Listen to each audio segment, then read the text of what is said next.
Yadaya mo kay pulayan hapaman mawe.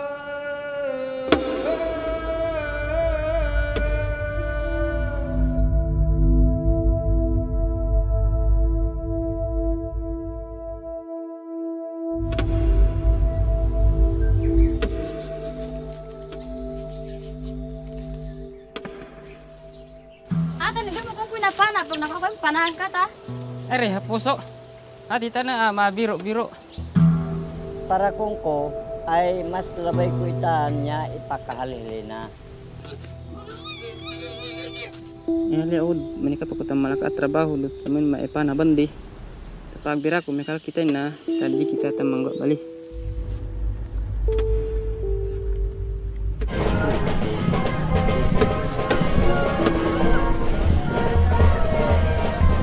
Andito kami para mag-interview sa thesis namin.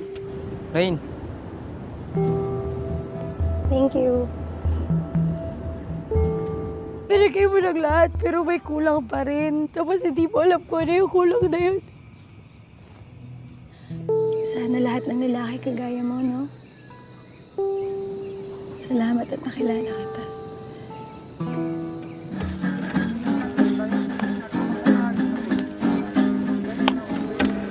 Sigurado ka ba magpakahalakong ko? Buti ka ba, pwede ka ating mamili nin.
Good morning, everyone. Welcome to day two of the second International Virtual Conference on IKSP with the theme The Critical Role of IKSP Amidst the Calamities and Pandemics. Thank you for joining us live on Facebook and YouTube. You may like and subscribe to our official pages for more updates. For our Facebook page, you have the International Conference on the Indigenous knowledge systems and practices. And for our YouTube page, you have IKSP conference. Thank you for tuning in to day two of our IKSP webinar.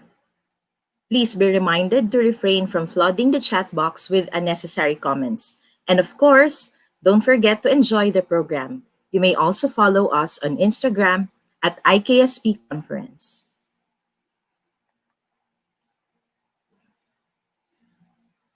Mabuhay! Salamat pagi! As we hold our day two of the second International Conference on IKSP, following the theme, The Critical Role of IKSP Amidst the Calamities and Pandemics, this year's virtual conference is organized by the University of the Philippines, Manila through the College of Arts and Sciences and in partnership with Universitas Ahmad Dahlan from Indonesia. I am Diane Monsada from the Department of Behavioral Sciences, College of Arts and Sciences of the University of the Philippines, Manila. I hope everyone's having an amazing morning today. Yesterday, for our day one, we had our opening ceremony and our plenary and parallel sessions. I hope today you are just as excited as I am for day two as we continue with another set of speakers. Today's panel focuses on the theme Calamities and Pandemics, Safety Policy and Preparedness. Today's plenary talks are live streamed again via YouTube page, IKSP Conference, and our Facebook International Conference on Indigenous Knowledge and Practices. Now, later on, we'll be divided into three different parallel sessions, tackling IKSP in surveillance and resilience. So, we will not keep you waiting any further, ladies and gentlemen. At this point of the program, we will now hear a recorded message from UP Manila's College of Arts and Sciences Associate Dean for Research and Public Service, Dr. Marilyn Balolong, to formally introduce our first keynote speaker.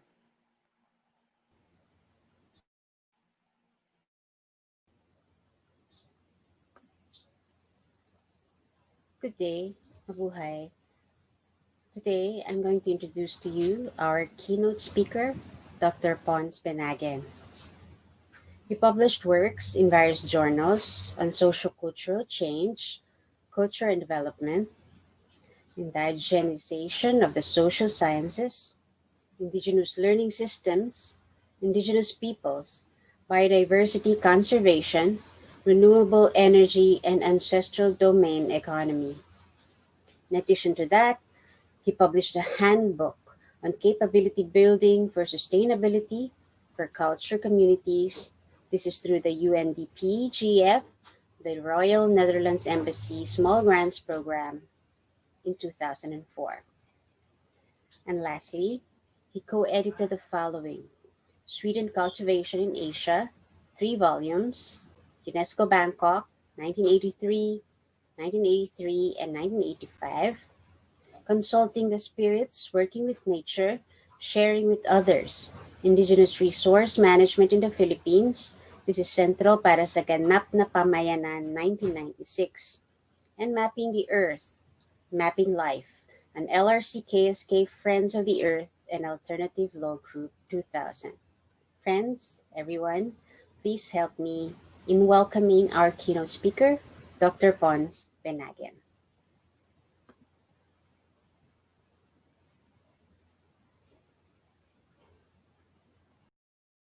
Good morning! Magandang umaga sa inyong lahat. Hindi ko narinig sir.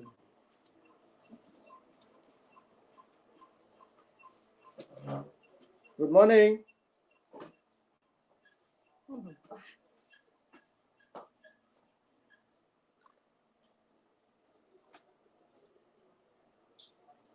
Good.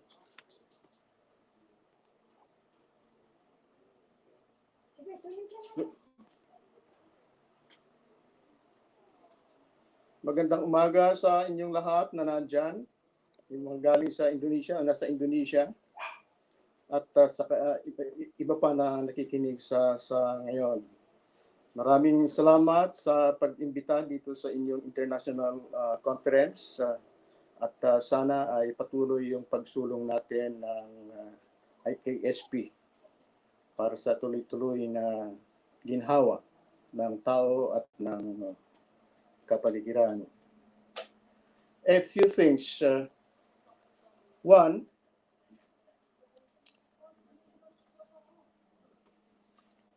I need to clarify the use of IKSP in my presentation.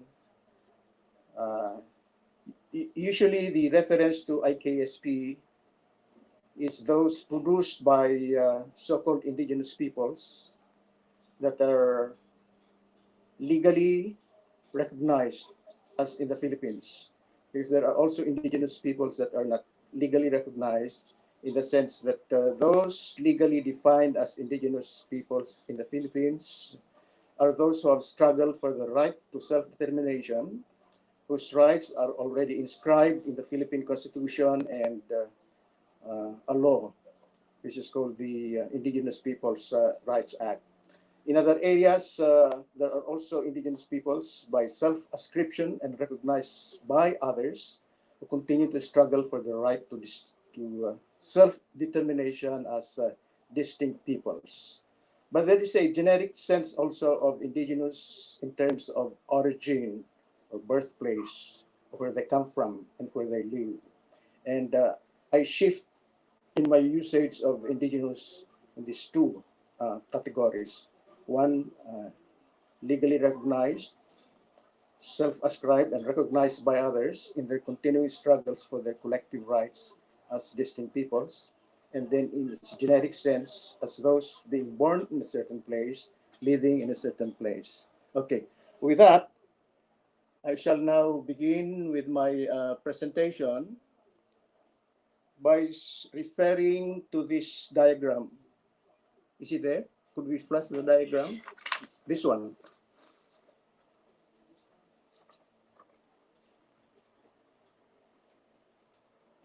Hello?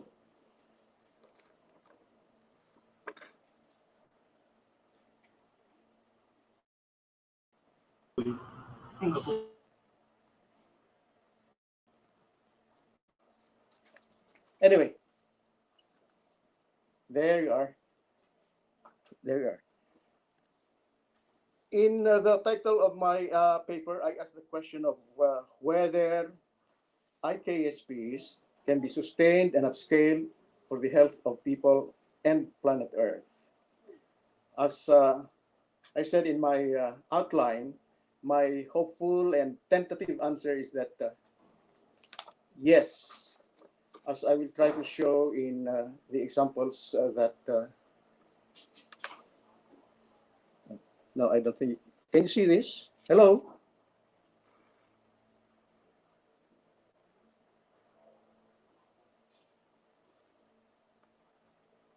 I'm showing you a diagram as I prepared. I don't think it reached you in proper time, but this is the original.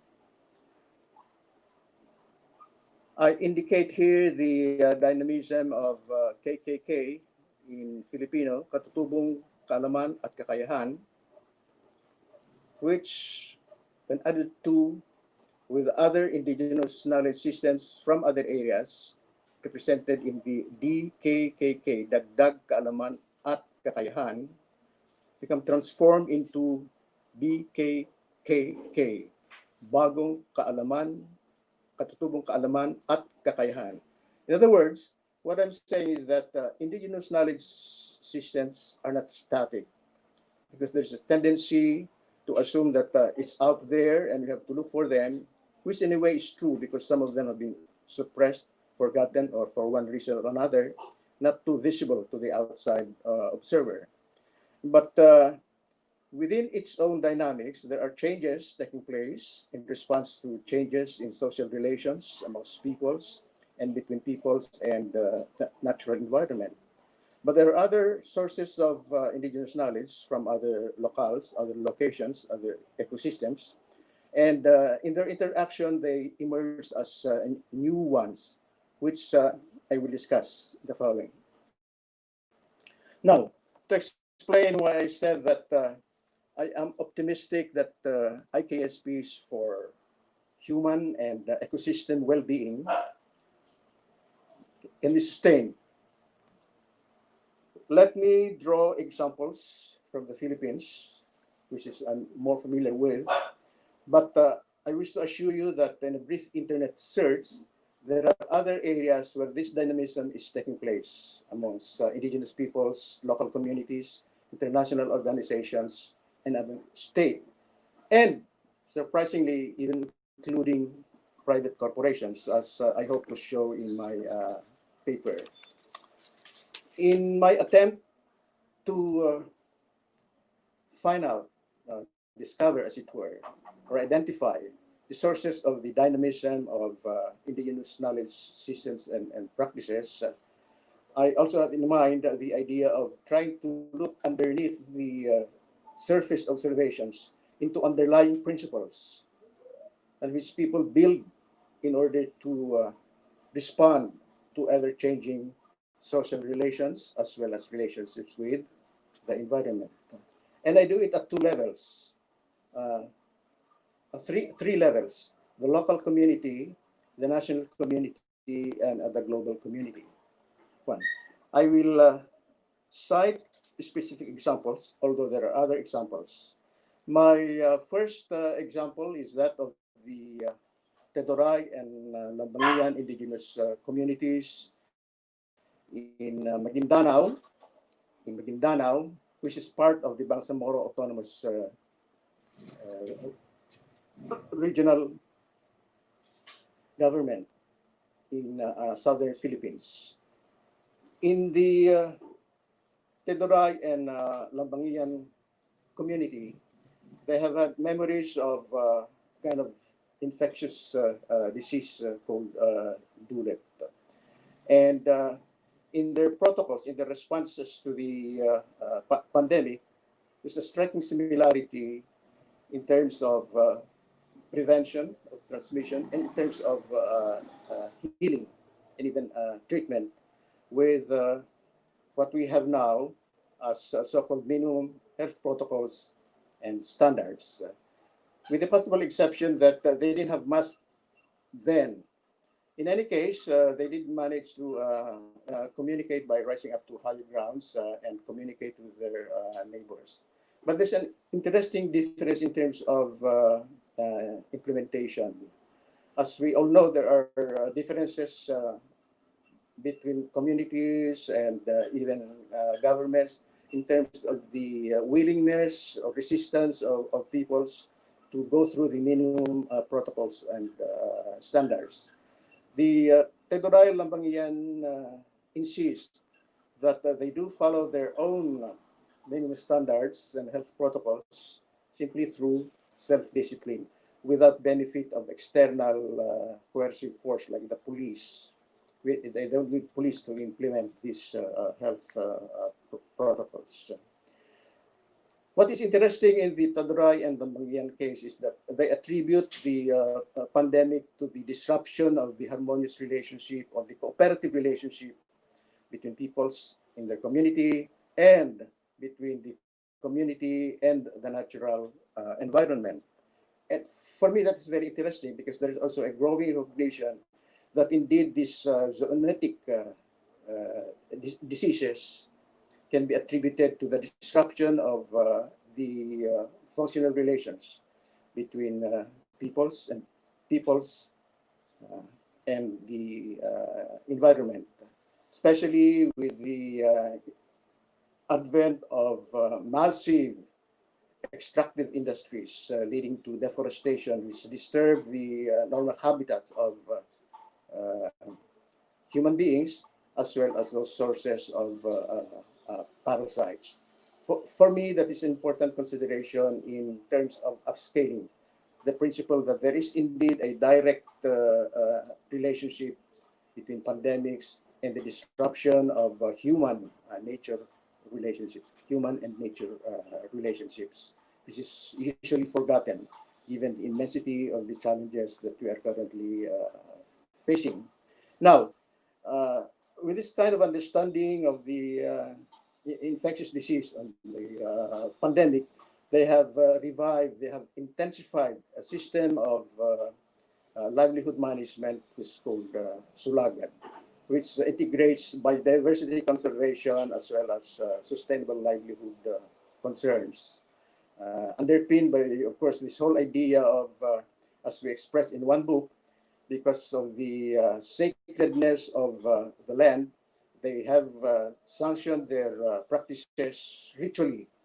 And this is part of their annual cycle activities with respect to livelihood. In terms of food production, uh, conservation of biodiversity, as well as traditional practices of working together and sharing common benefits. The central message that they wish to share with other communities is that there's a need to restore once more the cooperative relationship between human beings and nature. In fact, they have a constitution of their own, and one of the first principles entrenched in that kind of indigenous constitution is the recognition that human beings and nature are intimately related, which is the essential characteristic of the production of indigenous knowledge systems and practices.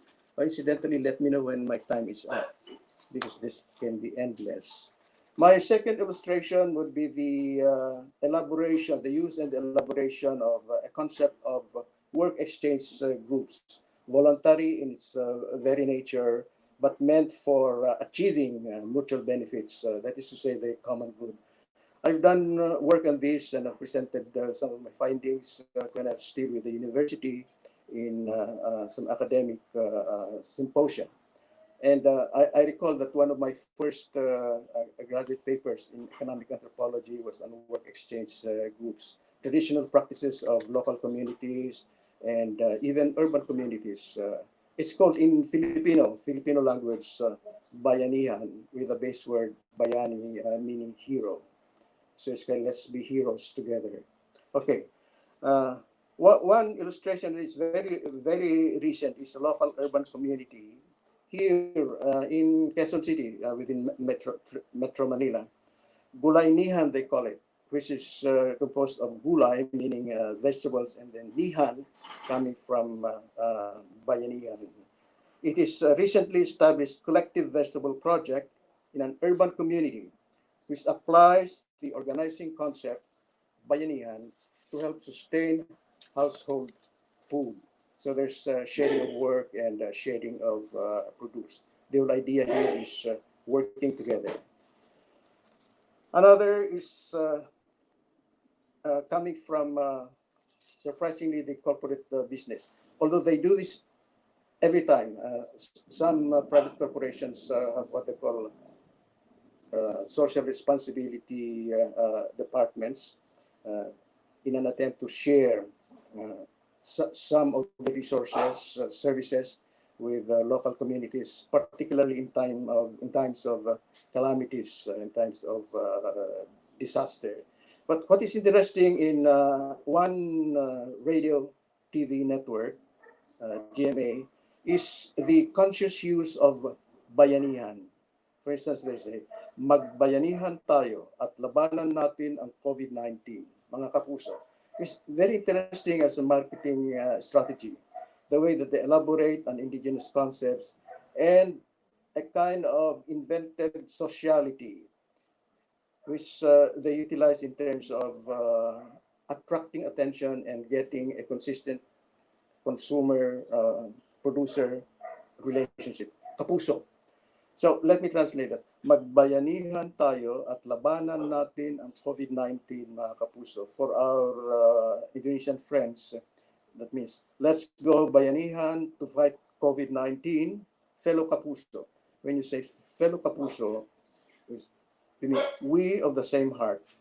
That's loosely translated, which is by itself an interesting expression of market-driven sociality by inviting viewers to be part of a social category of viewers identified with the heart. So it has very high emotional content, which is characteristic also of the local indigenous practices of sharing work, sharing of stories, sharing of rituals, sharing of services, sharing of food, sharing everything. I have a lot of stories about sharing with the local community. Other corporate organizations do similar things, but the GMA Radio TV network is the only one that I know which uses bayanihan. Okay, a third category would be those coming from the government, from the state itself. That's a higher level of sociocultural integration, government. And in its response to the pandemic crisis, the Philippine Congress promulgated two laws that are also evocative of one, the patriotic and cooperative principles of bayanihan. And the laws themselves, two laws, include the title Bayanihan to Heal as One Act. So bayanihan is a form of therapy in ways at different levels, as is shown in the specific provisions of these two laws, and the third one coming, that address personal needs, community needs, and state level needs, both healing, security, and livelihood. Okay, for instance, in the first law, which was enacted in March 2020, it was meant to last for only 3 months. The primary objective of that law is to respond to the state of emergency by way of providing cash grants as well as food packs.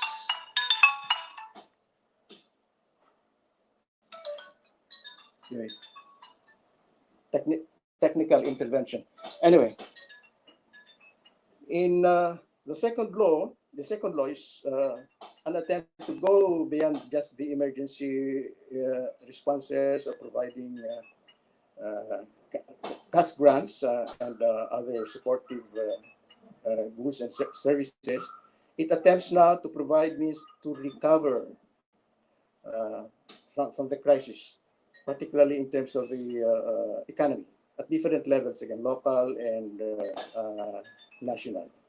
So if we take a look at these cases of the elaboration of IKSPs from very, very locally produced concepts like bayanihan, which is cooperative work, and in the case of the Tiboli, of what we call in anthropology, ritually sanctioned way of life, because of the way it's integrated, socially integrated environment with the accompanying rituals, which in themselves provide moral codes for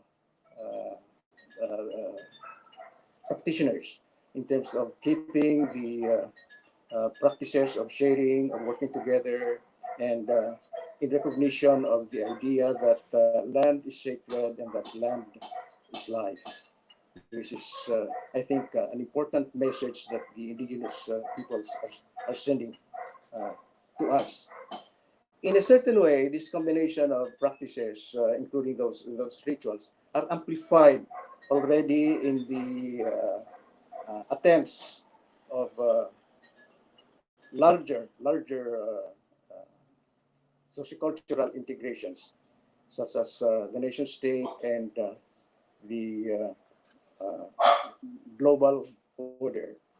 From my perspective and at the global order, I would consider the solidarity trials of WHO as an attempt also to harness the sense of cooperation between and amongst nations. And then down the line, within the participating nation states, the attempt to seek the cooperation of various stakeholders.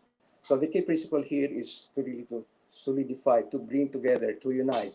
This is why it's called solidarity, which in essence also is the I mean, for me, a significant, uh, what I might call necessary ingredient of indigenous systems and practices. Let me know if I have much time, but do we have time for Q&A? Yes.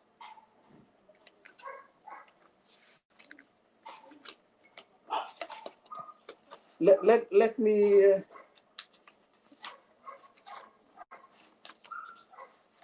let me briefly conclude this one.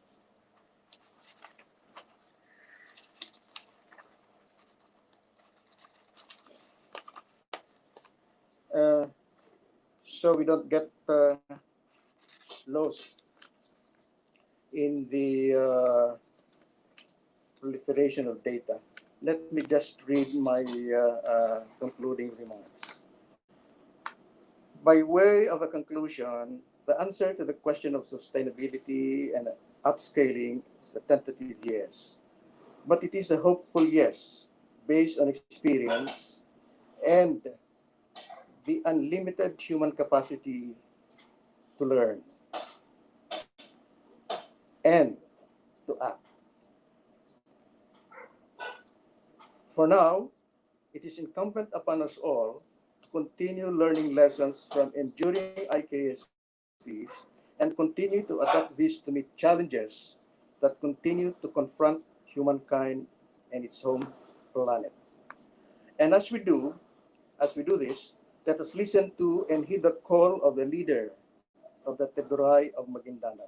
Let me quote, "It is not yet too late to mend humanity's relationship with nature amid the globalization of the modern lifestyle. However, if we do not push for changes now, tomorrow might be too late." This local voice and kindred local voices elsewhere emanate from centuries of struggles against destructive, exploitative, and unjust forces and structures.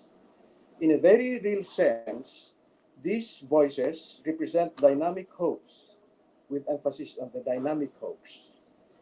As we would say in Filipino, nasa Diyos ang awa, nasa tao ang gawa. Let me repeat that. In a very real sense, these voices represent dynamic hopes from healing humanity and Mother Earth, or if you wish, in the context of our conference of people and the planet. These local voices, with similar global voices, are increasing in the frequency and intensity amid the global pandemic. In this regard, the UN Secretary General Antonio Guterres, in a recent speech at the Columbia University, pointed out, among other things, and let me go, indigenous knowledge distilled over millennia of close and direct contact with nature can help point the way. It is time to heed their voices and respect their rights. As I pointed out early on, the component of rights is crucial to legally define indigenous peoples because of their continuing struggle for the right to self-determination as distinct peoples. Indeed, this call is a matter of great urgency.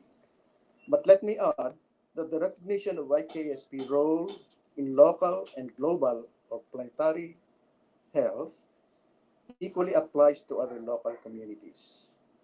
And lastly, let us not forget that there are still significant contrary voices and, sadly, contrary actions.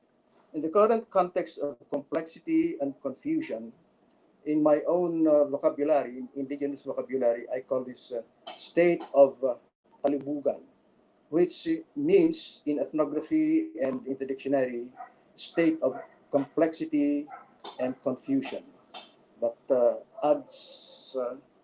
includes the notion of biological hybridity and sociocultural hybridity. It's much more compact than confusion and complexity. Let me read it again. And lastly, let us let us not forget that there are still significant contrary voices and contrary actions. In the current context of complexity and confusion, the mutual amplification of local and global voices and the synergy of local and global actions require the continuing production and upscaling of life-sustaining indigenous knowledge, science, and practices. On that note, I'd like to end this brief presentation, and if there's Q&A, I am prepared to take questions from the floor, from the floor, from wherever. Terima kasih, maraming salamat.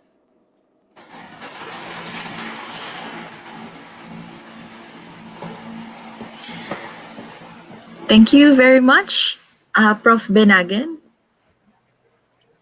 Now, maybe we can ask the floor if they have questions for Prof. Benagen at this time. Should I stay on StreamYard? Yes, sir. We are still on StreamYard and on live stream po. Okay. Fixing, yeah.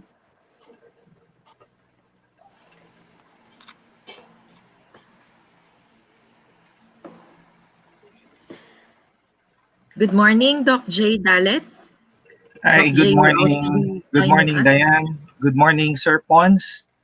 I'm very Good glad morning. to see you today. We missed you yesterday, and we are Yes. happy. We are happy. We are very, very happy to listen to your talk this morning. Indeed, IKSP encompasses sophisticated arrays of information, no? Understanding interpretations that guide human societies in their innumerable interactions with the natural milieu. We were moved, no, when you say if we will not enforce changes now, no, it might be too late. Choppy, it's kind of choppy. Hello? Yes, Sir Pons. We Naririnig po can namin yan, hear sir. you.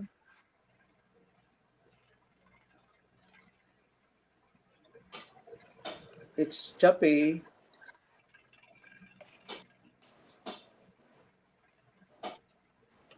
The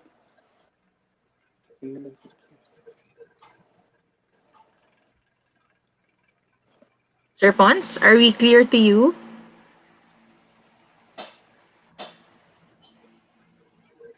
Bumbagal yata hear yung you. signal ulit ni Sir Pons. Can you hear us, sir? Clearly? Yung pag-uusap natin, can you hear us? Nag-freeze na yung screen, sir.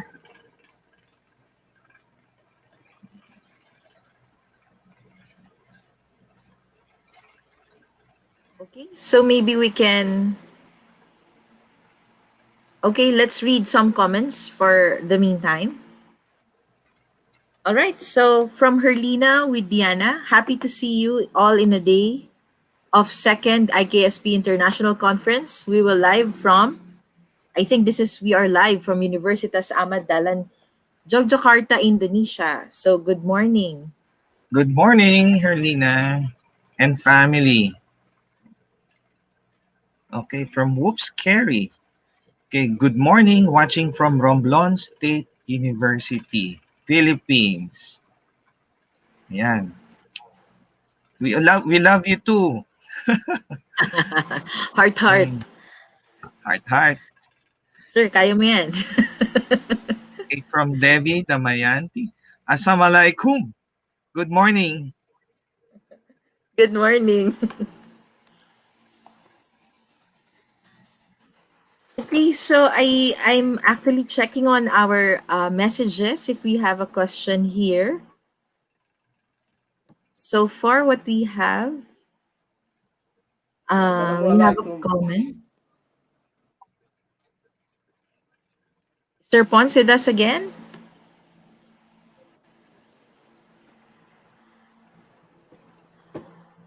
Okay, we're checking on questions. Come on, guys, if you have questions, at least for a few minutes. And then maybe if you haven't had your questions right now, maybe we can have them again later for the open forum for everyone to answer.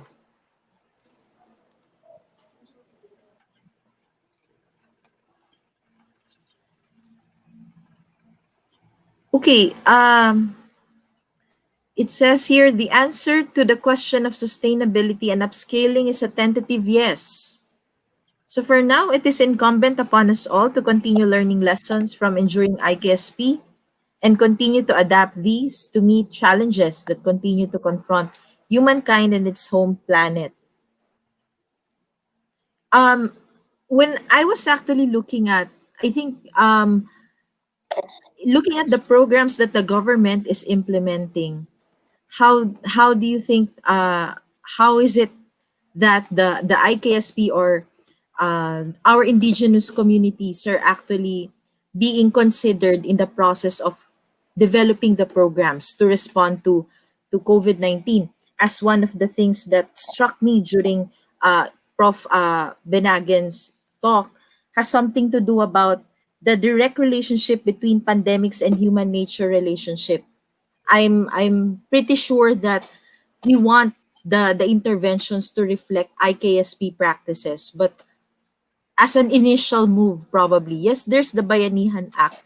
Do you think, Prof. Binagan, this is enough in a way, the way that the government is implementing it?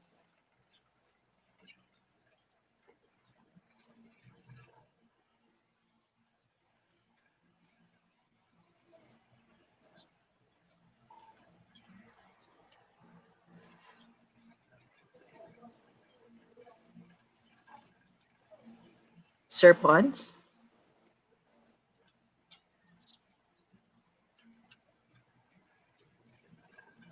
Hello.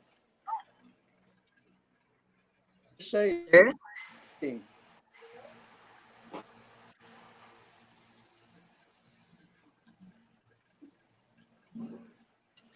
Uh, Sorry. Yes, sir.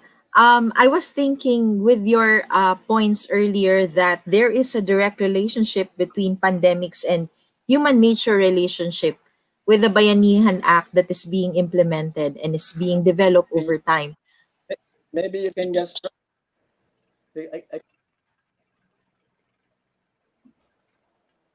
I can hear.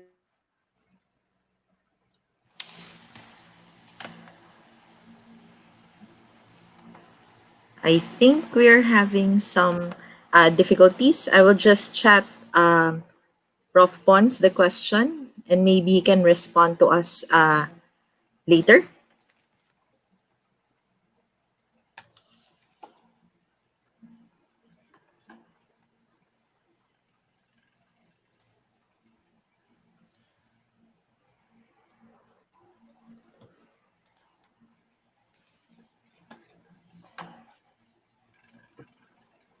Okay, from Chari Mariuga.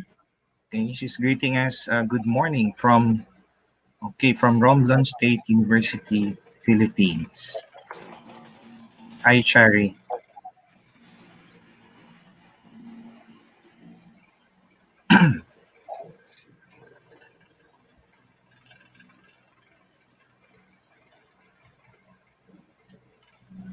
Are you still there, Sir Pons? Or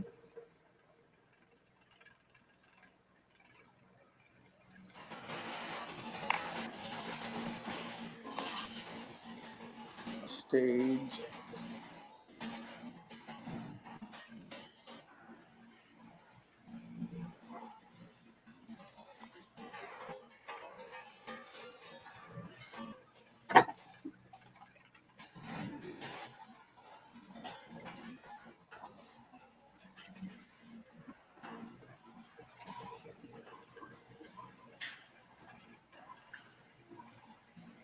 I have sent the question through chat to Prof. Pons, hoping that there would be he would be able to respond to us. Okay, so the question that I chat Prof. Pons is with the point earlier that the pandemic has a direct relationship with human nature relationship, how has the Bayanihan Act reflected this to also consider IKSP practices? So while waiting for Prof. Pons to respond to the question, we would like to say hello to our Indonesian participants and to those who may be viewing us from other parts of the world. We may never know, maybe we have reached that uh, audience. Yeah. And I hope you guys are looking forward to the lineup of speakers we have for today. And I hope you will also join us later for our parallel sessions in the afternoon. Make sure you check your emails so that you can get the Zoom links, especially for those who have registered for our conference. So as we wait, sir, what struck you with the session that we had yesterday? Were you also in the parallel sessions in the afternoon? Yeah, in the afternoon, yes, I was there in the afternoon. I joined the session on the spiritual and environmental health session. Yeah. So, well, I'm Prof. glad Pons, about. Yeah, yeah, go ahead, sir. it's okay. It's okay. Is Propon's back? I think he will be, we'll try to have him again later, maybe during the open forum. Mm. To just supplement what you attended, sir, that would be really interesting because what Prof. Pons mentioned earlier has something to do with considering the sacredness of the land among the IPs. And I Mm-hmm. think this is one important way for us to remind ourselves also that highlighting what Prof. Pons mentioned earlier, that the relationship between humans and the environment is important and critical, not just in looking at pandemics, but also in respecting life and ensuring sustainability. Yes, of course. Speaking of indigenous knowledge systems and practices, so these are learnings, no. Um, these are learnings, realizations, no, that or sets of explanations, no, and experiences, no, developed by human societies, no, in relation to their environment that could be direct or indirect, no, participation, no. And I believe, no, this knowledge, no, referred, no, nowadays, no, ito yung tinatawag na these are the knowledge that we call traditional ecological knowledge, biocultural knowledge, no, or local knowledge. And in relation, no, to what I have attended yesterday, uh, I'm glad that Dr. Esraga, no, discussed about he discussed about the difference between uh, the knowledge, no, based on uh, natural or not the difference between natural knowledge and experiential or experiential knowledge, no? But of course, uh,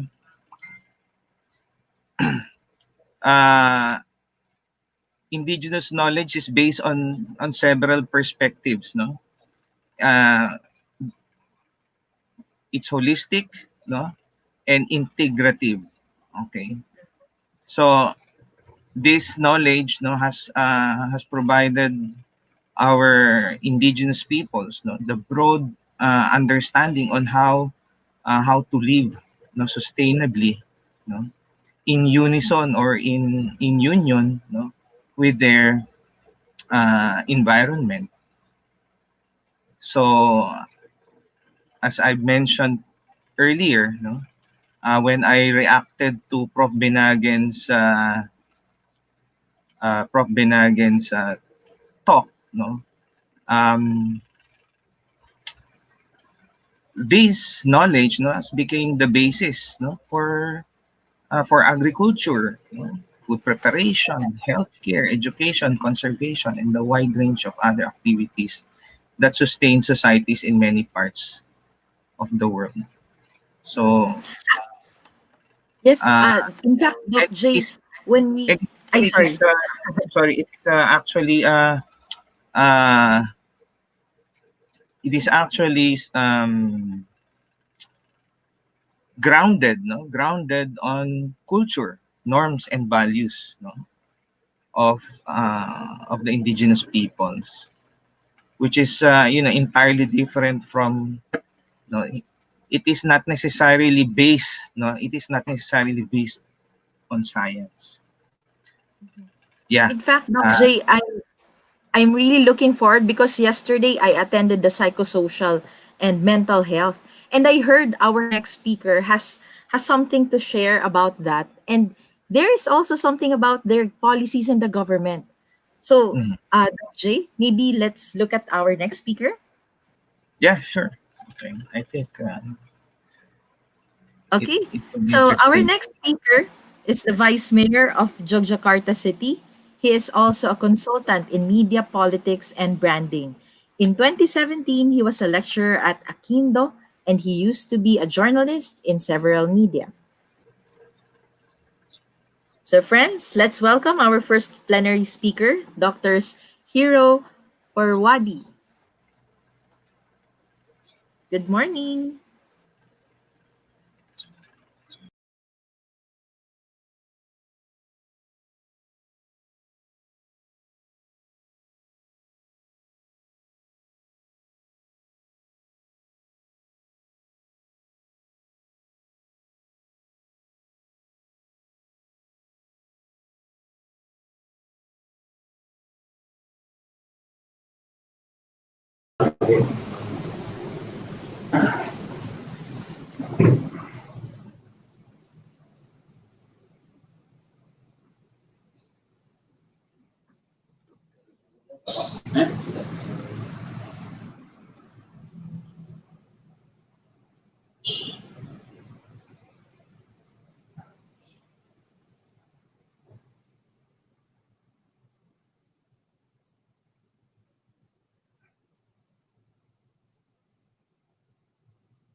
Good morning, Dr. Parwadi.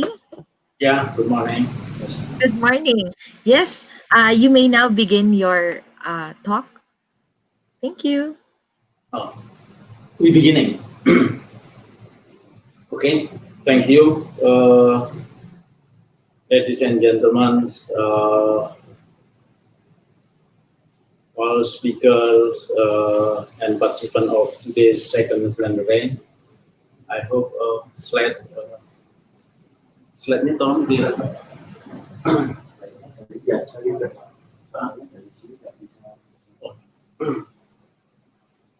so I beg of you to be allow on opportunity to share experience where the Jakarta municipality government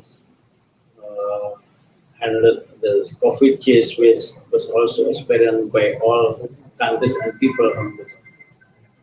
I'm sorry, I have a slide. Can do so.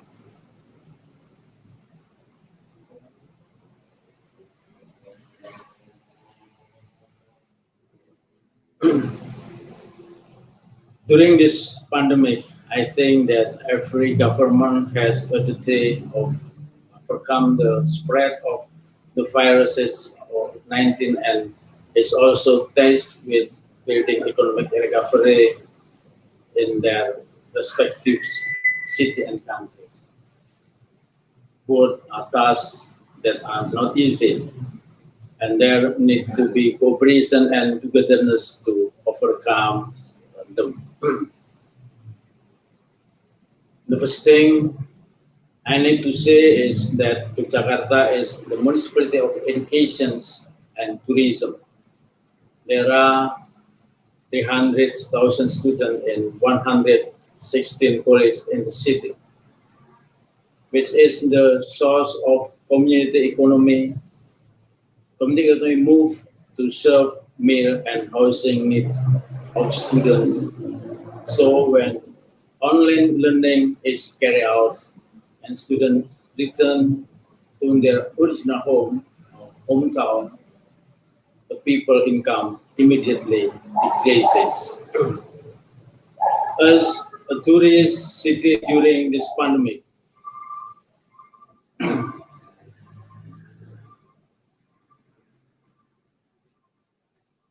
it also took a big hit. Tourists postponed their vacation to Yogyakarta. Many of the 625 hotels in the city of Yogyakarta have a shortage of gas. Will automatically hit the economy of the upper middle class that provided services to tourists. So that the city of education hits the economic potential of the community, tourism hit the upper class, middle class. Yogyakarta first discovered the case of COVID in late March, like in so slide. I think slide in the next. Yeah, next. You know, we have until 11 December. Case of coronavirus is 1,087, and then recover 1,793, and death 46, and now in hospital we have 248 in hospital. Thanks. And then when talking about of age group and sex infections on people in Yogyakarta, mostly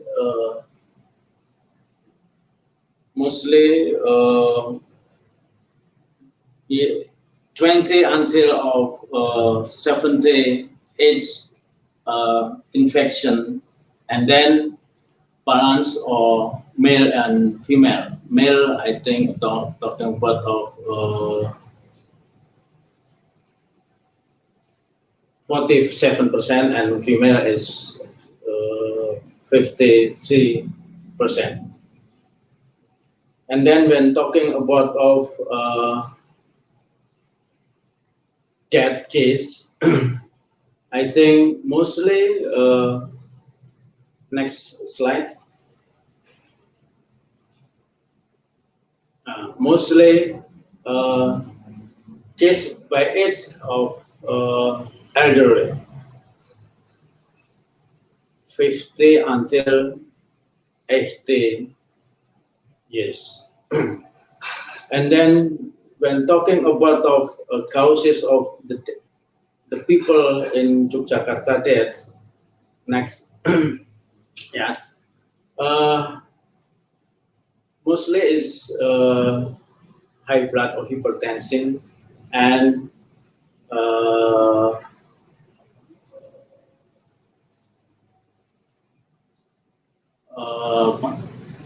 GM.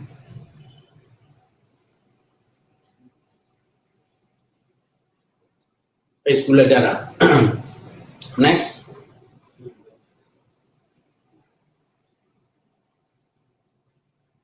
How to manage COVID-19? Armed with the experience of the people of Yogyakarta in dealing with eruption of Mount Merapi and earthquake, which is basically how to overcome this disaster by involving the community to participate in overcoming and resolving problems that arise during the disaster and recovery period. Next. By involving the community, we can overcome the two disasters and recover them quickly. Reflecting on this condition in facing this COVID-19 pandemic, we also inform the community to prevent and overcome the spread to restore social and economic conditions. We form a task force consisting of 3 tasks, namely the field of prevention, the field of handling, and the field of economic recovery. These 3 fields involve all departments and divisions within the organization structure of the Yogyakarta municipality government. We implement crisis management. That is, all agency and department focus on effort to overcome the COVID-19 pandemic. All budget allocation plan, program, and activities that have been determined have been reallocated to deal with this COVID pandemic. Automatically, the normal budget and activity are gone, and the budget and program and activity to overcome COVID-19 have changed. Therefore, we develop a basic strategy to deal with COVID, namely handling case in the health sector, making rule for social, economic, school, worship, and other community activity, conduct trial and limited and gradual application of social and economic activity of the community. The Jogja movement for Jogja shows that local potential can support the city. And the Jogja movement for everyone, namely when we slowly open access to people from various cities for activity in Yogyakarta. Next slide.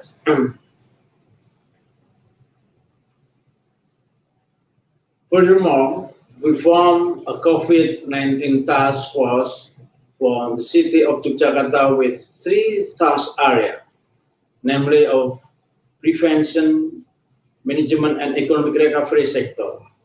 The field of prevention includes socialization and education to the public to invite people to understand this pandemic issue. Among other, concerning the making of rules to restrict social, economic, and learning activity, strengthening of health protocol rules such as 4M, namely wearing masks, washing hands with soap, maintaining distance, and avoiding crowds. Creating rules and sanctions for citizens who violate health protocol. Collecting data on community mobility in public places by scanning QR code, announcing that it is open to growth in the COVID-19 case that occur in Yogyakarta. Making health protocol application model in tourist attractions, hotels, restaurants, market, and other public areas. In this field, in this field, the community is involved in providing washing places in public place, spraying disinfectant in their respective neighborhoods, so that within 2 weeks, the entire city of Yogyakarta has been sprayed with disinfectant evenly, and then still running until now. The community is also active in guarding their village to limit the entry and the exit of people. This kind of movement is a limitation at the village level, not a limitation on activity at the city level. So, the city of Yogyakarta did not lock down because the villages had already restricted social activity with the slogan, "Stay at home." Next. The community is also active in helping local residents in their neighbors independently, help residents who have lost their job, who have experienced layoff, and decreased income, including sharing staple food, vegetables, or other foods. Meanwhile, in the field of health management of COVID case, including training of health workers to treat and examine patients, conducting swab tests, screening and blocking, training and burial procedure for COVID victims who died, provision of ICU room, isolation room for those interested in positive COVID-19, provision of shelter for suffering without symptoms, storage of medicine and personal protective equipment for health worker and doctor and so on. Next, the community in the handling this is involved in dealing with community suspected of having COVID-19 by providing and supervising quarantine or self-isolation at home or at meeting center in village. Provide food assistance for families and suspected patients or those who confirm with 19. The third area is economic recovery. That is to restore economic activity to keep moving and to support the community. Next. The task force conduct online or digital marketing and transaction training, carries out promoting cooperate with various parties so that business actor cooperates.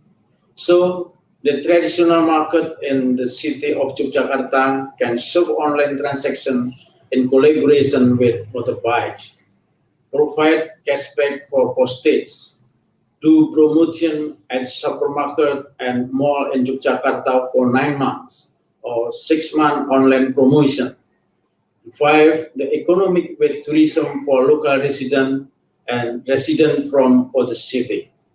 So, number of traditional market are now doing online transaction from promotion to payment and so on. Next. Society in the field of economic recovery also develop a shared economy, building vegetable village or urban farm to meet the need of their family and neighbor. Create online transaction application that offer the potential for the surrounding economy. By product produced by his close neighbor. Beautify the environment so that it can attract other residents to come to the village to spend their money and so on. By involving the community and in an effort to deal with this pandemic, the community can adapt to their own environmental condition to meet their own needs. Both the need for maintaining health, meeting food need, and effort to immediately review an economic that was slumps during the pandemic period.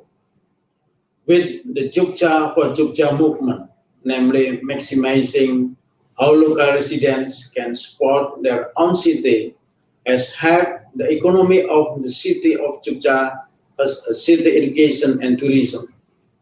Local residents and surrounding area who come and visit tourist attraction, while access to other city residents has not all come, including the still closed access to foreign flights. With Jogja for Jogja, then Jogja's economic start to grow, although it also results in an increase in COVID-19 transmission in the city of Yogyakarta. Therefore, so that the transmission of COVID remain low, but economic activity continue to grow.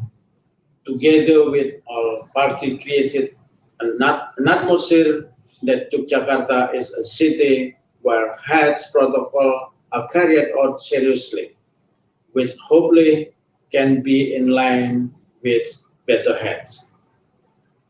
current, we are still trying to control the transmission of COVID-19 after the long holiday in August and October. So that by the end of the year, it is expected that condition will also decline. Economic conditions have also started to stretch, and currently the vaccine has arrived in Jakarta. Hopefully, it will accelerate the process to suppress the growth of COVID case and encourage the economic growth of the community. I think thank you attention for my presentations.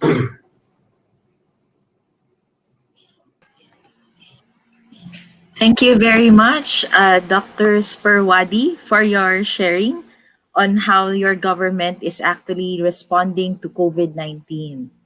Yeah, thank you. Yes. Doc J, you're muted po.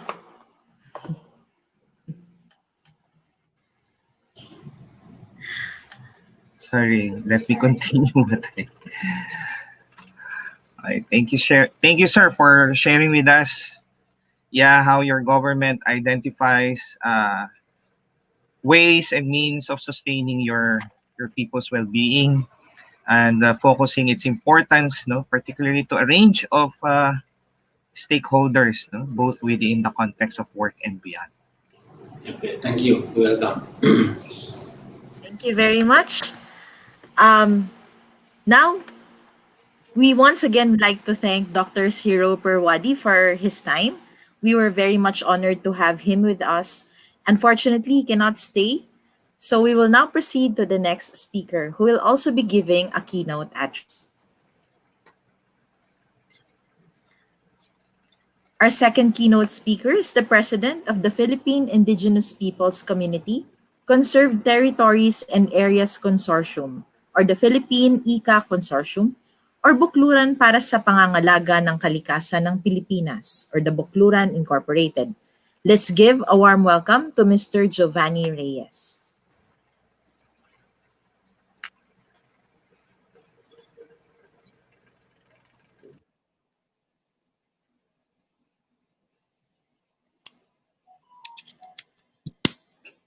Thank you. Good morning, good afternoon, and good evening. Can you hear?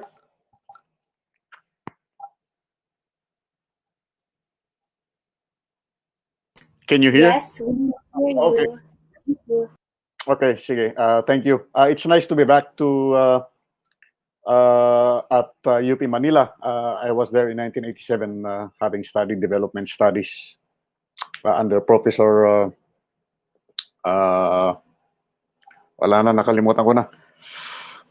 Anyway, I would like to thank the College of Arts and Sciences at the University of the Philippines, Manila, through Professor Ma'am de Guzman of the Department of Behavioral Science and Department of Planning and Development. First, it is very difficult to speak when you are next to persons whose knowledge have been shaped by many years of immersion and study on the idea of indigenous knowledge, like Pons Binagan. Yet, I submit to the need for a powerful shift in engaging indigenous peoples with with blazing recognition, support, and respect due to the immense benefits that the power of indigenous peoples' knowledge brings to a society. What we do now as an organization is to translate traditional knowledge and indigenous knowledge into its physical dimension in the form of maps, so that people or communities of indigenous peoples can already see what they have in mind, so that they can see their knowledge and use it to better make a position, to negotiate, or to use it for ecological planning. There are numerous practices and rules governing management of natural resources, including beliefs about sacred sites, streams and trees, which are considered the dwelling places of spirits, certain taboos, time to hunt, time to harvest, and time not to hunt. Suffice to state that these views and practices prevented the overexploitation of forest resources. So that as a result of these practices, some 20 to 25 million Filipinos living adjacent or downstream communities enjoy water supply for their food security. The stewardship of natural resources extends to the care on wildlife because protection of wildlife is associated with culture affiliated with it. The people of the island of Mindoro, for example, it's an island community in the Philippines. They assert that when one talks about the tamaraw or the Mindoro dwarf buffalo, Bubalus mindorensis, if you talk about the tamaraw as an endangered species that needs protection, then you also must have to talk about the Mangyan themselves because they consider the habitat of these endangered mammals as sacred site, as an altar. So there is a relationship here between people and nature that governments consider protected area systems and therefore disallow communities from interacting with the animals and with the animals around them. So in the case of the endangered species, for example, they thrive and persist because their habitat is considered a sacred site, not because it is a protected area under government management alone. And the same is true with the Philippine eagle, which the Evo Minuvus consider as spirit owners of forest and fauna.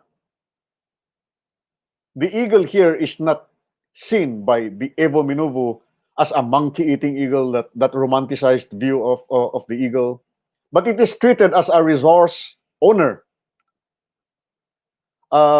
Given that forests coincide with territories and areas or ancestral domains occupied by indigenous peoples, wildlife is seen as resource owners. This puts the indigenous peoples communities at the doorstep of protecting nature and frontliners in defense against destruction of nature, and it is a counterpoint to the furious activities of land degradation. But for how long? How long is this going to last? Now, it is said that the zoonotic transfer of virus from animals to humans, including the COVID-19, is said to be due to the assault on nature. Indigenous people's response to the pandemic is guided by past events. Historically, the fear of diseases and fear of hunger are among the reasons indigenous peoples have successfully suppressed attempts at conquest, partly because people did not want to be infected by lowland diseases. A 1786 account of smallpox in the Cagayan Valley of northern Philippines led to famine because there were few survivors who did farming. Lowlanders who fled to the mountains were met by the Igorot tribes, were met by the Igorot people's traditional practices of lockdown. There was this practice of lockdown. And this traditional lockdown was described by a Dominican friar, Francisco Antolin, who observed Igorots for 18 years and reported that, I quote, Igorots have practically none of smallpox, venereal diseases, and leprosy. He further stated and reported that Igorots take sufficient care of the mountain passes to prevent the entrance of smallpox and other epidemics from lowland Christians. Now, 230 years and 10 months later, the global community is witness to millions of infected and 250,000 deaths occurring in the most powerful country on the planet, while the least liable and most powerless in this country is zero death rate to COVID-related cases. So far, not any indigenous person in my region and in the organization which I lead have died due to COVID. And this zero death rate amongst indigenous peoples and their communities may well be attributed to certain facts or certain factors. And I'll just cite two. First, on one hand, traditional governance resulting in conservation created a powerful restraining capacity against pathogens and prevents the virus from leaking out. And on the other hand, diseases and food security are always tied in the control and use of forests and watersheds and determined largely by indigenous knowledge, systems, and practices. That is how powerful the knowledge of indigenous peoples can be. And second, the activation, the activation of age-old amelioration practices, like what we call in the Cordillera ubaya and tengao, particularly in Mountain Province, where when the elders declare tengao and ubaya in a ritual performed in that purpose, no member of the community or outsiders, no one gets out for a time and no one comes in for a time. Egalitarianism and ensuring zero hunger during traditional lockdown is practiced. Zero hunger is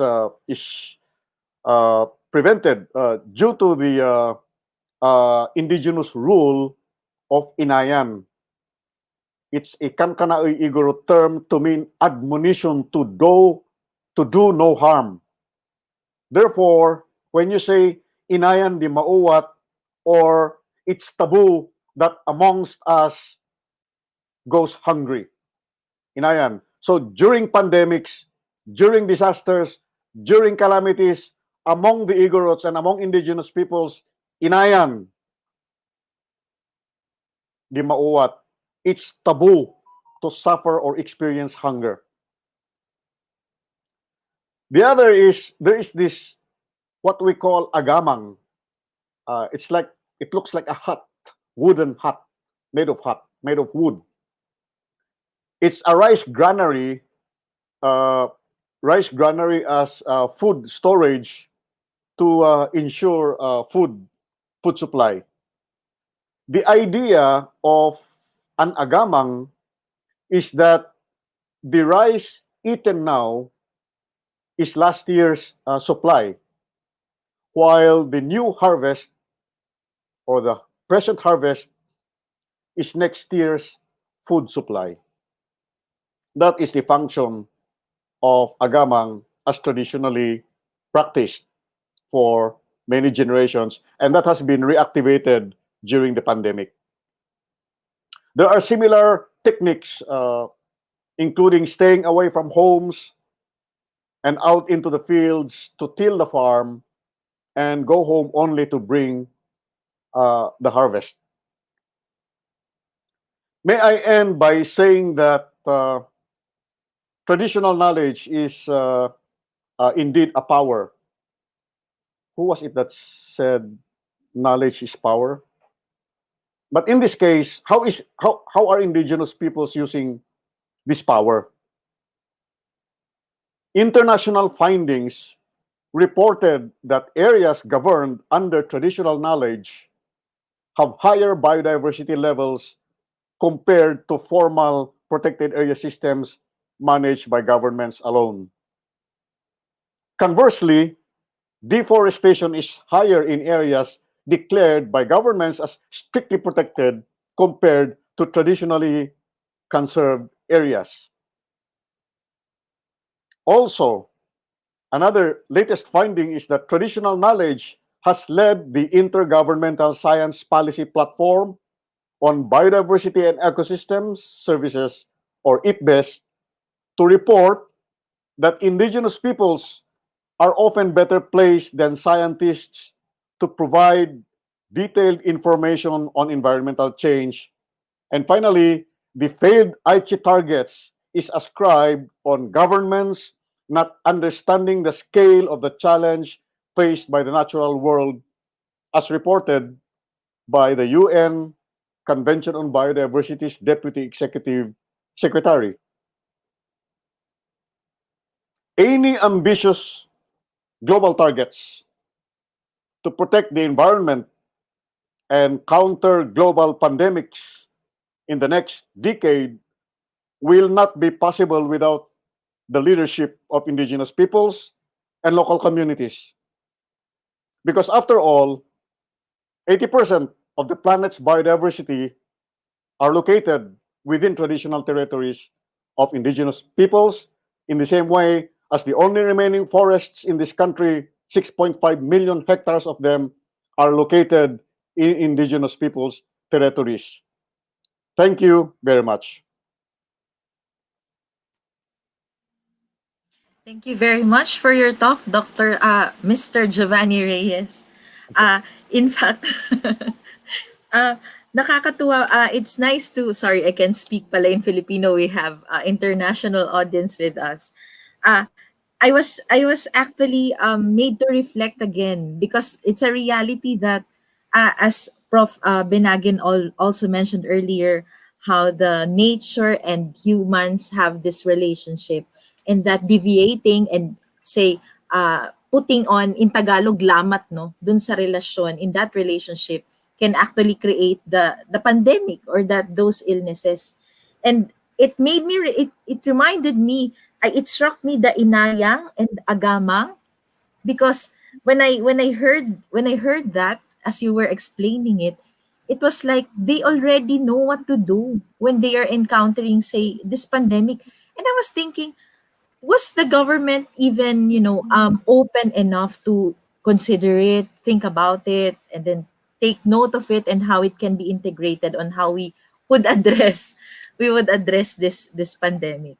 And it's supposed to be a learning point for us, because it's already there as an IKSP. It's there, and it has been effective, as you've mentioned, for generations. They've been living, and they're sustainable, at least for their community. And maybe wondering if it can possibly apply to a bigger context, that Philippines, or probably in other nations that would have IKSP practices also. it's not surprising. Yeah, it's not surprising that the Intergovernmental Policy on Ecosystem Services and Science would come up with a report regarding the last decade's attempt to protect biodiversity, that governments have failed. And they compared the sites and areas occupied by indigenous peoples, and they compared it with the protected area systems, and they found out that deforestation is higher in protected area systems governed by governments compared to indigenous territories. The problem here is that governments deal with targets, while indigenous peoples have spiritual and cultural relationship. They have these values that are attached to certain portions of their lands, that if they declare that as a sacred site, then that's the heart of the body. If you hurt that heart of the body, then you will kill the body. Wala yan sa pag-iisip o takbo ng utak ng gobyerno. If it were going to adopt this kind of IKSPs into its official policy in order to protect the remaining forests in this country, that would be possible. But the thinking of government has to, you have to recalibrate it. You cannot expect the government to do in the next 10 years what it has failed to do during the last 10 years.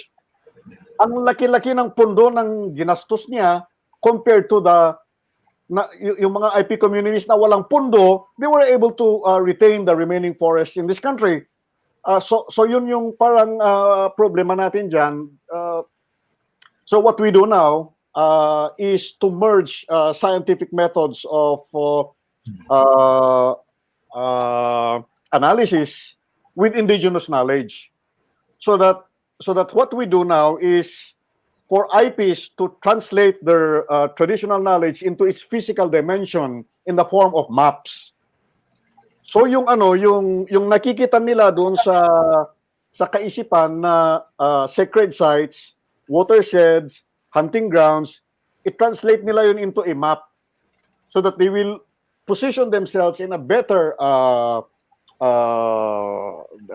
position to argue or to defend their territories when they show the map, that this map, Mr. Government, is the map that you are signatory to in the UN Convention on Biodiversity, and it should be protected. But what you are doing is you are bringing in these large-scale extractive industries that is resulting into zoonotic crisis as we now experience.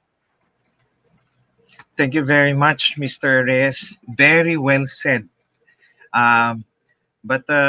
Okay, that will be all for now, but don't worry, for everyone's reference, the question and answer portion will be held later with Mr. Reyes and the rest of the plenary. Okay. Sir, Okay. you will join us again later in the question and answer portion. Okay. Yeah. Sige. Thank you. Thank you. Thank you, sir. Thank you very much. Thank you. All right, now we will continue with the second plenary talk. So, reminders to everyone, don't forget, even as we are not yet in the open forum, you can already key in your questions in the comment section of Facebook and of YouTube so that later we can facilitate the fluid questioning and answering of the questions with our panelists. So, as we proceed, the next speaker is the director and founder of the Sherlock Institute of Forensic Sciences from the Department of Forensic Investigation in India. Joining us today to talk about pandemic safety and policy and preparedness from an Indian perspective is Dr. Ranjit Singh. Good morning, and the floor is now yours. Good morning. Thank you so much. So, can I share my screen?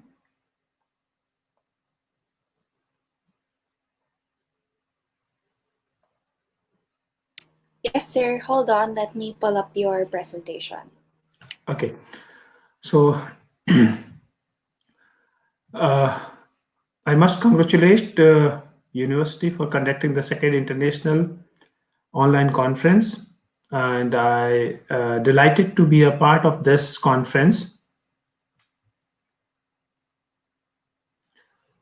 as the whole world is, suffering from the pandemic situation. So uh, in India also we have a huge population, and this population control is sometimes we have our population is divided into the rural areas and the urban areas. So the main problem which we have faced during this pandemic safety is that apart from the healthcare, food, and other things, we have faced the problem with the different kind of other frauds also. And can you increase the size of the screen?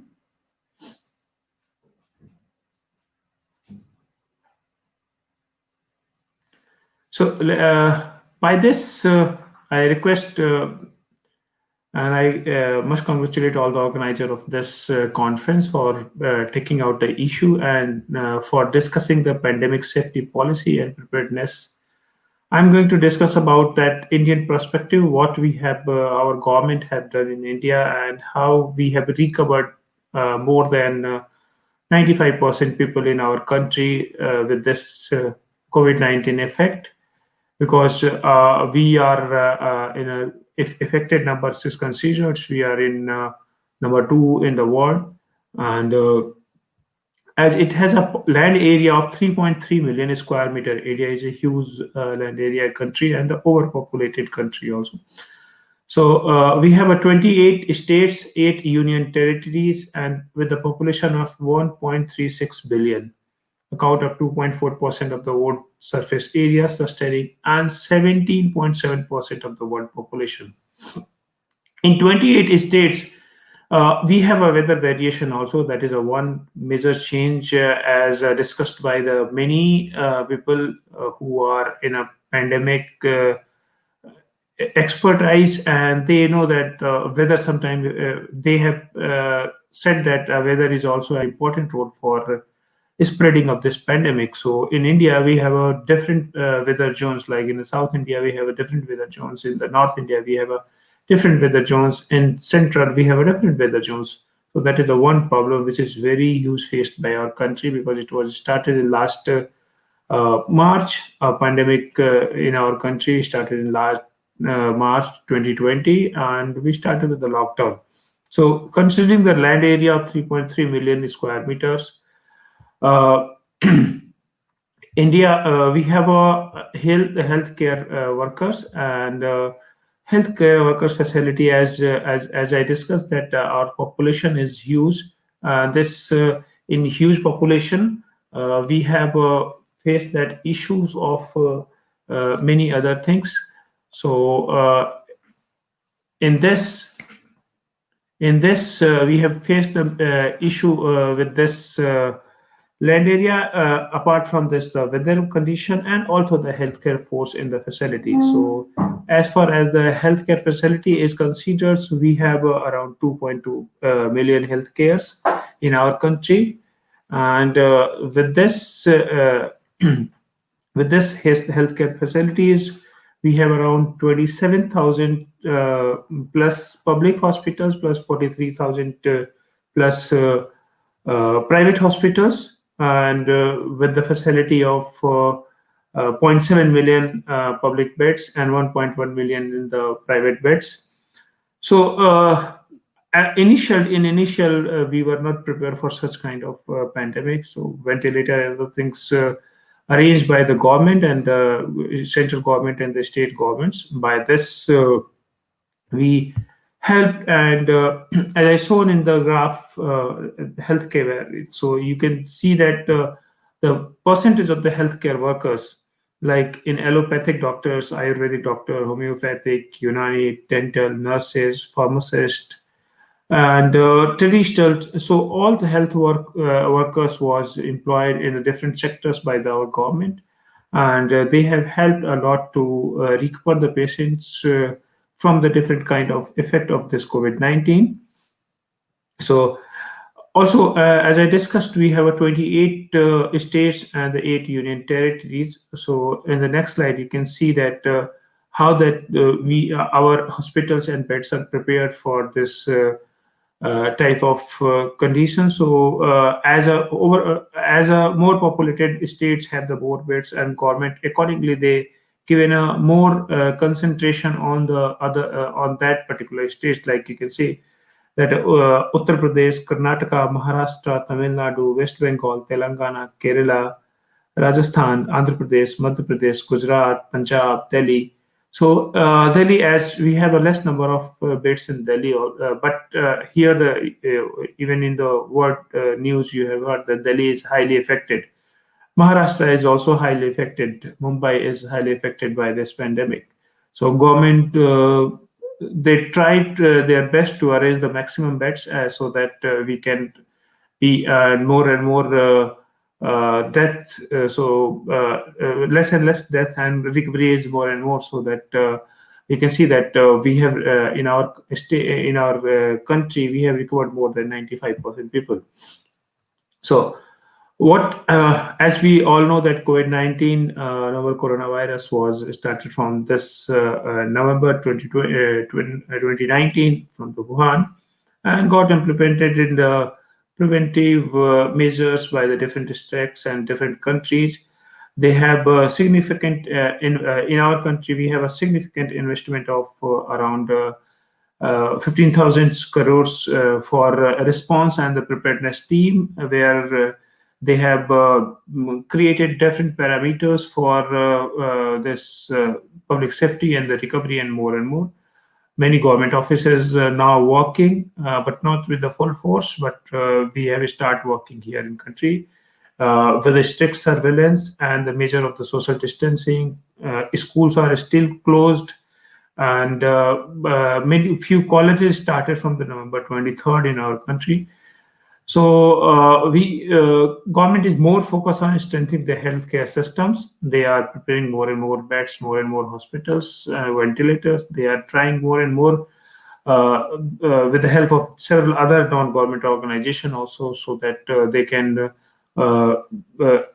ready to fight if there is some other kind of third or fourth waves is coming. As during the November 15th, third wave was on a cases are on a very high situation. So even our government was planning to do the again lockdown, but they have done this partial lockdown in few markets and few states.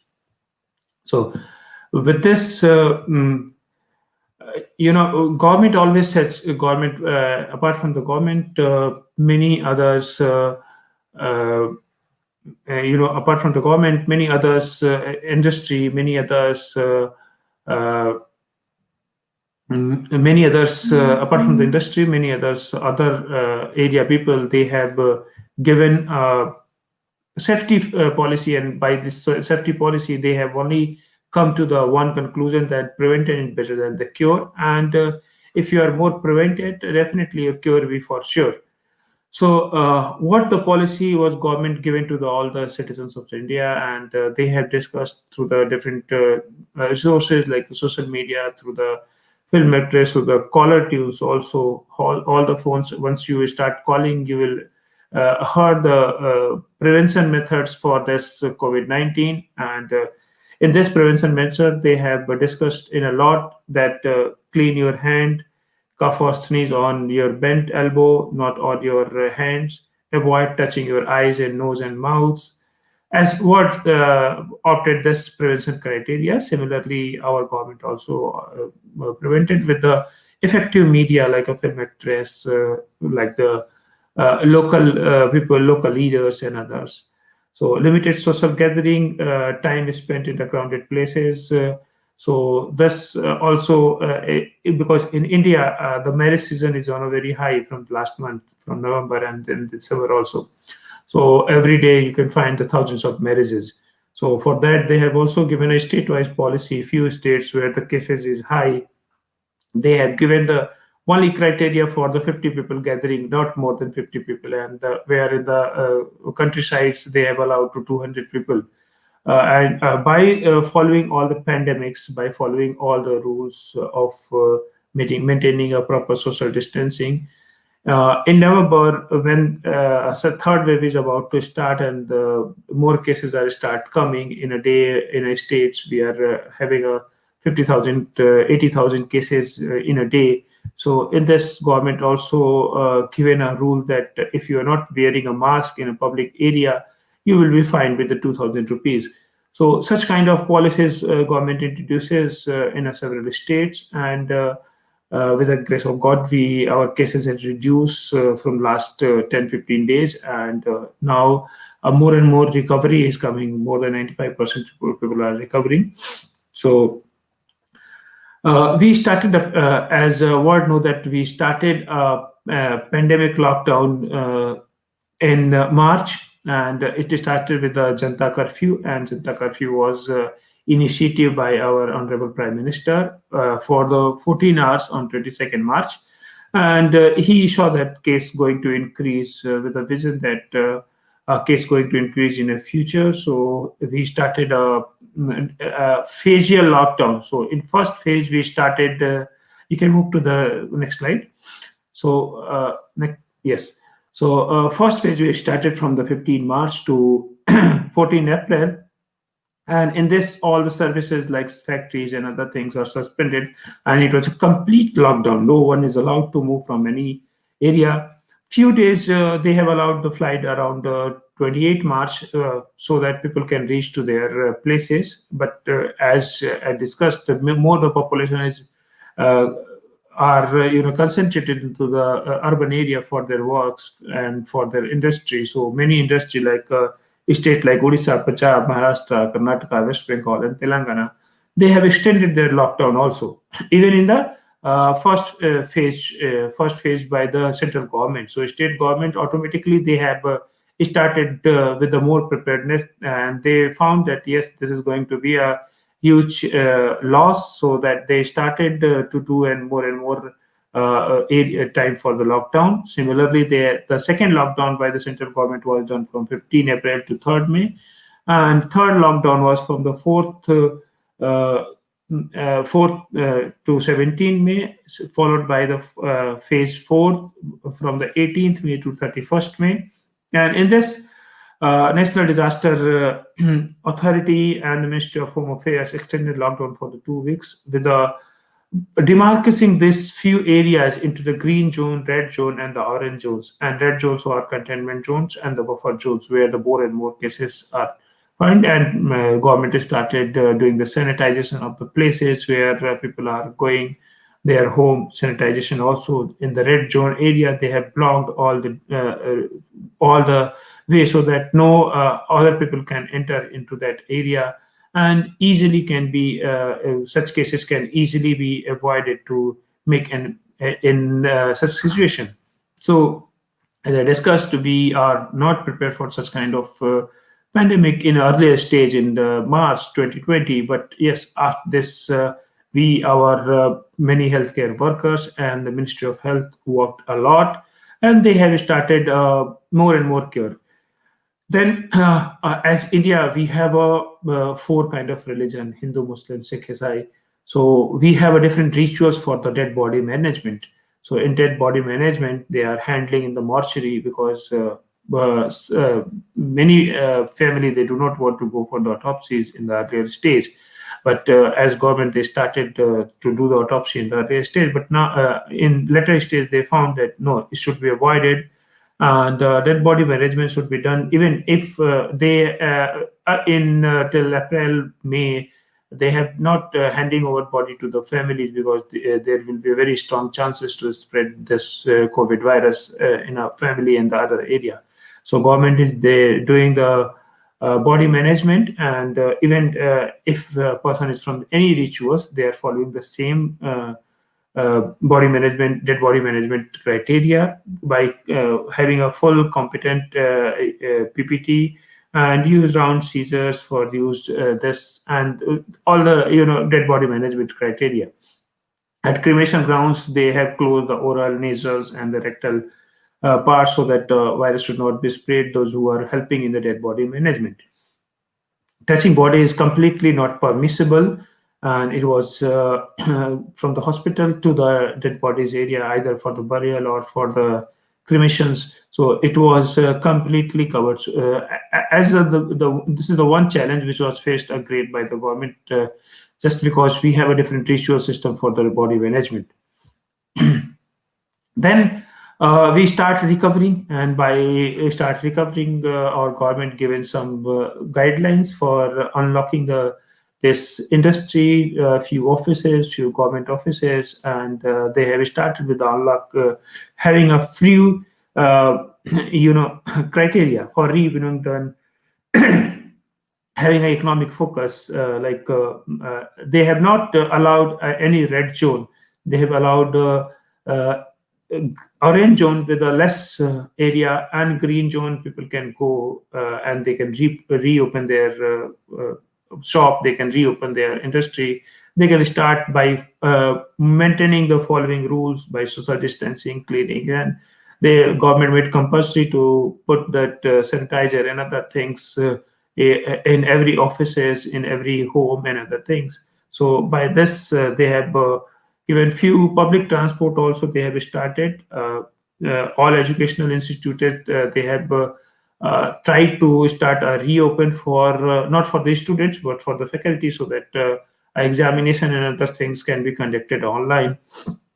International air travel started, and few metro functions also started, followed by the unlock 2 from 1st to 31st July. So it was a phase of a monthly. Earlier it was a 3 weeks, but now unlock it was monthly. In August also they have removed the curfew, because in many area in unlock 1 and unlock 2 night curfew was there, so people are not allowed to go out from 9 p.m. to 6 a.m. in the morning. So with this, they can restrict this spread in several other parts where the people are they used to travel in the night, and many industry those who are working a night shift, and many call centers those who are working for the night shift. So in this, they have given a policy for the night curfew. And with this containment zone, they have divided again, and where the red zones are more, they have completely they put a lockdown over there in unlock 4 in September, while situation is more better in unlock 5 and unlock 6. In unlock 5 they still continue, as I said. In November we have, in October we have getting more cases as it was in the earlier stage like August and July. So for schools, they have only the government decided to do the online learning. There is no school opening. Containment zones, they have divided. Swimming pools, they have only for the training purposes they have allowed it. Cinema halls, they have allowed it 50% capacity. But as you know, in India, Bollywood is a big industry, and monthly we are releasing 10 to 15 movies. But from March 2020 till now, only 4 or 5 movies has been released. No one is ready to go in the cinema halls for watching the movie, because government also started with 50% capacity, and no movies they all are releasing on the different platform like Amazon Prime. They are releasing on the Netflix, Disney, and other places. So even the government trying to, because it's a big industry in India. Bollywood industry and the cinema industry is a very big industry, and many people are suffering. Many jobs are in a loss due to this pandemic and closing up. In November, unlock 6, similar to the unlock 5 guidelines, and state started a few activities, because November was a full of festival month in our country. So reopening of the schools for the examination, because half-yearly examination is coming. So these kind of things they have started, and with this we have given few state-wise guidelines, like where the cases are more, like Delhi, where I'm in India. So Delhi was it was very high on a number of cases. It was number 1 in the country, where we are getting a more and more number of cases, and they have strictly, earlier it was a 200 guests, but they have reduced this 200 guests to the 50 guest AC buses with a 35 passenger, and non-AC buses with a 41 passengers. Many internationals or interstate reopen. Bus stand they have started. Schools remain closed. In Odisha, other state where the cases are more, So where government also they have started partial reopening of the schools from class 9 to class 12 only, means age of 12 to age of 15 only, not for the children below the age of 13. So higher education institution research scholars, they have also started. Few states like Andhra Pradesh, Maharashtra, Tamil Nadu, they have also reopening their schools, and each classroom can have the 16 to 20 students depending on the states and their guidelines. So like this, applicable to all, and in containment zones, even in unlocked 6 containment zones, they have put the complete lockdown.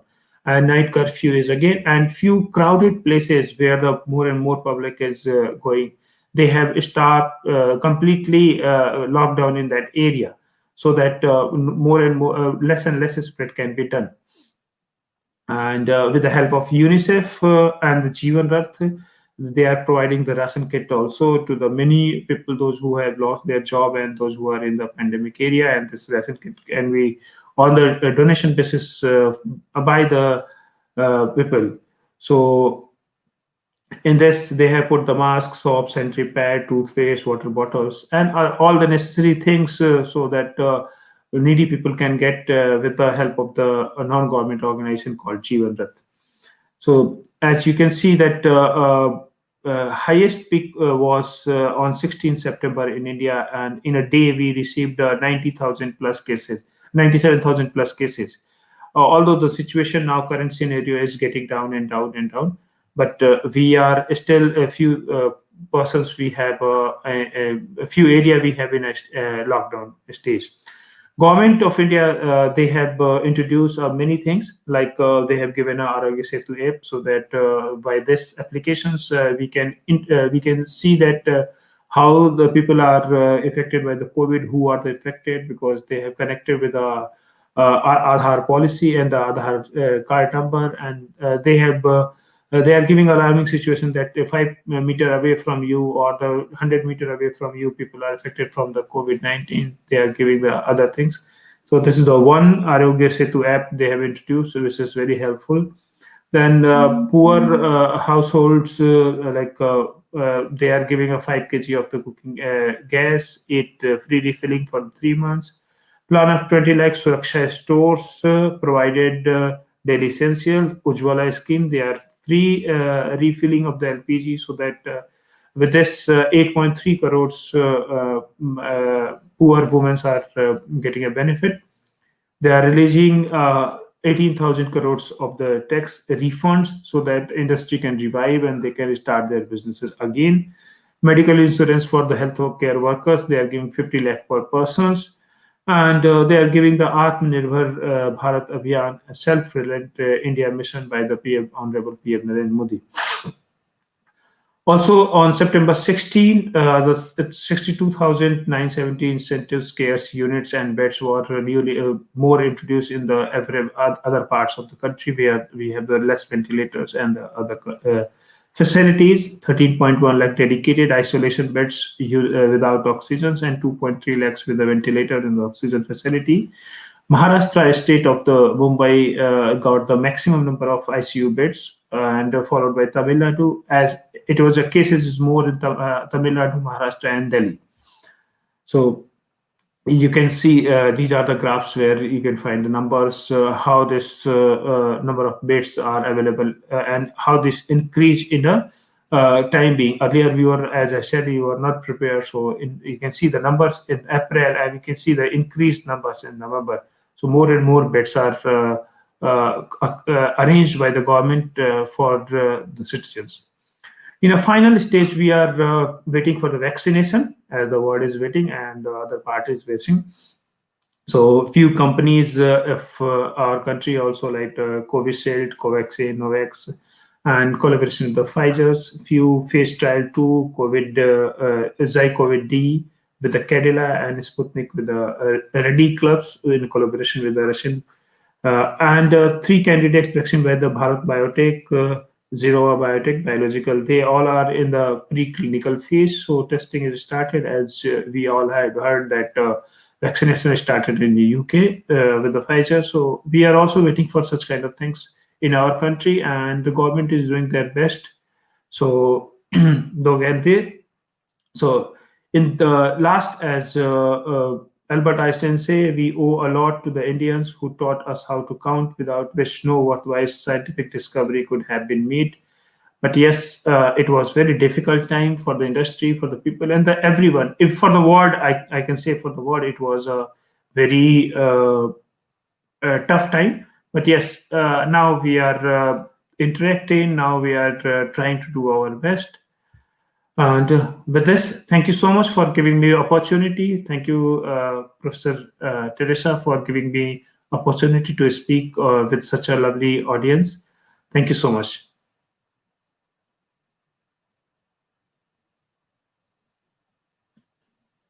Thank you very much for your talk, Dr. Ranjit Singh. Thank you, sir.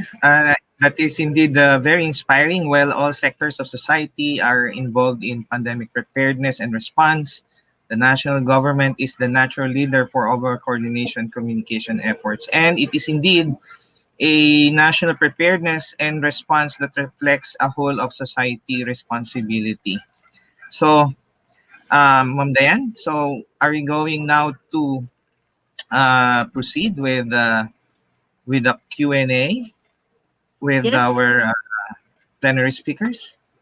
yes. We invite if we hope that Mr. Reyes is still with us. Yes. And we also invite Miss Nisa, who will be moderating the Q&A for our two speakers. Hello, good morning, everyone. Thank you for the time. Thank you for Dr. J and Miss Dien. Before, I was listening to Dr. Ranjit and Mr. Giovanni. That was very interesting topic, and I really looking forward to guiding the Q&A session. And I'm still waiting for the question. Okay, ladies and gentlemen, you may comment on YouTube or maybe on Facebook, so we can ask our two speaker here.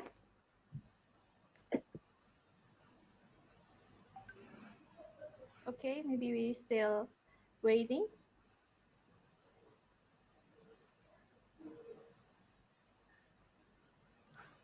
Okay.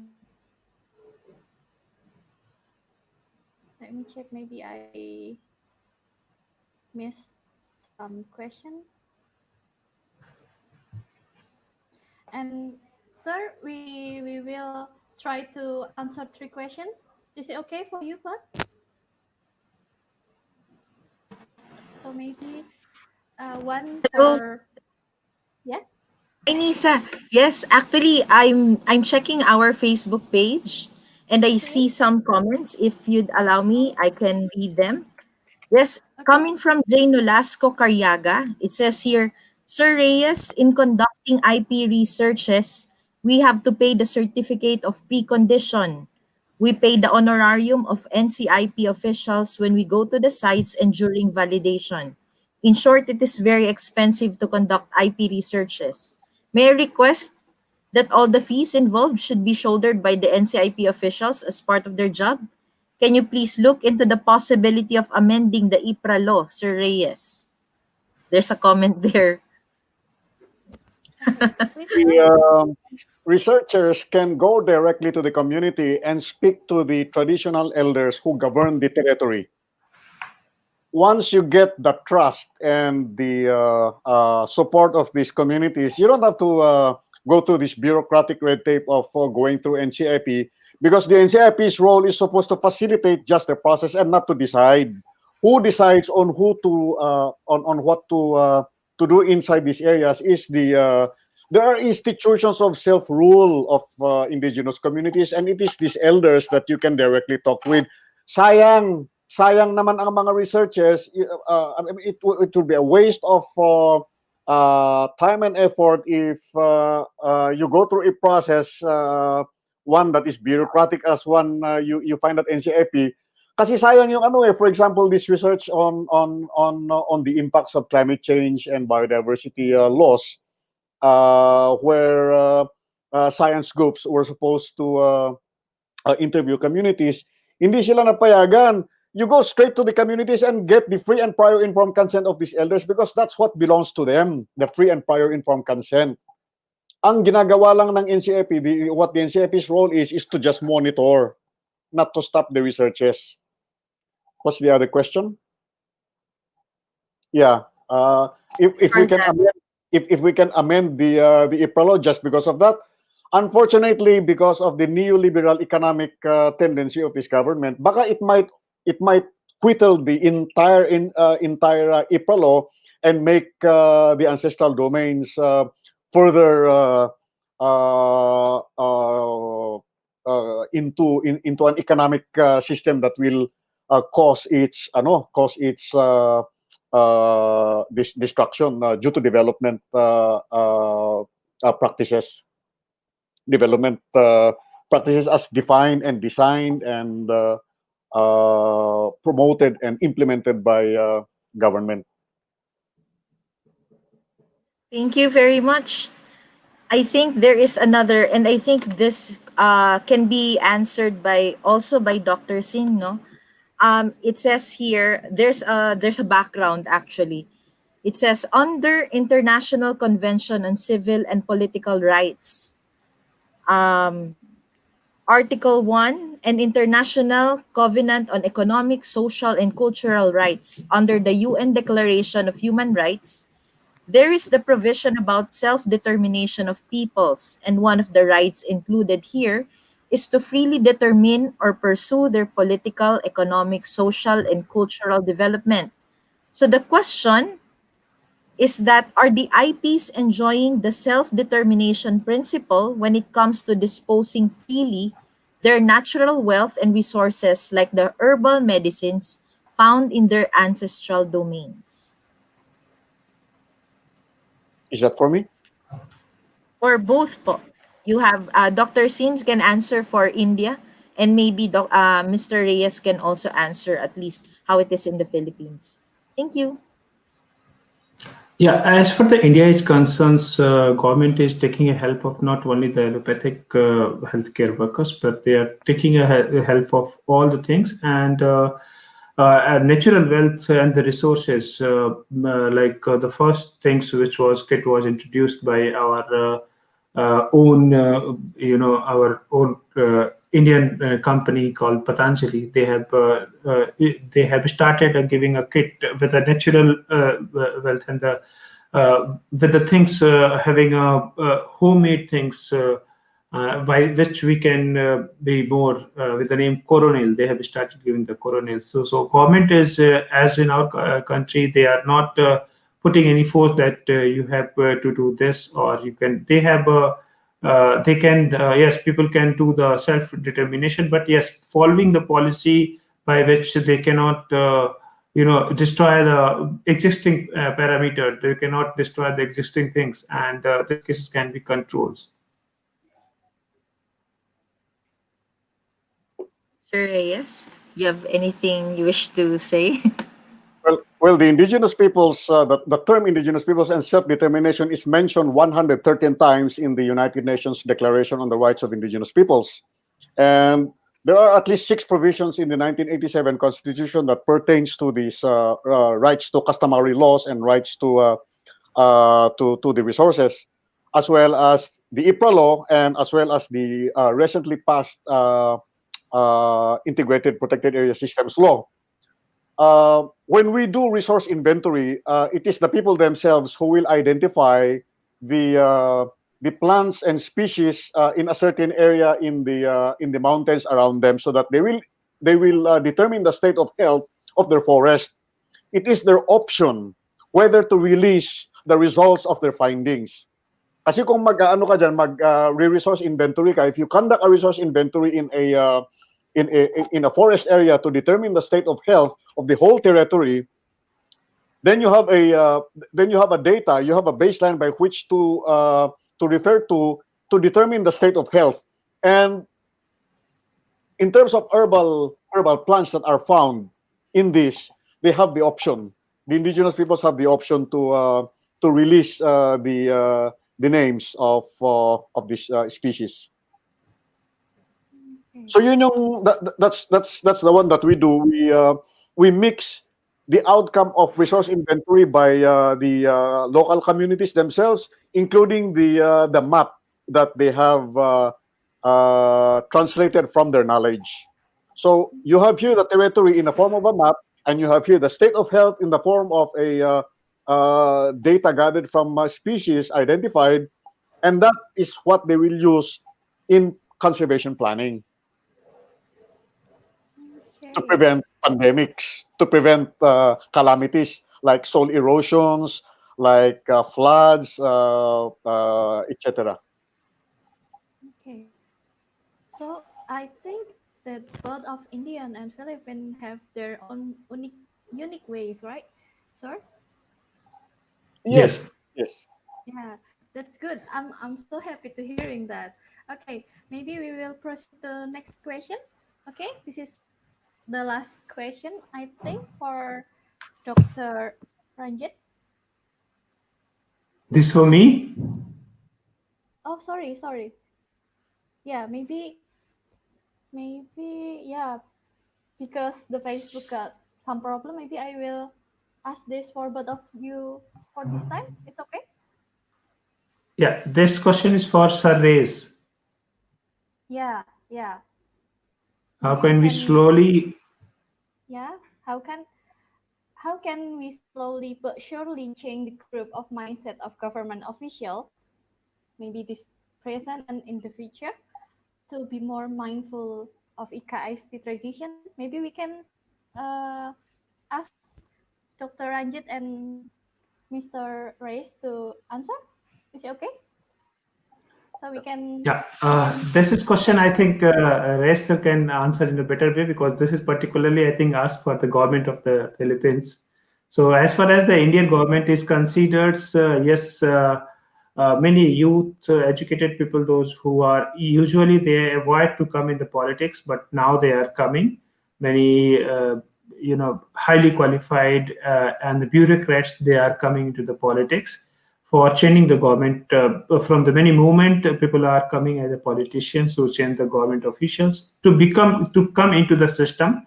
If you are not in the system, you cannot change the system. From the outside, we can only do the protest only, but for changing the system, we require to be in the system. So in India, we from last 10 years, we are finding that many past bureaucrats or the youth is more interested into the politics and they are coming to change the things. They are finding the basic root problem and they are trying to solve this root problem, because earlier, if I say 20-30 year backs in India, people those who are the ancestral, they are only coming to the politics, but now the things are changing day by day. Okay, so still Sir processing, right? Reyes. Yeah. Okay. Thank you very much, John Ching, for the question. While it is true that it's very difficult to change the mindset of government, you cannot allow the indigenous peoples communities to be forever relegated to the role of mitigating the adverse impacts of policy. So what we did in the case of mapping of indigenous territories is to open the participation of key decision makers in the environmental department. For example, here we have the Biodiversity and Management Bureau, and they have their provincial environmental officers, and they participated in the local mapping, in which activities were led by indigenous peoples themselves. So, in the process of participating, these government officials at the provincial level, uh, at least they showed some signs of shift in paradigm when they learned that conservation governed by traditional knowledge has resulted into higher biodiversity levels than when you compare that to those that are managed by governments under the protected area systems.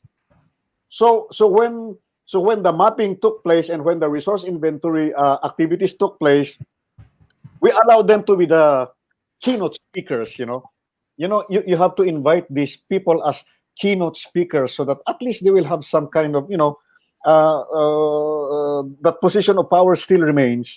And during the dialogue, that's when you already educate them. The result would be some kind of a complementary role, because then they will be changing their thinking with respect to traditional holders of nature protection, as historically experienced by indigenous peoples. So the idea of showing facts and data to these government officials by the indigenous peoples themselves, that will contribute in shifting the mindset of government officials. And it's true what our colleague from India said, that sometimes there has to be some kind of engagement within the system, because how can you convince a person if you always operate from the outside, talking in? You have to do some alternate methods. Correct. That's great. Thank you for your answer, Mr. Giovanni. And maybe we can ask one more question. Is it okay? Yes, yes. Yeah, I will write it. Yeah. So the question is, what is the reaction and the behavior of the community regarding the policy of the Indian government? Earlier, if I say in a first phase of the lockdown, because it was a sudden lockdown, government started on 22nd March, and from 23rd they started going on lockdown, and from 25th March it was a complete lockdown. So earlier people are for going to your hometown to moving public transports or not there. So chaos was there. But yes, later stage when government supported them, provided with the essential aids, that people are more supportive. As I discussed in my second last slide, there are many things which a policy which was well accepted by the community. And for number one, like closing of the shops, even in the countryside, in the local areas also. Number two, maintaining a social distancing. Number three, government giving a different opportunity to become a Atmanirbhar Bharat, and they are providing many things to the needy and poor people. Yes, as I said, we have a huge population, so sometimes it was difficult, but yes, whatever the policy government taken, people are accepted, and they are supportive with the government. In nutshell, if I say, they are supportive with all the policy which was given by the government. They are well accepted by the community.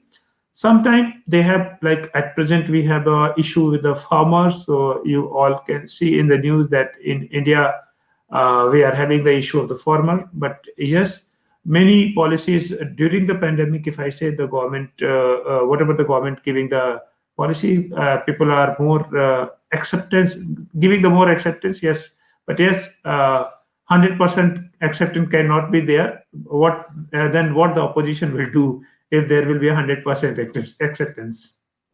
Okay, that's great. Really interesting for your explanation. Thank you for your time, Dr. Ranjit and Mr. Giovanni. Um, Maybe we will wrap up this Q&A session, uh, and then I will give feedback to Miss Diana. Thank you for your time. Thank you so much. Thank you.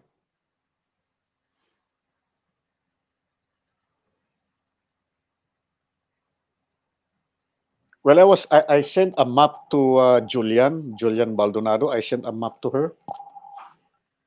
Maybe that's one evidence that we show to government to shift their thinking. Is Julian there? Julian Baldonado there?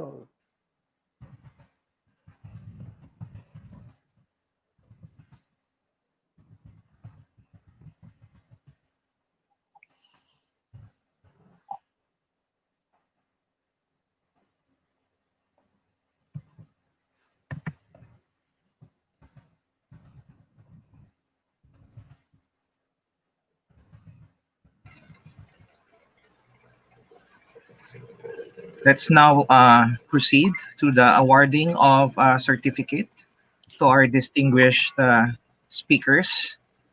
Um,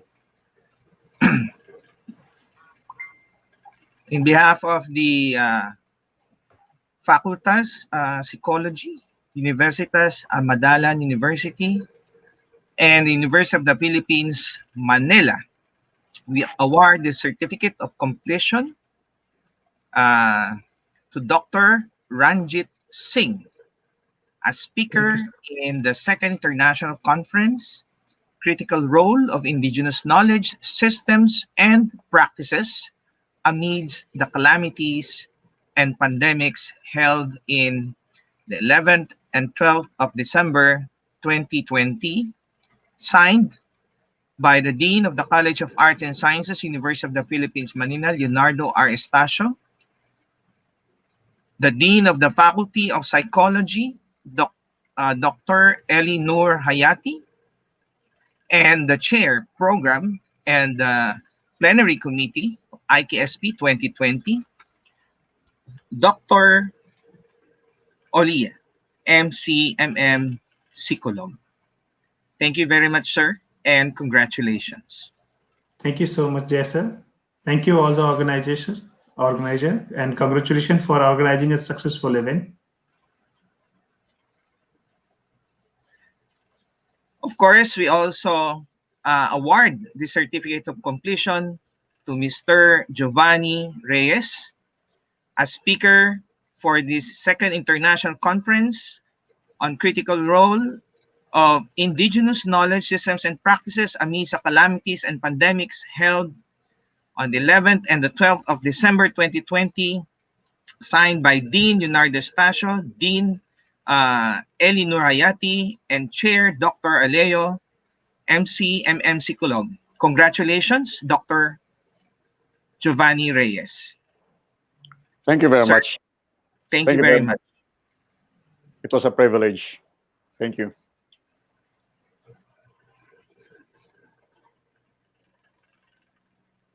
Okay, so now back to you, Ma'am Dayan. Yes, thank you very much. I'm sorry I had some technical difficulties. I'd like to thank again Dr. Ranjit Singh and Mr. Giovanni Reyes for joining us this morning for their talk. It was really enlightening for all of us. And I think that's a takeaway for our viewers that in order for us to be able to integrate IKSP into the practices in responding to specifically what we have right now, the COVID-19 pandemic, then taking part in the government or with the government is a big step towards that. Thank you very much. Now, as we proceed to our next session, we will move on to the third plenary speaker. He cannot join us today live, but he has provided us a video recording of his presentation. Our next speaker is Dr. Francis Gialogo. He is a professor from the History Department of Ateneo de Manila, Philippines. Here to talk about the Philippines in the world of influenza pandemic of 1918 to 1919, let us welcome in spirit Dr. Francis Gialogo.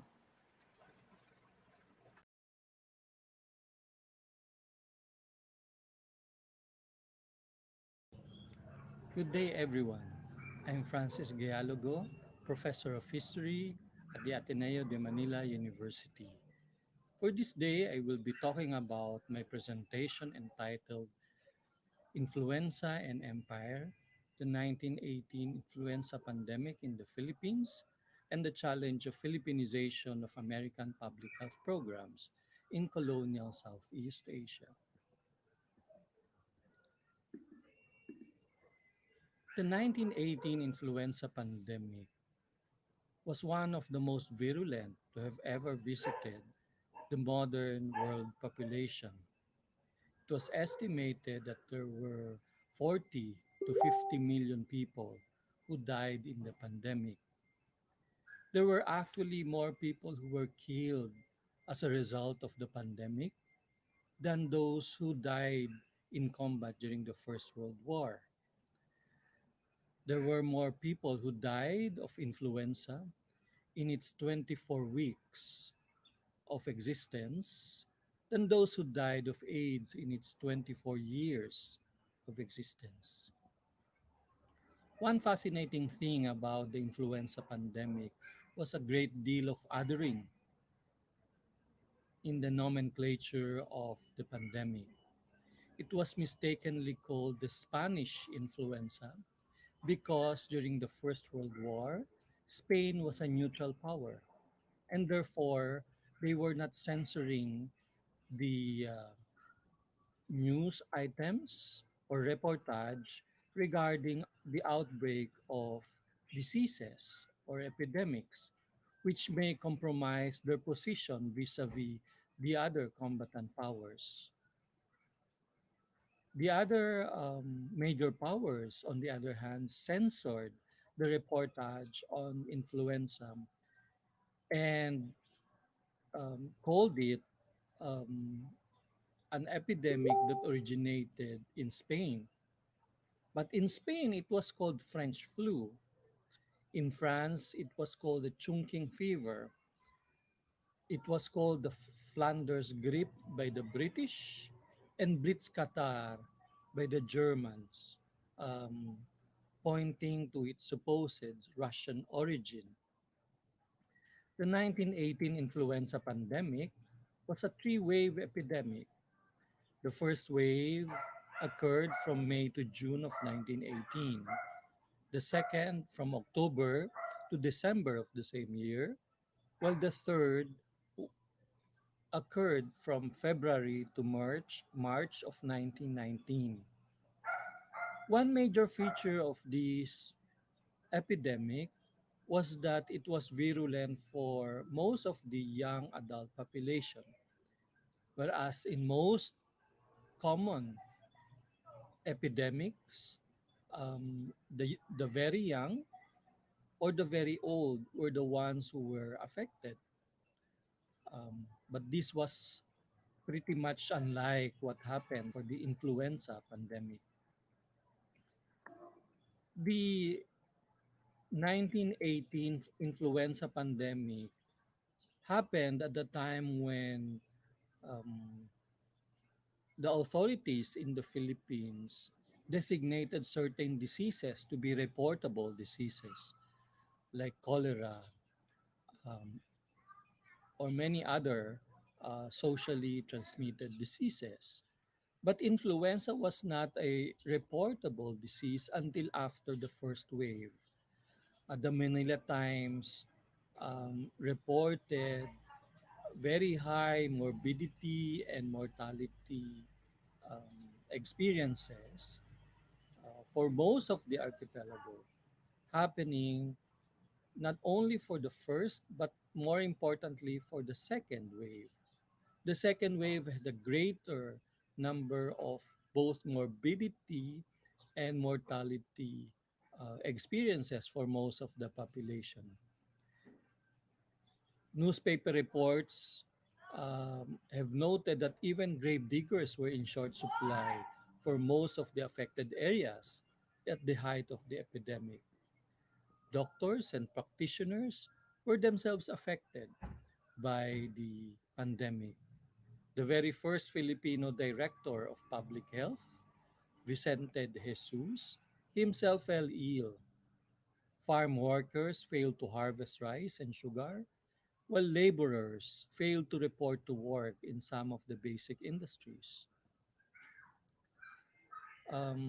The Manila Times editorials also highlighted the problems associated with the outbreak of the influenza pandemic, highlighting themes such as the high cost of living, overcrowding, the lack of government support, the lack of budget, the need to expand hospital care, and the need to coordinate with international organizations and other governments to be involved in the containment of the disease. For the official reports, the first wave was generally confined to the islands of Luzon and the vicinity, with high morbidity but low mortality figures. The second wave, on the other hand, affected most of the Philippine archipelago with both high mortality and high morbidity. The months of November and December actually exhibited the worst cases and the worst rates. Many victims fell to the disease tend to be under 40 years old, and it affected around 45 to 55% of the total population, with a 2.5 to 3% case mortality for influenza. The first wave affected the provinces of Bataan, Bulacan, Batangas, Rizal, Laguna, Tayabas, Pampanga, Nueva Ecija, and the city of Manila. These were all located in the major islands of Luzon. But as the influenza pandemic progressed, it affected the other islands and the other provinces. Overall, the provinces of Pangasinan, Iloilo, Leyte, Occidental Negros, Cebu, and Samar had 40 plus rates of mortality, while Albay and Pampanga had been 30 to 40 influenza death rates per 100,000. Um, of these provinces, only Pangasinan, Pampanga, and Albay were located in Luzon. The islands of Iloilo, Leyte, Negros, Cebu, and Samar were in the Visayas.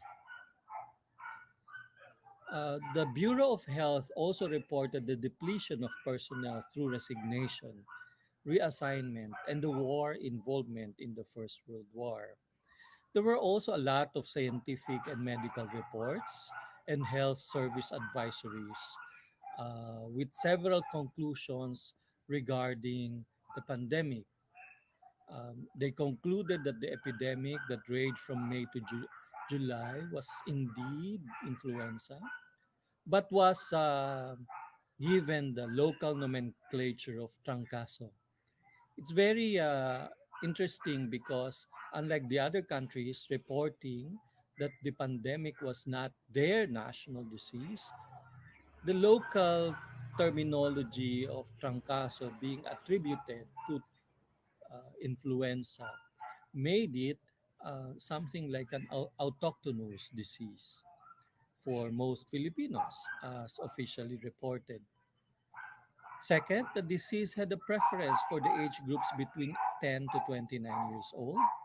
And third, the epidemic of October was merely a recrudescence and a continuation of the May to June epidemic, though it became more virulent for the second recrudescence.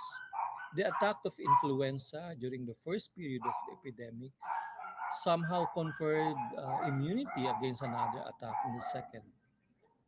Fifth, the epidemic was autochthonous in origin, but the importation of foreign strains increased the virulence of the native strains, according to official reports. There was an attempt at maritime and land quarantines, of hospitalization, the closing of schools, and places of amusement. But these failed to cut the diffusion of the epidemic. There were also folk and popular narratives related to influenza and related to cholera that somehow gave the impression that the masses, the ordinary people, had a different perception of why the disease had been happening. Um, some had some religious undertones in their narratives. Some had political undertones, blaming the abuses of the American colonial government with the outbreak of the disease. Some even had reinterpretation of some of the prayers or some of the Ten Commandments um, that has been popularized in Christian Catholic consciousness. The 1918 influenza pandemic in the Philippines was largely problematic, and it had affected around 90,000 of the less than 9 million population, largely because of some of the problems um, faced by the colonial public health officials. Initially, there was the denial that an epidemic was forthcoming or that the Filipinos will be affected by this foreign disease. But once the majority of the population had been affected, there was a great deal of, on the other hand, misdiagnosis, and on the other hand, um, dismissal that this was just an ordinary trangkaso. No? There were a lot of economic and political dimensions to the outbreak of the disease. Some security considerations, considering that um, there was a mobilization of troops, uh, Filipino native troops, who were being trained with the intention of being sent to Europe to participate in the combat operations during the First World War. But because the armistice was already signed, some of those who were recruited and were being trained in Manila were infected with the disease. So once they were sent home, they sort of became the carriers to the outlying provinces, creating new rounds of infections for some of the previously unaffected population. There was also a notable cultural difference with regard to the perception, attitudes, and practices and knowledge about the disease, its spread, and the measures of control to be adopted. The colonial authorities adopted a semi militaristic approach to combat the disease with strict implementation of um, quarantine rules, of lockdown, uh, procedures, and the prohibitions to public gatherings, to the consternation of the majority of the population, particularly because for most of the Filipinos, um, the experience of epidemics was largely a social experience, that notions of affection, of empathy should be expressed. No, that ill people, those who were sick, should not be isolated. That the expression of empathy should be made by those who were well, so that the sick will sort of not feel isolated nor abandoned by their loved ones. The decision also to launch a massive cremation of those who fell victim to the disease was running contrary to the burial practices of early Filipinos. Cremation was never a part of the traditional burial practices of the Filipinos. So there was this cultural conflict that happened, not only with regard to the experience of morbidity, but also how to deal with the high levels of mortality related to the outbreak of influenza in 1918. And therefore, there were many discourses and multiple sources that can be generated in the recreation of the narrative of the 1918 influenza pandemic. And these discourses and these narratives, these sources, were actually revealing contesting meanings and divergent approaches, contending forces, and different interpretations, both from the scientific community, from the colonial, militaristic communities, the measures taken by the government, as well as the reception made by the different individuals, the mass of the population uh, regarding this. Um, creating different layers of meanings and narratives to the ideas of wellness, to the primacy of science or knowledge in public health, vis-a-vis the idea of proper diagnosis, proper health measures on the one hand, and on the other hand, the recognition of traditional and folk knowledge regarding the disease. And therefore, what the influenza pandemic of 1918 taught us is that there really is a need to redefine and reassess the experience of pandemics, not only based on scientific evidence, which is very important, but also based on how knowledge, how information is being disseminated and transmitted to make it more understandable to the people. And at the same time, recognize the um, cultural conditions upon which majority of the population um, were receiving information and knowledge, and were redefining and reassessing their experience with the novel um, um, historical experience of undergoing um, the tragedy of the pandemic. Thank you and good day to everyone. Magandang araw sa ating lahat at maraming salamat po.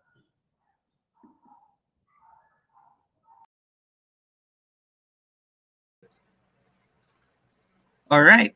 So, ladies and gentlemen, that was Dr. Francis Gialogo. For more information, you can read his article entitled The Philippines in the World of the Influenza Pandemic of 1918 to 1919, published in the Journal of Philippine Studies in last June 2009. He shared with us, no, that while most of the public health and medical institutions of the old imperial order gave way to institutions of the nation states, no, that inherited the old system, and also, no, he mentioned about ineffective quarantine, bureaucratic problems, military mobilization. These all sounds very familiar, no? So how is it different nowadays when we have better technology, or it's not about the technology, or is it more about being prepared or being more culturally sensitive? Or did our society took the challenge to be prepared for the emergence of this pandemic and avoid the repetition of the mistakes that was committed during that time? So the challenge remains to us, okay, to be prepared, no, for the emergence of the next possible pandemic. Yes, and I hope that with the talks that we've been hearing, with the points that we have been picking up and the insights that we are having with this conference, it will help us somehow prepare. Either we become part of the government, we are in the government, we are in the academe in our own ways. We become a change so that these histories will not repeat. Thank you, Yes. Dr. Francis Gialogo and Doc J. Now let us now move on to the fourth plenary speaker, who is here to speak about human genetics research during the SARS-CoV-2 pandemic.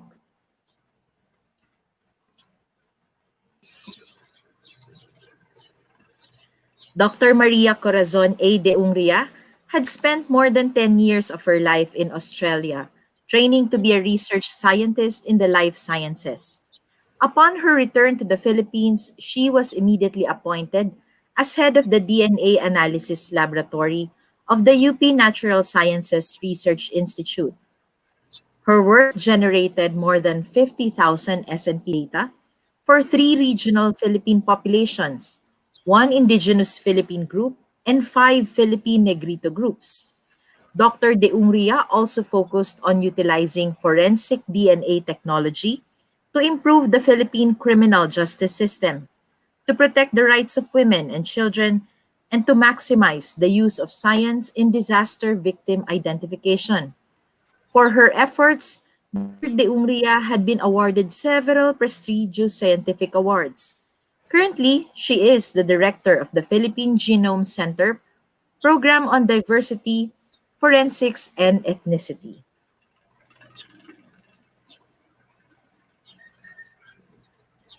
Take it away, Dr. De Ungria. Thank you. Good morning. Can you hear me? Okay. All right. Good morning, everyone. Um, as introduced, my topic is on human genetics research during the SARS-CoV-2 pandemic.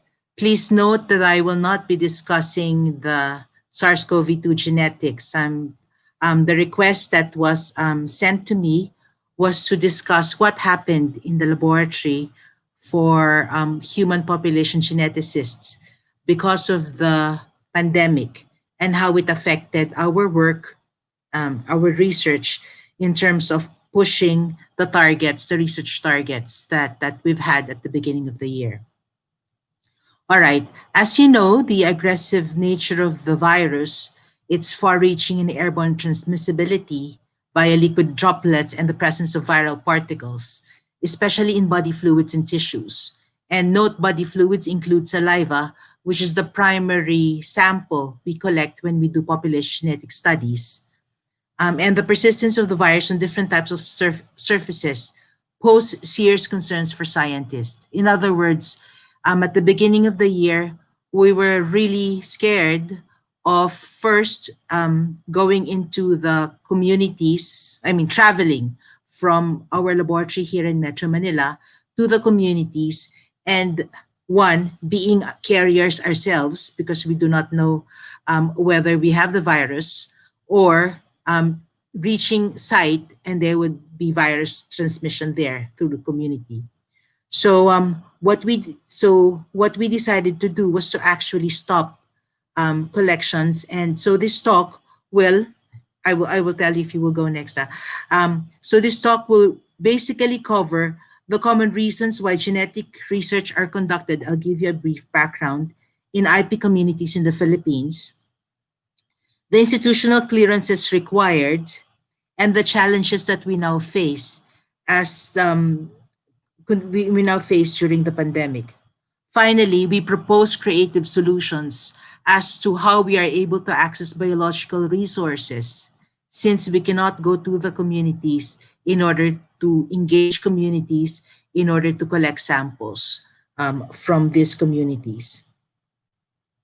We need to maximize the use of our resources such that we are able to continue answering questions about who we are, where we came from, and also to address possible signals that could help address health challenges in the Philippines, amongst Filipinos.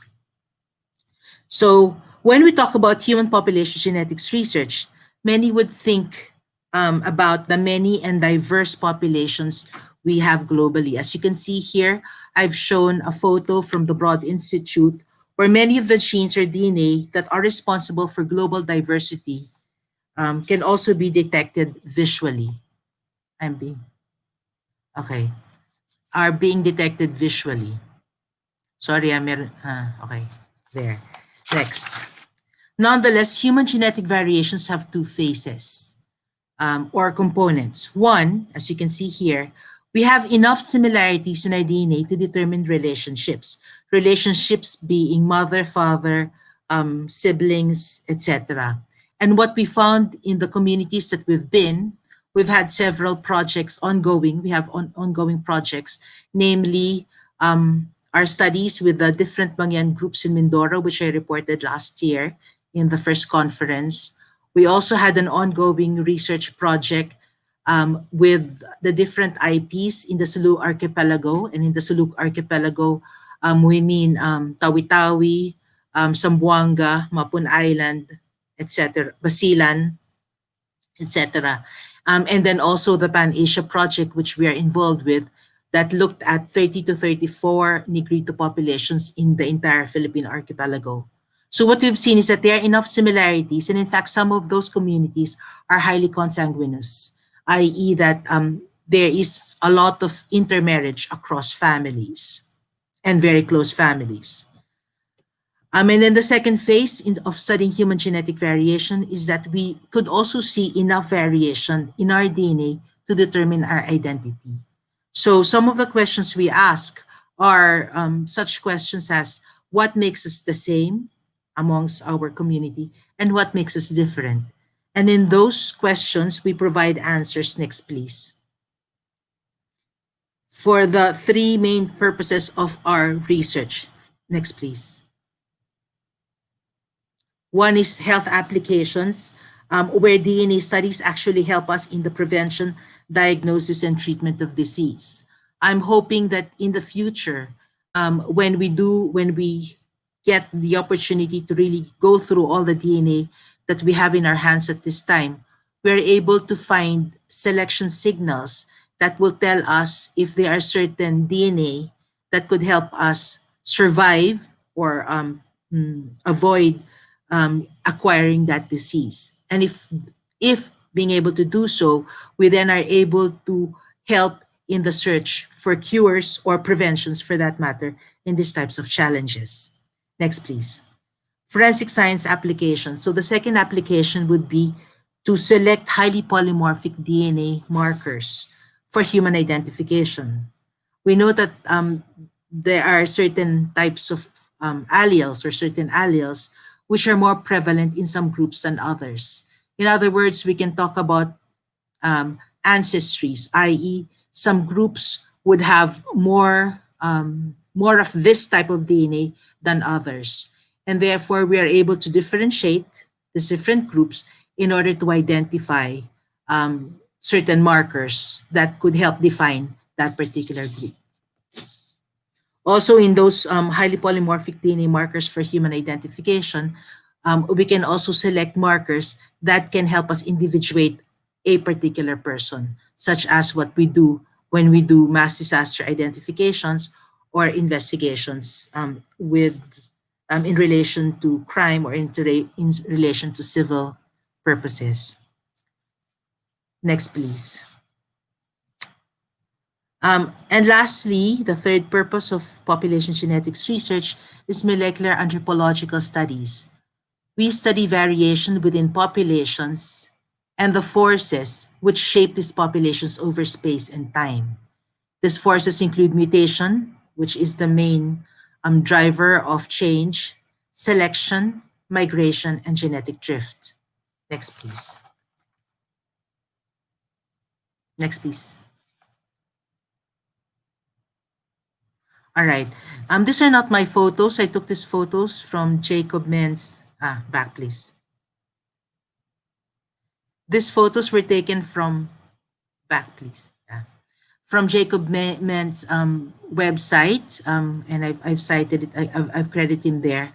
Understanding the genetic basis of some of the traits in different populations, and we know in the Philippines we have over 110 indigenous communities. In fact, in the recent interview we've had with or dialogue we've got with the National Commission, and can you hear me? Do you want me to put it higher? Okay. In the recent dialogue that we've had with the National Commission on Indigenous People, no, go back.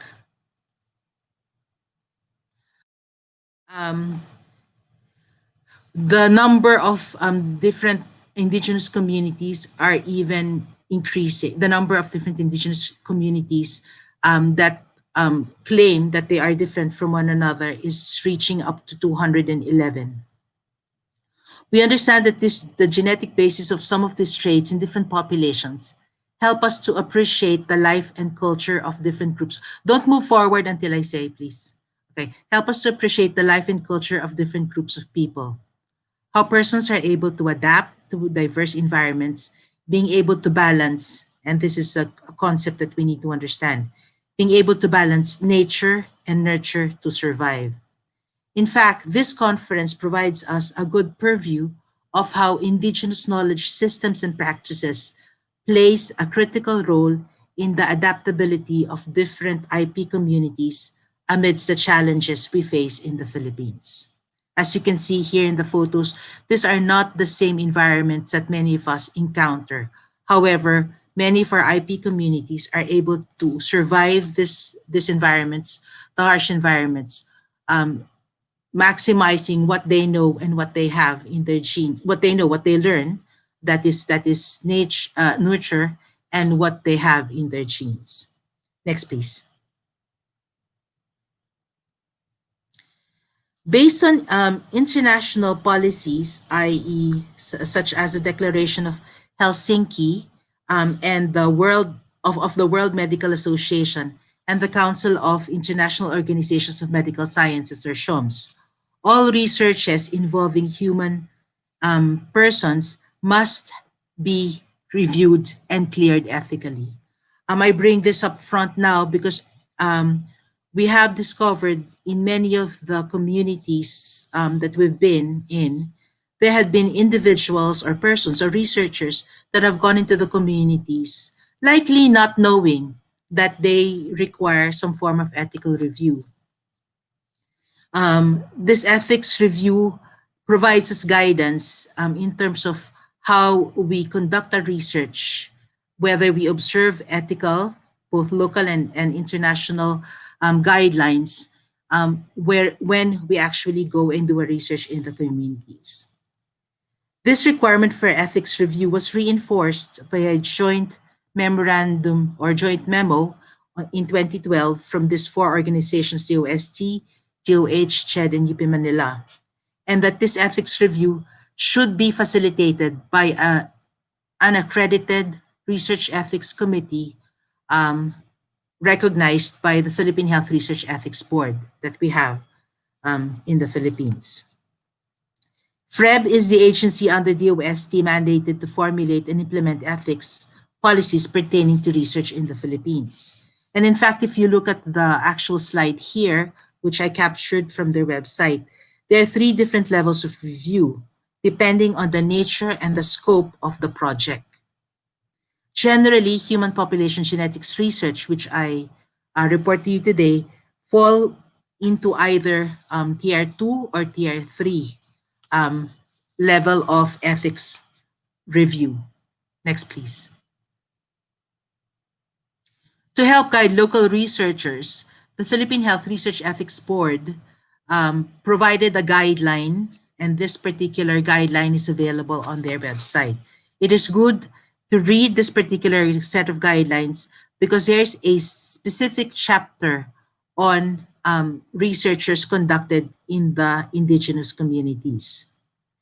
To further highlight the critical role of a proper ethical review of all research that involve IPs in the Philippines. Next, please. FREB also issued a separate memo, particularly for IP research. This was done in 2017, and it says here, Memorandum Number 2017-001.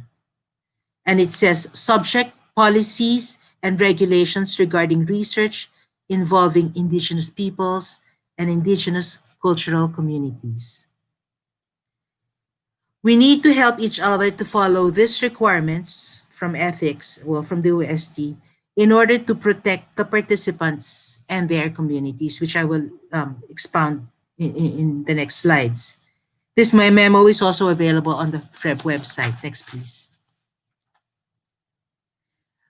In our experience with doing research, human population genetics research, and being able to dialogue with different communities, maybe not as extensive as some of the social sciences, but common themes have come out in these discussions. First is the vulnerability of indigenous peoples in terms of being swayed to participate or not to participate in a particular research project, mainly because of their poverty, their little access to education and health care. In other words, one can ask, because ethics requires us to get a free and prior informed consent. How free is free and how informed is informed? Because a lot of the community, actually majority of the individuals we have dialogued with, do not even understand what DNA is. How can one agree and freely agree and sufficiently informed to consent to provide one's DNA. And we realized the impact of being able to acquire and study a person's whole genomic sequence, and the risks that a person could take if those material are not properly handled. So ICC's IPs are very vulnerable. They have a lack of voice in governance, which was discussed in the previous lectures. In many of the areas that we have collected samples, we found it very difficult to actually reach those communities. They are geographically isolated and consequentially also socially isolated.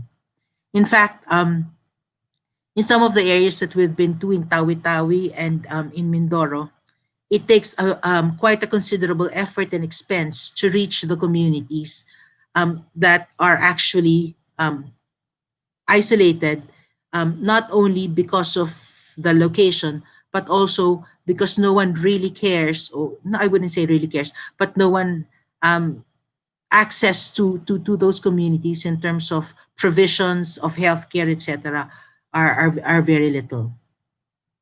And then, of course, the effect of the study results on their beliefs. When we study human population and we do genetics research, we can actually potentially find signals of health or disease, maybe of some certain behaviors or physical traits. This may result, if not properly handled and properly explained, could be a source of discrimination against certain communities. And therefore, we need to be very, very careful in how we handle them. I've talked about the novelty of concepts of the free and prior informed consent. And this last consideration, which I think is the most important, is the erroneous perception of ownership by some researchers or private institutions. We ask the question, who owns the biological samples and who owns the information derived from studying those samples? And let me answer these questions clearly here in black and white. Researchers such as myself must realize that we do not own the samples we collect. It is the person who provided that saliva, his or her saliva, who continues to own the DNA in that sample. And therefore, we researchers are mere custodians of his or her DNA. We are bound by the scope, extent, and limitations of the consent provided by the IP volunteer.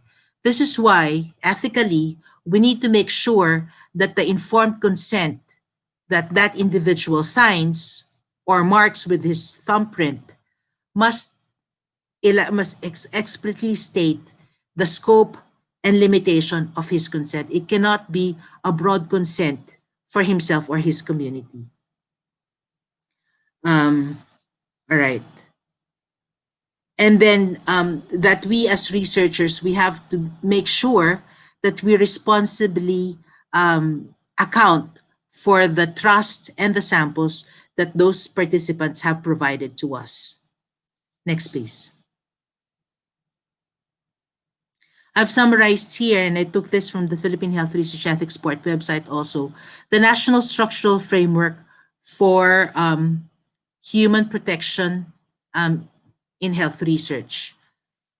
Here you can see the different stakeholders and participating agencies. You've got the regulatory agencies, the research ethics committees, which I've mentioned already.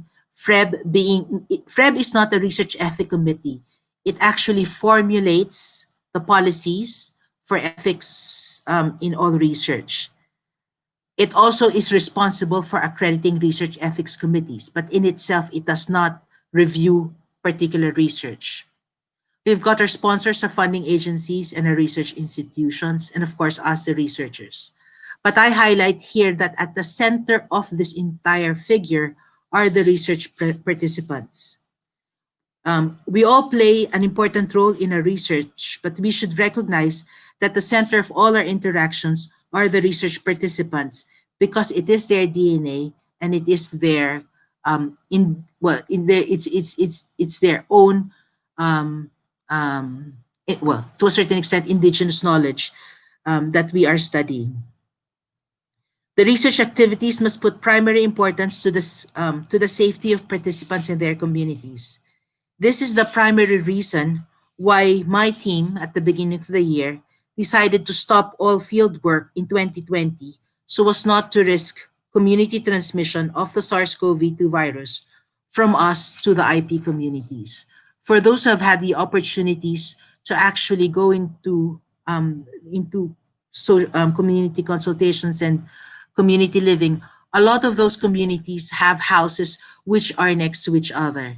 If a virus or somebody comes to that community who is actually a carrier, then we know it could be very critical for the entire community. The spread or transmission of the virus could be very, very fast, given the close habitation of many of the families. Next, please. Next, please. Okay, NCIP is one of the regulatory agencies which we now bring in the discussion. I was listening to the earlier discussions on the role of NCIP, and back please. Sometime in early 2015, the Philippine Health Research Ethics Board, the Philippine Health Research Ethics Board initiated dialogues with the National Commission on Indigenous People, recognizing the critical role of NCIP in protecting the rights of IPs. That is based on the IPRA law as it is worded. In 2016, FREB and NCIP, next please, signed a memorandum of understanding, next please, to combine their efforts in fulfilling their, back. Thank you. To combine their efforts in fulfilling their individual mandates. Also, this memorandum of understanding was signed in response to some reports of non-compliance of some researchers with the ethical requirements and IKSP requirements during their research in the communities. And I guess some of us or some individuals may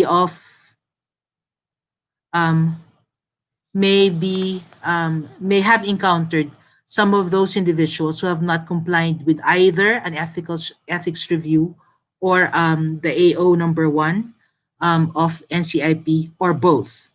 And this is critical because we've known of situations where samples that were collected from the communities, human samples that were collected from the communities, were actually taken and brought to other countries and studied there without the explicit consent of the individuals from whom those samples were collected from. All right, next please.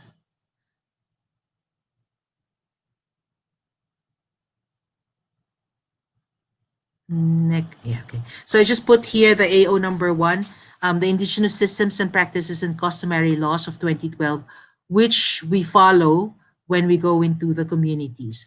There had been some legal discussions as to whether human population genetic studies should follow not AO number 1, but AO number 3. We are trying to actually discuss this with the NCIP because AO number 1 in itself, as somebody mentioned earlier, is very difficult to actually fulfill during a research.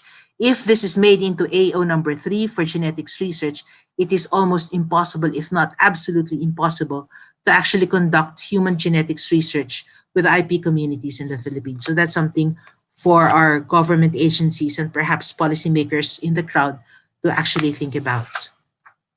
Next, please.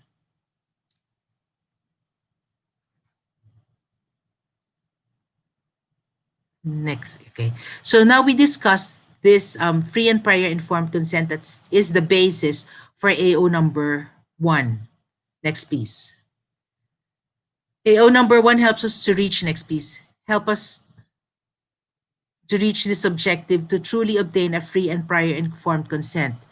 In other words, the consensus of all members of the ICCs and the IPs. In fact, when we go to the communities, we conduct, and I'll show you some photos later on, we conduct community consultations, and the community are then left to decide for themselves without us. We move out of the dialogue so that amongst themselves they can discuss whether they agree to the application for research that we convey to the community, or that they would politely say no and refuse participation. It has to be a consensus of all the members. Next, please. Their FPICs determined in accordance with their customary laws. um, free from any manipulation, interference, or coercion. So if any of the communities, and we've done it a few times, that the communities would inform us that they have particular rituals that need to be done, then we respect those rituals, um, assist in the carrying out of those rituals, such that the proper consent could be obtained based on their traditions. Next, please. Next, please. There is absolute need that researchers disclose the full intent and scope of the activity. Next, please.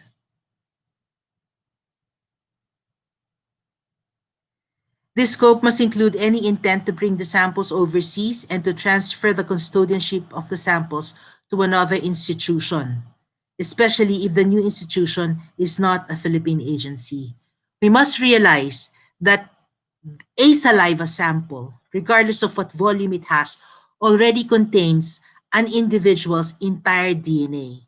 This DNA contains our entire genetic code, all the material that could help analyze what we have in our DNA. So our signals for selection, any mutations that we have, adaptations, etc. So we need to be very, very careful, us as researchers, when we collect those samples, that we protect those from abuse and only analyze based on the extent of consent provided for by each of the participants. I found in my experience in a number of years with collaborations with other institutions, particularly institutions from overseas, that this social dimension of our project needs to be explained carefully and thoroughly, because different institutions and different backgrounds could affect the way that our collaborators would work in terms of handling the samples. I don't know if you are aware, this is not our work, but I don't know if you are aware that there had been certain sequences, whole genome sequences, the entire lot of some of the IP communities from the Philippines have already been uploaded on the genetic database that is accessible, global databases that are accessible by anyone from the global community. I am not sure whether those communities actually know that one or two or maybe three of their members have provided, whether willingly or informed, those samples, and that their entire community are now being analyzed in comparison with other sequences from IP communities from other countries. Next, please. The informed consent must be written and conveyed in a language and a process understandable to the community. So if there is a need to translate to the native tongue, then both the ethics review had been required also by the National Commission on Indigenous People in Region 9 to translate and employ a translator during the community consultation process. So some of our kasunduans are actually written in Yakan or Sama Bajau, etc., so that the community leaders who signed those agreements actually know what they are signing. Next, please. So just last year, I showed these slides in the first IKSP meeting. In fact, the reason why I'm showing you these photos is to show you why we could not do the same things again this year at the time of COVID. We intended to go back to Mindoro in the first quarter this year to report to the communities our genetic results, and which prevented me from reporting it to you in this webinar. In our signed memorandum of agreement or kasunduan with the communities, we agreed that the first people who would hear the results will have to be the community themselves. So I cannot report it here until I have gone back to the communities to validate those results. Next, please. We had conducted this community consultations when we invited the individuals to participate and the communities to participate in a research. We intend to do the same and even more when we go back for the validation process. Next, please. We also conducted personal interviews, and we have de-identified the samples, which means that we have removed the names from the actual codes when we were analyzing the samples. However, we have retained those names so that we are committed to the communities to inform the individuals, if they want, the individual volunteers, of the results of their own DNA in personal interviews and discussions with those volunteers. Next, please. Prior to the issuance of a certificate of compliance by NCIP, we had to do all those different activities, and these two certificates I'm sharing to the attendees today are the certificates of compliance issued to our team by the National Commission on Indigenous People Region Form. It is difficult to get, but it is possible to get. This certificate formally recognizes our compliance to all the requirements posited to us by NCIP, as well as our ethics clearance. Next, please. In fact, I've shown this also last year. What we normally collect, we don't collect blood because that is invasive. So when we went to the communities in the previous years, we would normally collect saliva samples. It was easy. People, our volunteers would spit inside a tube which would contain a contained lysis buffer, and then we can take those samples and bring those back to the laboratory.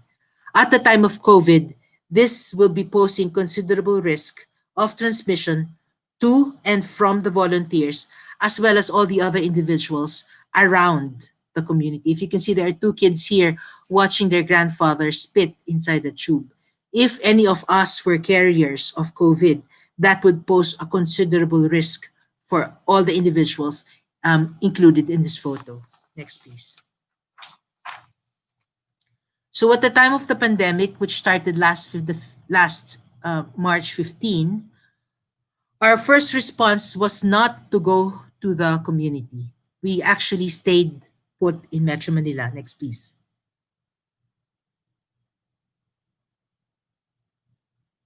Next, please. Once the enhanced community quarantine was lifted, we opted. Mind you, these are not photos of my team. It's just a photo I pulled from the internet. However, we decided to start doing laboratory work. If we are going to use any saliva samples from a COVID person, we would have to be geared like this. However, we did not use these types of protective gear because the samples we collected were samples before COVID started. Next, please. Those COVID samples are now comprise an important collection because they don't have the COVID virus that would be integral to studying the genetics of different IP communities in the Philippines, which is now our second stage. Our second response in the time of COVID is to actually focus on data analysis and bioinformatics. We needed to adopt a creative stand. Siyempre, first thing, when we could not go back to the field, we were actually discouraged and felt, I think many of the researchers would have felt the same way. We could not follow the Gantt chart and the targets that we had agreed to do with our funding agency. However, as I've said earlier, we decided to find creative solutions in order to maximize the resources and the time that we have during the time of COVID. Instead of thinking too much about what we cannot do, we decided to do what we can do. And in this particular time, we focus on bioinformatics and data analysis. Next, please. And we're still doing bioinformatics and we're still analyzing data. However, it is coming to the end of the projects, and so we are now exploring opportunities to go back to field or finding alternative options if we still cannot do so. Next, please. For the old places that we've already visited, next please. Next please. Where we need to report the results of our work to the communities prior to publication. Next please. We have already initiated dialogues with our NCIP IKSP team as a first preparatory step towards validation. It may be that some of the initial interactions, if we could not physically go to field, is via Facebook or via Zoom. And we will have to make arrangements to get something for them to be able to buy data. Next, please. In the new places where we've planned to go to further expand the DNA database in scope and number, we have these options. Next, please. Can we use, and this is with discussions with the Philippine Health Research Ethics Board and some of the Ethics Review Committee personnel. Are there ways to be able to continue our research by targeting to find other sources of biological samples? Next, please. There is, and I don't know if participants here are familiar with the concept of secondary use. Secondary use applies to samples that have been used for other projects and have been stored. One can make, to your Ethics Review Committee, an application for secondary use of those anonymized or de-identified archive samples from other projects in order to use for your second project. Now this is, and we're studying this policy because it may be an option that we will take if the pandemic is not gone soon, very soon. This is possible only, and the response is that secondary use is possible only if we can show that the scope of the second project is within the informed consent provided for by the participants. If not, then the secondary use principle may not be applied. So for example, we've done some of our work, which is sequencing a particular set of markers, which are not markers for disease, which are not markers for coding regions, etc. And then there comes up another project wherein we would like to actually characterize another aspect or another portion of those markers and funded by another agency. So in principle, the objectives are the same. The DNA are slightly different, but the objectives are the same. And we've done in this year, I think I've done about 3 or 4 secondary use applications in order to gain access to some of the archive samples. It is possible, it is feasible, and it has been approved by our Ethics Review Committee. Second, use of de-identified samples without a broad consent, but with an application for a waiver of consent. Now, this is a different concept from a secondary use principle where it's just secondary use and there is an informed consent. This second option that we are exploring is to have to be able to gain access to samples that did not have an actual consent or did not have sufficient consent that could cover this new project. Now, a waiver of, so basically there is going to be, what you're asking is for a waiver of that consent. However, the ethics review committees we found are much stricter in terms of waiver of consent applications than secondary use applications. For example, so that people will understand, a waiver of consent applies to a child participant at that time that the project started that reached adulthood and wishes to decide to continue or participate or have his sample removed from the actual project. Now, if that particular project consists of a very important data set, i.e. the development, progression of tuberculosis over 10 years in a particular family, then removal of actual samples may affect the conclusions of such an important research. And so there are ways to request a waiver of consent from the Ethics Review Committee. One just needs to communicate one's intent and to ask the feasibility of gaining that waiver. Institutions should have very explicit policies for granting waivers of consent. And that's something that potentially other researchers can explore.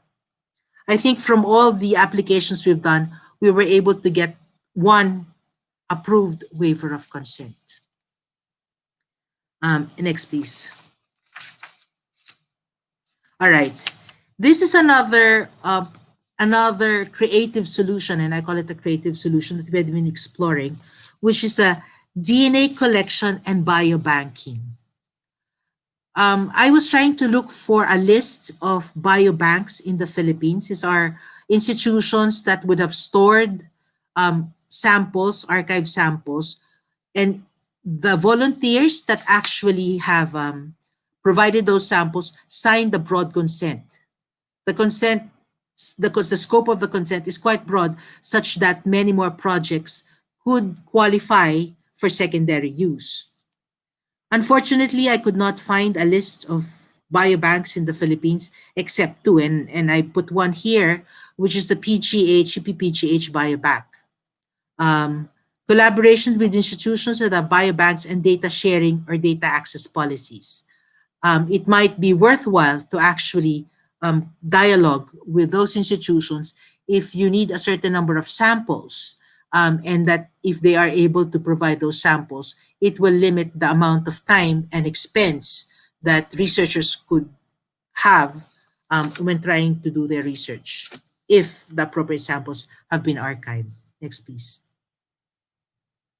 Another biobank that is supported by the Department of Science and Technology, the Philippine Council for Health Research and Development, and the University of the Philippines System is the biobank facility at the Philippine Genome Center in UP Diliman. The PGC is a biobank core facility that envisions to serve as a mirror biobank for many of the samples that future researchers may be collecting. Samples from Filipinos, IP and non-IP, as well as samples from flora, including indigenous flora and indigenous fauna, that also form part of our national patrimony. In the discussions that I've been regarding the biobank, there are concerns that if we do not archive or if we do not have a sufficient storage facility for the DNA of some of our flora and fauna, native flora and fauna, as well as our IP communities and other Filipino communities, we may lose them and not have a good repository for those DNA. And therefore, the biobank facility of the Philippine Genome Center is currently being set up to address this concern. Next, please. However, we've got challenges with biobanking, which we're also trying to address. Next, please. Biobanks are not homogeneous. Specimens have been originally collected for different purposes.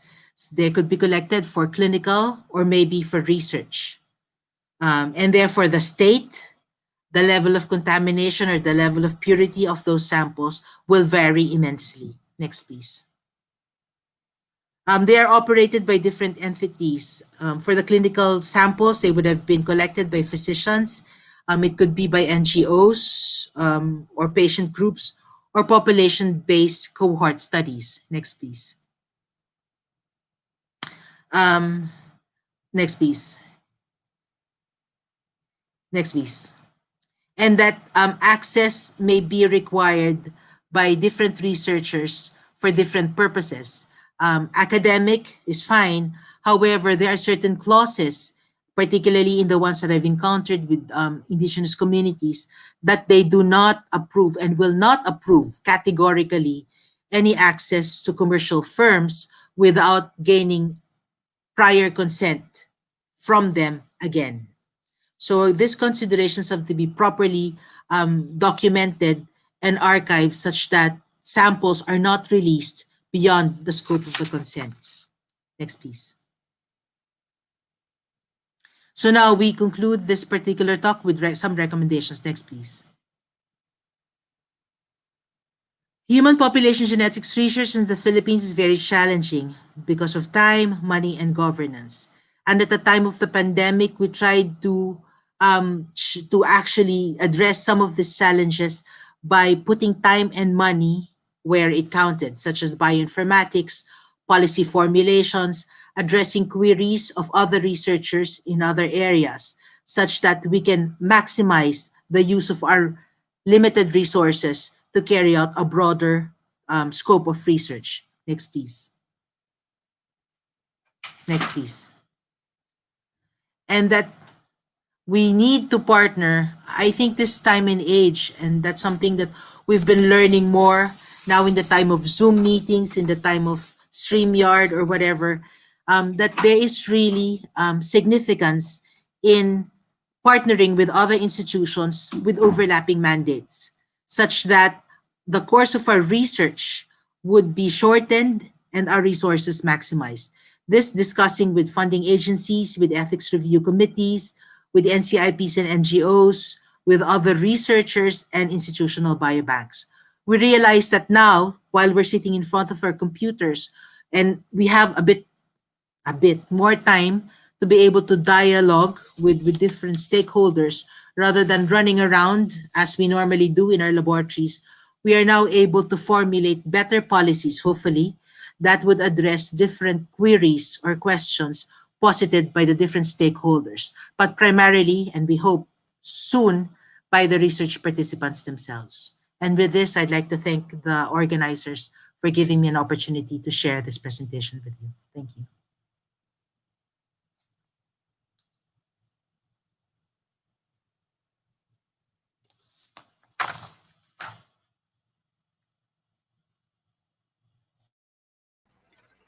Thank you very much, Dr. De Ungria. Apart from sharing with us your wisdom on the role of advanced molecular biology, particularly human genetics research, in valuing the lineage of our IP or indigenous cultural communities, you also emphasize that it is indeed appropriate yet powerful approach for researchers to consciously invoke a coherent system of ethics, in this particular case for holistic understanding of our origins. That is highly appreciated. Yeah, in fact, even if I heard Dr. De Umria last year, I still pick up another new set of learnings this year, and highlighting that the ownership of what we get from samples from our IP indigenous peoples, and for anyone for that matter, they own whatever it is that we get from them, and it's important to get their consent. May we now invite Ms. Nisa to join us to facilitate the question and answer portion of our talk. Thank you.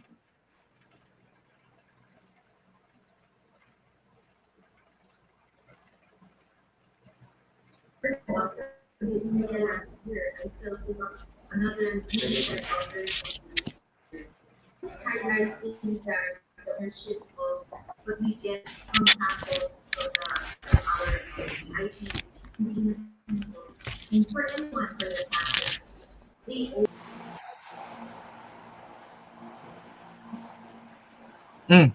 Na-disconnect kaming lahat. Paano nangyari? All right. So we will be reading the question for Miss Nisa. I think we have a question. What were your experiences in validating the results? How did the IPs react to it? I think I got problem with my connection. Hello.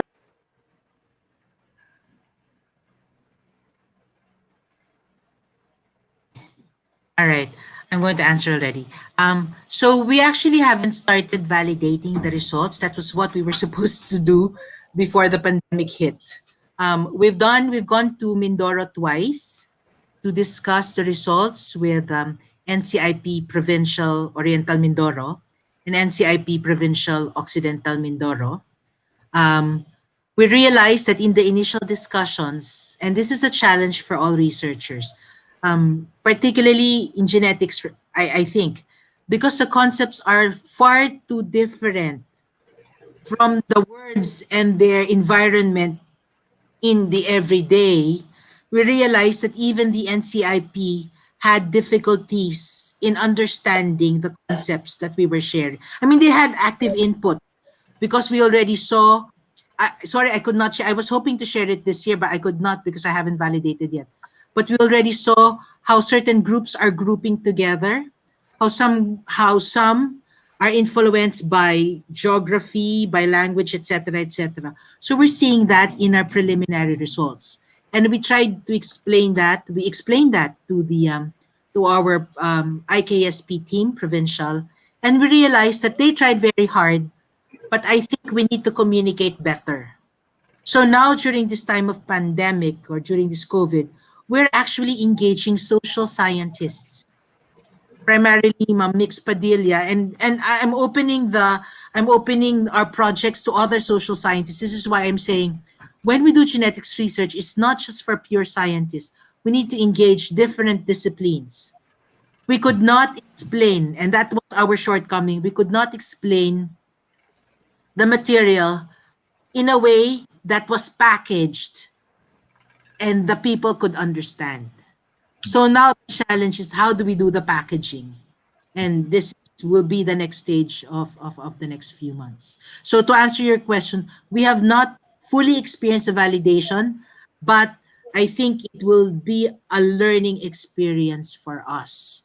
And then the IPs would react. I think also, and I could foresee this already, many times when we were doing community consultations, ang parating sinasabi, malayo yan sa tiyan. It doesn't feed us. Genetic results doesn't feed us. How do we, get something out of that?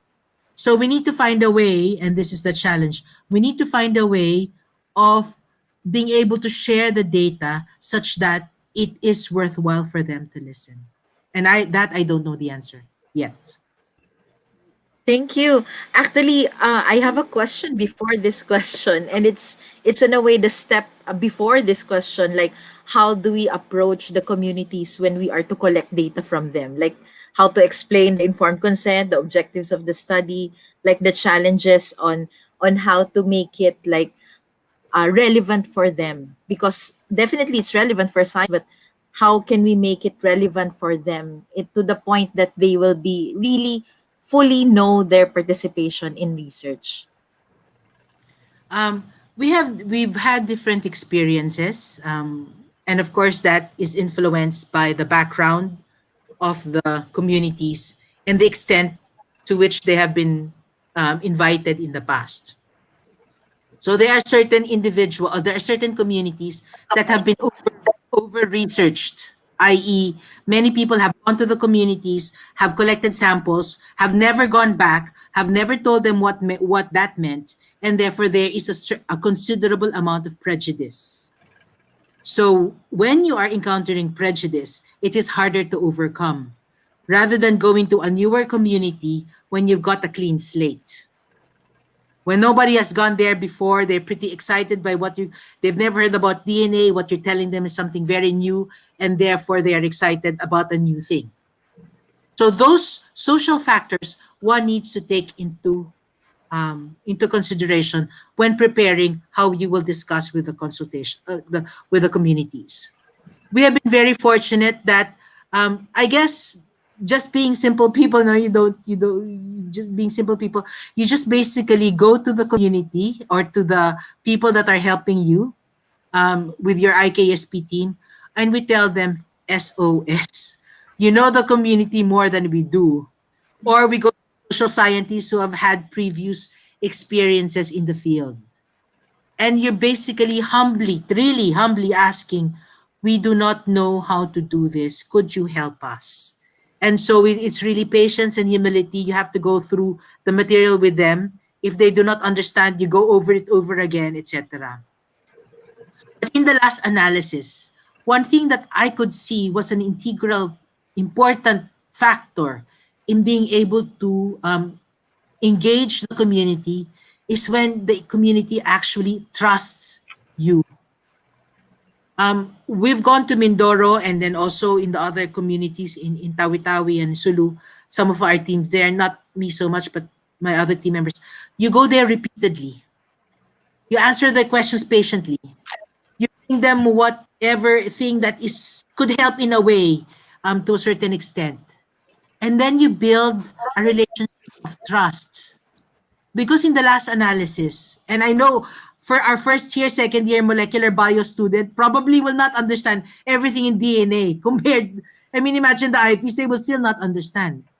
But trust you, then that makes the difference. In fact, in the many interviews I've had, I've asked them, sir, will you allow me to archive your sample, so that I can use it secondary in case I have another sequencing protocol? They don't even know sequencing. Another protocol to use, etc., etc.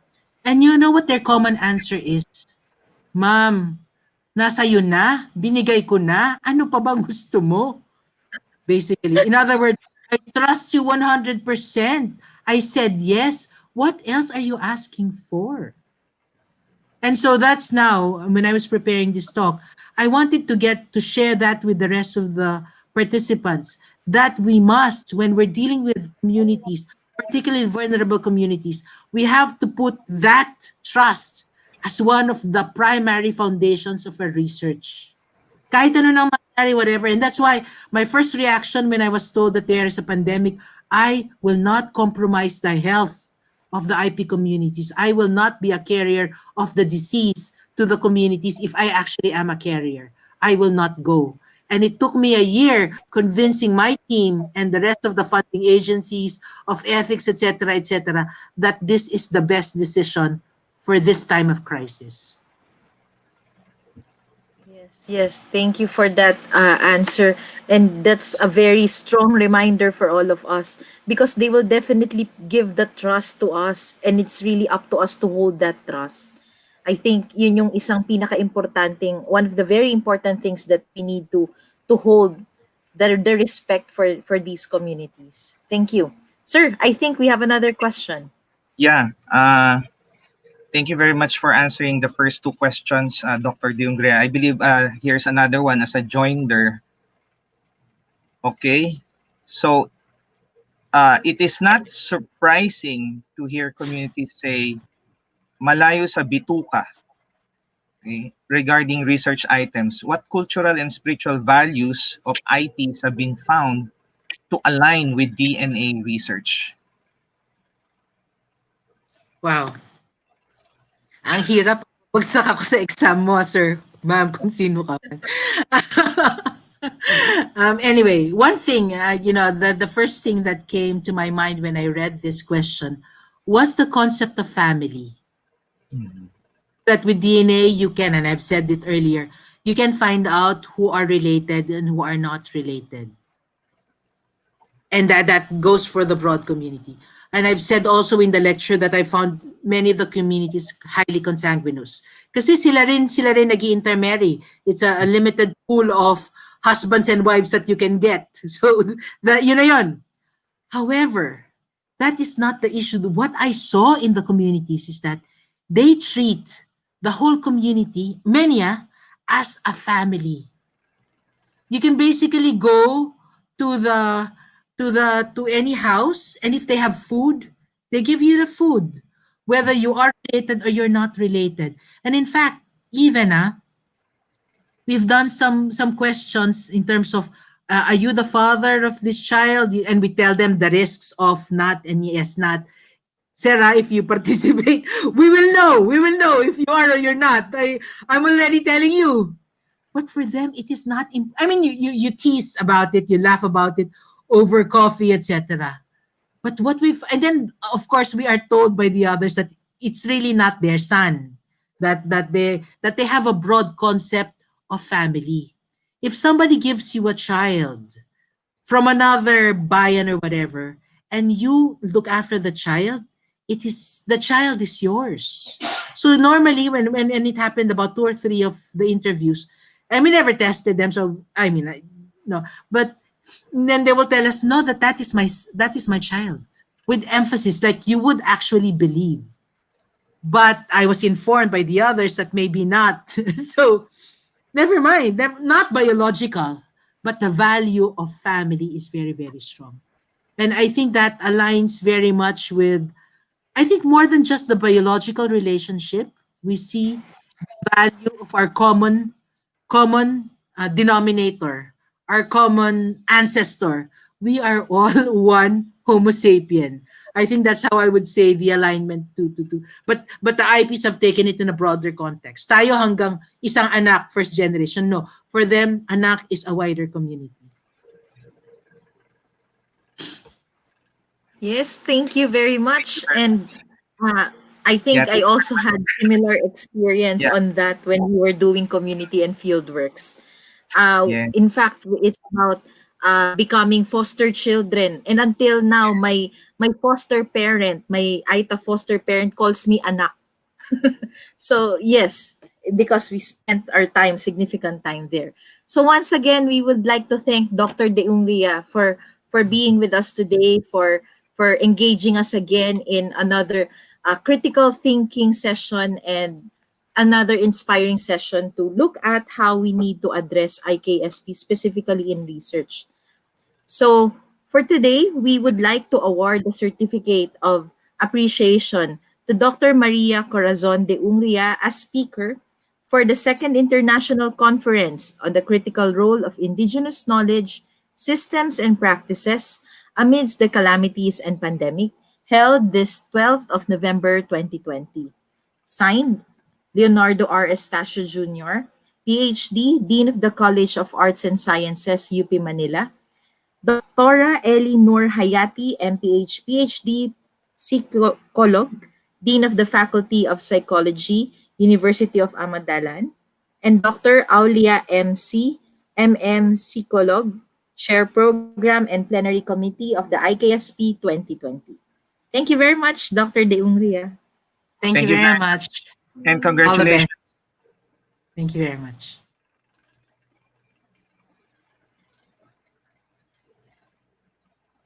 Go ahead, sir. What's up for our last and next session? Oh, Okay, so are we? we Yeah, just heard from Dr. De Ungria, no, about the human genetics research during the SARS-CoV-2 pandemic. Okay, so now we will move on to the next okay, part. sir. I believe we have a special announcement here, uh, Ma'am Dayan. So Yes, I think we are now inviting. we have with us Grace Simbulan. Go ahead, Grace. Oh, so I'll just share my screen.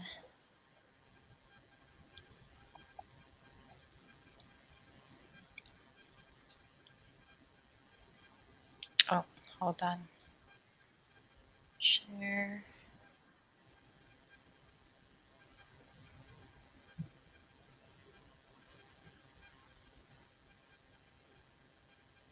Okay. Good afternoon, everyone. We're here to present a book launch for next year, February 2021. My name is Grace Pimentel Sembulan, and together with me is Yoconda Coelho, one of the editors of our book. Go ahead, Yoko. Yeah, we're very excited to be here in the second International Conference for Critical Indigenous Knowledge. Precisely introducing this book on Indigenous futures and learning taking place. We would like to start first by acknowledging country. So I would like to acknowledge the lands that sustain my existence and make possible for me to be in this talk today with you. The lands named Tejope, or also known as Madison, Wisconsin, which are Ho-Chunk Nation lands here in Turtle Island, from where I speak tonight, which is North America. I also want to thank and pay my respects to the elders who have and continue to care for these lands that were never ceded. So I would like to begin by acknowledging the Piscatanwa people, traditional custodians of the land where I present from today, which is also known as Maryland, and pay my respects to their elders past and present.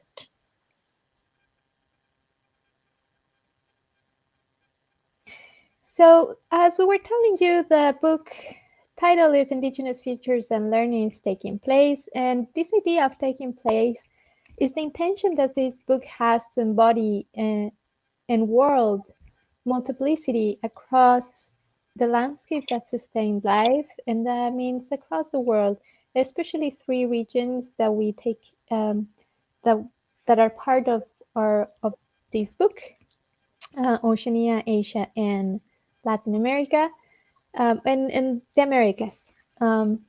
The book contends that Indigenous perspectives open spaces for new forms of sociality and relationships with knowledge, with time and landscapes, and it questions this common sense idea of knowledge for the future that is now so present in education, but also in policy.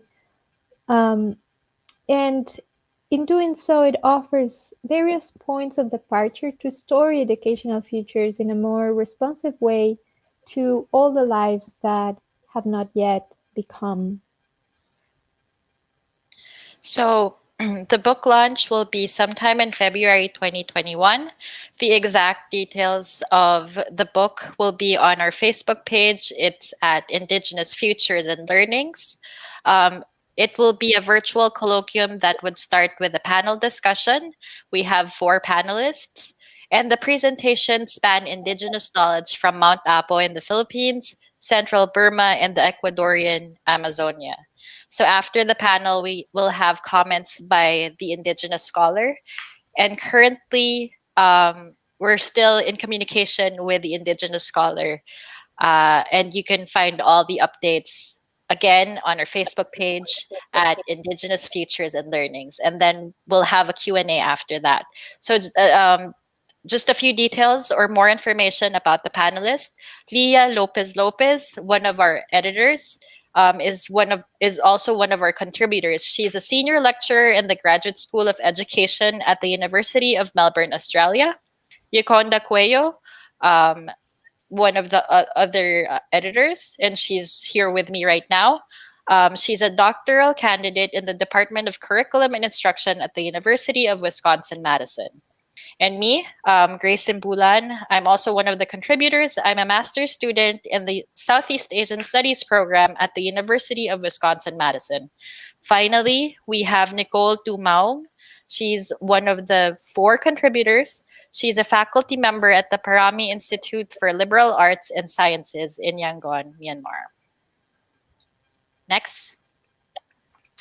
So, just to give you a sense of the origins of the book, how it came about, this book came about from this thirst that Licho and I had for hearing and reading experiences and understandings of futures that escape that sort of lineal and chronological idea of time, and that urge to plan existences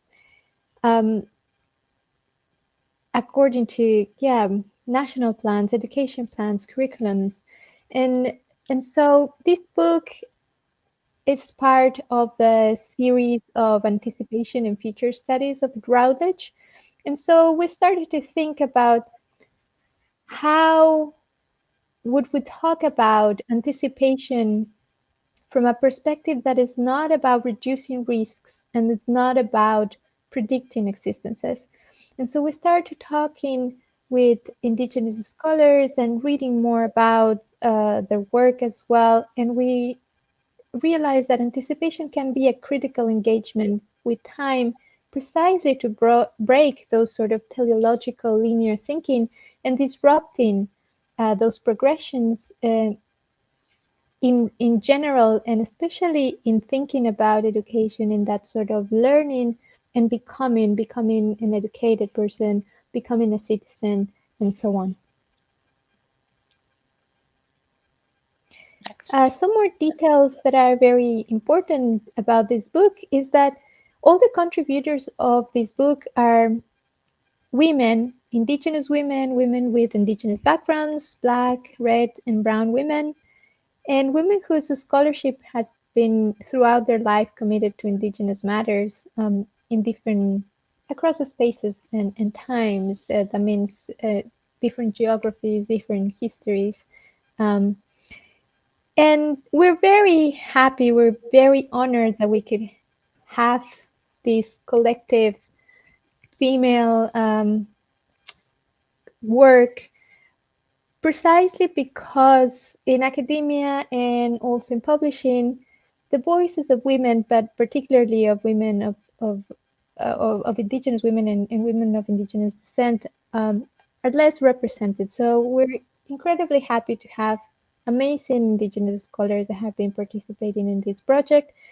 And some of the ideas that they've been talking about in thinking about futures and learnings that I'm going to share with you right now are truly moving. And for example, Joanne from Daru country in Oceania, she talks about how through Goanna walking, one can care for the country, that is caring for land. And goanna is one of the reptiles that inhabit Oceania, that inhabit Australia. And so this idea of how through observing nature, we can also care for the land.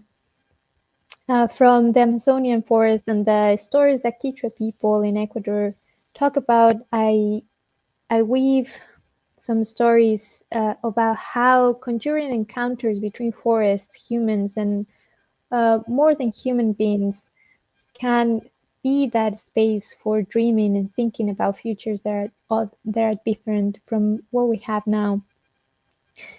As well, dreams and dreaming literacies, here with the work of Grace and also of Maria Jacinta Sean in Guatemala. Think about how how these dreams can call upon different plans of existence and resist in different ways that are resistance to illness in the case of the chapter of Maria Jacinta, and also resistance to land grab and the loss of identity in Grace's chapter.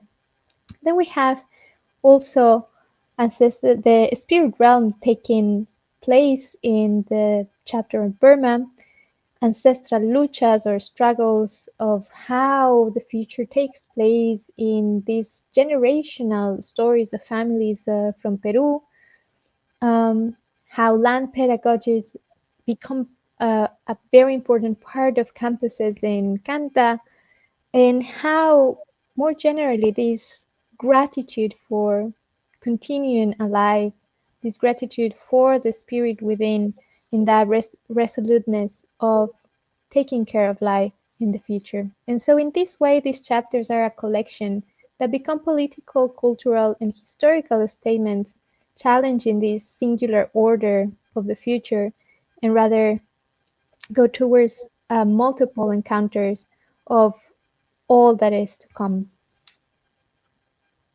So just to give you a sneak peek of the contents of the book, here you can see some of the titles from contributors from different regions, such as in Oceania, in Asia, Latin America, and North America.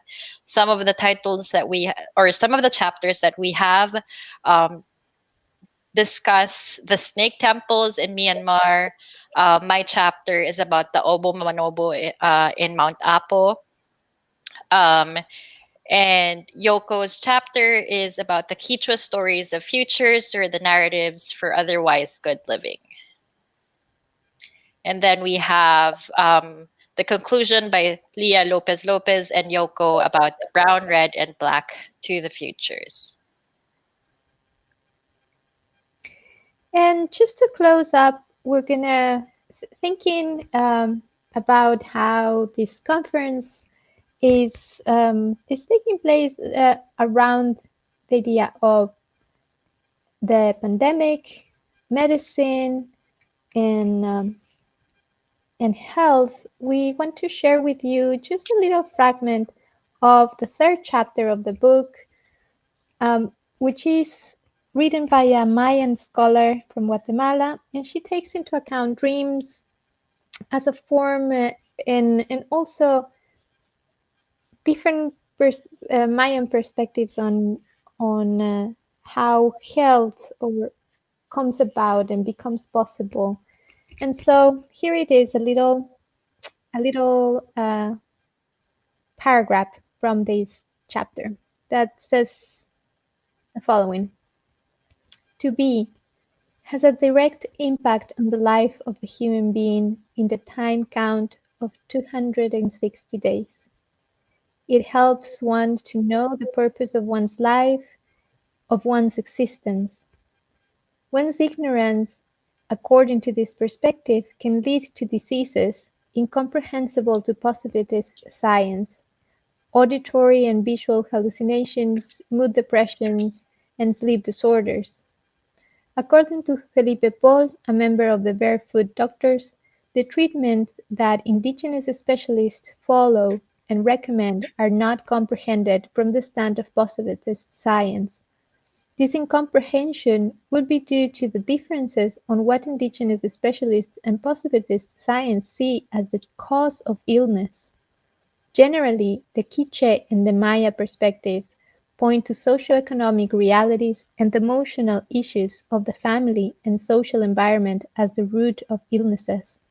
Health issues are also related to the inconformity of the ancestors with a certain circumstance or disposition, which then manifests as physical, emotional, and mental discomfort. And of course, they can be due to the physiological reasons as such or combined with emotional and mental discomfort. Hence, treatment requires the unbreakable link between the social, natural, spiritual, and material spheres of life.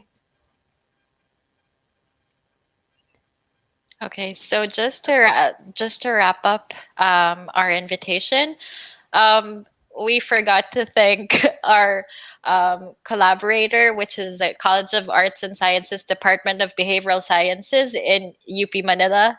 Thank you so much for having us, for collaborating with us. So once again, we'd like to invite everyone to the book launch on February 2021. We still don't have an exact date yet, but for updates, please visit our FB page at Indigenous Futures and Learnings. So if you have any questions or clarifications, please feel free to ask them now. If not, we hope to see you next year on February 2021.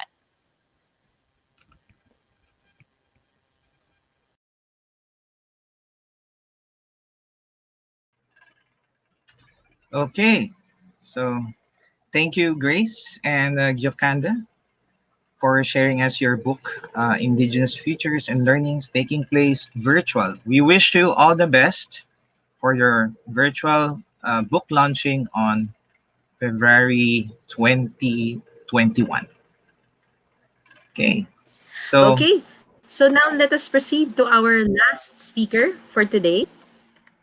Okay, okay, so so our last plenary speaker yeah, this go ahead. morning is a full-time lecturer from the Faculty of Psychology of Amadalan University. She graduated with a master's degree in professional psychology from Universitas Gada Mada and is now a PhD candidate from Griffith University. Currently, she is also a principal contact and vice editor in the Chief of Humanitas, an Indonesian psychological journal accredited by the Ministry of Research, Technology, and Higher Education of the Republic of Indonesia.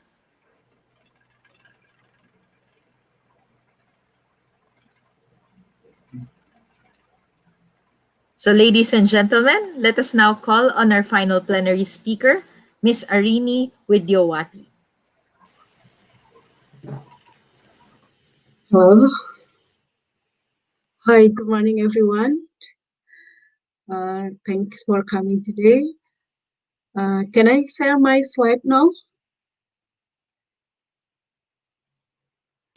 Yes, you may, Arini. Okay. Lima, can I share my slide now? Yes, you must click share screen. Okay.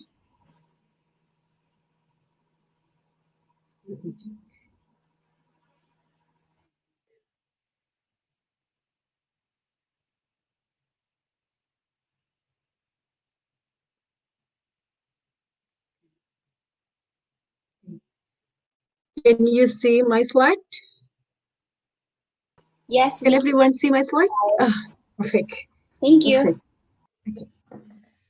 Well, I'm really glad to be here. I have never imagined before that speaking in front of many people from several parts of the world become as easy as we have today. And I think this is another side of COVID-19 pandemic that enable us to adapt quickly with the new technology and enable us to connect to each other easily. However, it is true that the emerging of COVID-19 bring difficulties, misery, and sorrow for a million people in the world. And this morning, I'm going to talk about how this COVID pandemic affecting our work lives and what can we do to manage with this difficult situation. In the beginning 2020, world has been shocked by the emerging of COVID-19, a novel coronavirus that create chaos over the world. And it is then characterized as a global pandemic by the World Health Organization as the increasing number of new confirmed cases and associated with fatality continue to rise in all continents. This COVID pandemic not only affect on the global health crisis, but also affected another aspect of human life, such as social, economic, and introduce new challenges in working life and career for million people in the world. And this Ms. morning, I'm going. I apologize for interrupting. Okay. Could you maybe put it in full screen presentation view, please? Okay. I'm sorry. No problem. That's Can you great. see Thank now? you. Perfect. Thanks. Let me continue. And this morning, I'm going to talk about how this COVID pandemic has been affecting our work of work, particularly on several challenges associated with employee well-being during the pandemic, and what we can do to remain resilient, and what organization as well as the government do to enhance psychological well-being and employee work performance. Well, the emerging of COVID-19 has altered on the way organizations operate their business. Some of them have to reduce their working hours or even completely close their business due to the reduce in demand. This situation lead to the loss of productive hours, as it is noted by the International Labour Organization that in the second quarter of 2020, around 70% of total working hours lost during the pandemic. And the reduction productive hour is followed by the increasing number of unemployment. Business closures in several sectors such as traveling, hospitality, and restaurant has forced the organization to lay off their employees, then lead to the increasing number of unemployment in the world. Even though there is no exact number regarding how many people have lost their job during the pandemic, but it is predicted the number will continue to rise for the next several years. The difficult economic situation also impact on the reduce of wage and incomes for million people in the world that lead to the working poverty. Overall, ILO note that it is predicted about 860 to 3,440 billion labor income loss during this pandemic.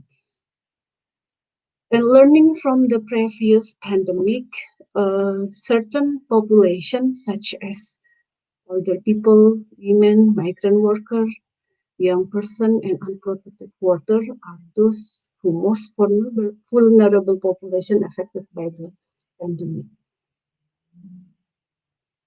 And despite some negative consequences, it is true that some companies, such as software company, home gym, home entertainment, are booming during this pandemic, and the situation is predicted to continue for the next several years.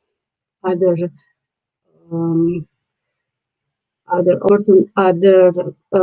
advantages also experienced by some people since the COVID pandemic make them have to work from home, that create opportunities to spend more time with their immediate family and reduce the need for commuting to their working station.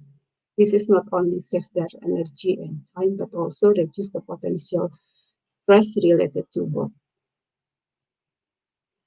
And regardless the immediate impact of the disease outbreak, the pandemic create a new challenge on how our working life might change forever. First of all, disease outbreak create challenge on to the employee on how they manage their psychological well-being. Previous research revealed that there is a significant correlation between mental health problem and the disease outbreak.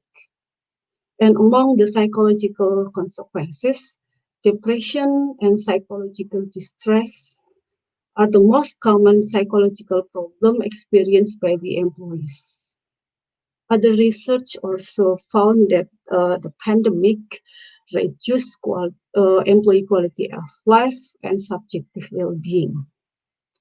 And a challenge on well-being is also associated with the health and safety issues, particularly for those who work in the health sectors, such as nurses, doctors, and healthcare workers, that often complain regarding the limited availability of personal safety to perform their job. They also experience feeling of stigmatized, ostracized, and rejected by neighborhood that truly demoralize them. And beyond the healthcare sectors, employees in many organizations also experience and have to tolerate with hard workplace conditions such as the increasing work demand, irregular work hours, and poor access to healthcare that impact their general health, such as fatigue, headache, and sleeping difficulties.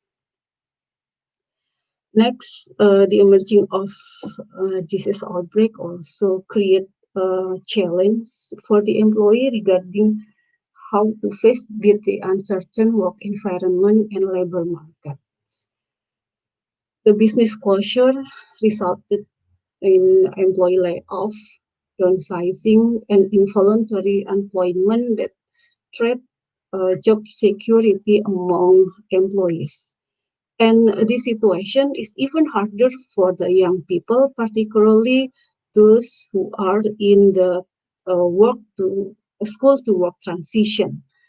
It is related to the limited availability of job and limited opportunities for them for the apprenticeship that disrupt them to the formal entry to labor market and delay acquisition of career competencies.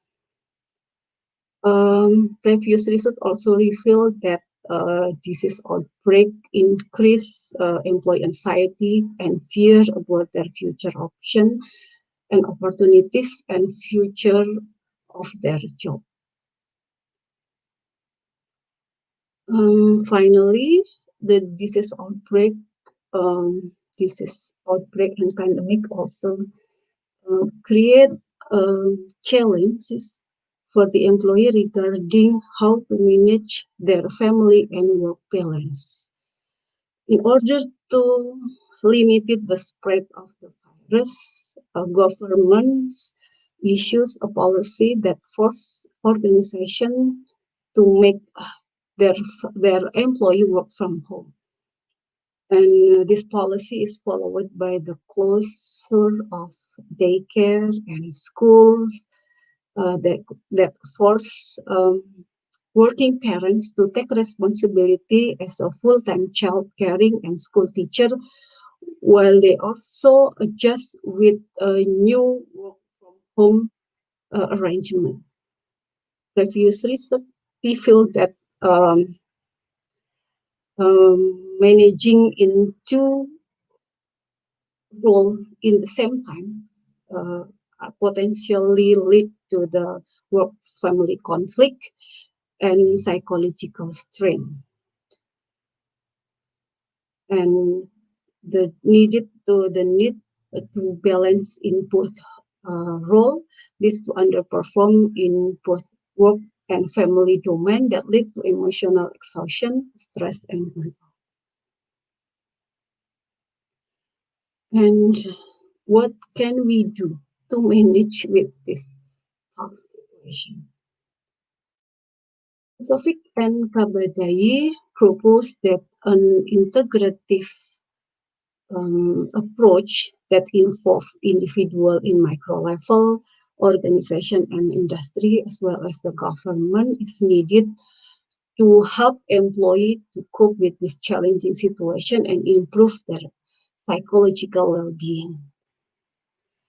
And I'm going to start with what we can do as individuals to manage with the situation. As a human being, we have been granted with numerous personal resources that enable us to control ourselves as well as to control the situation. And one of personal resources that is considered play important role in assisting individuals facing with difficult situation is emotional regulation. Emotional regulation is a process by which individuals influenced by their emotion and how can they experience and express this emotion. Emotional regulation enables individuals for initiating, maintaining, and modifying one emotion experience and expression adaptively to adjust with situation demand.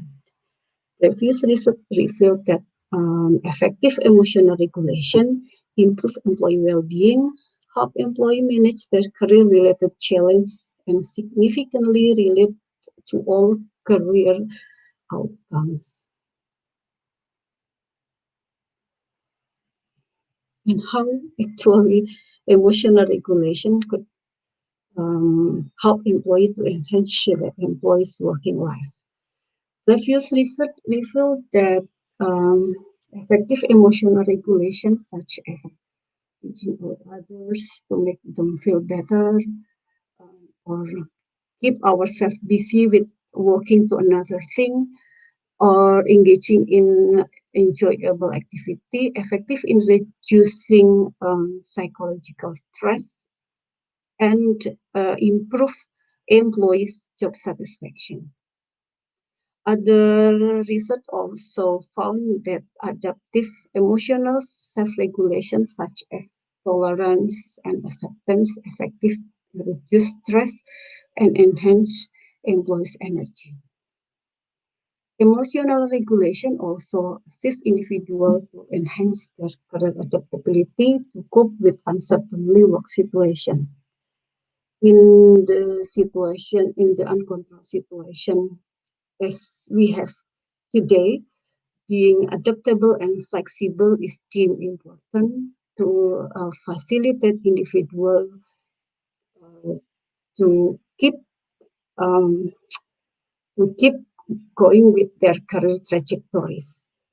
Previous research found that emotional regulation enables individuals to engage in career exploration and career planning behavior, and make individuals to take responsibility for their career advancements.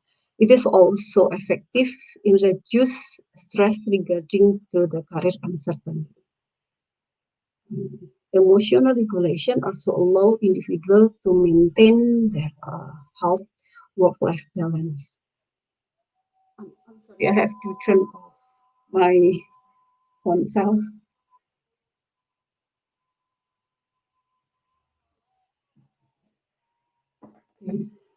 Sorry. Emotional regulation. Sorry.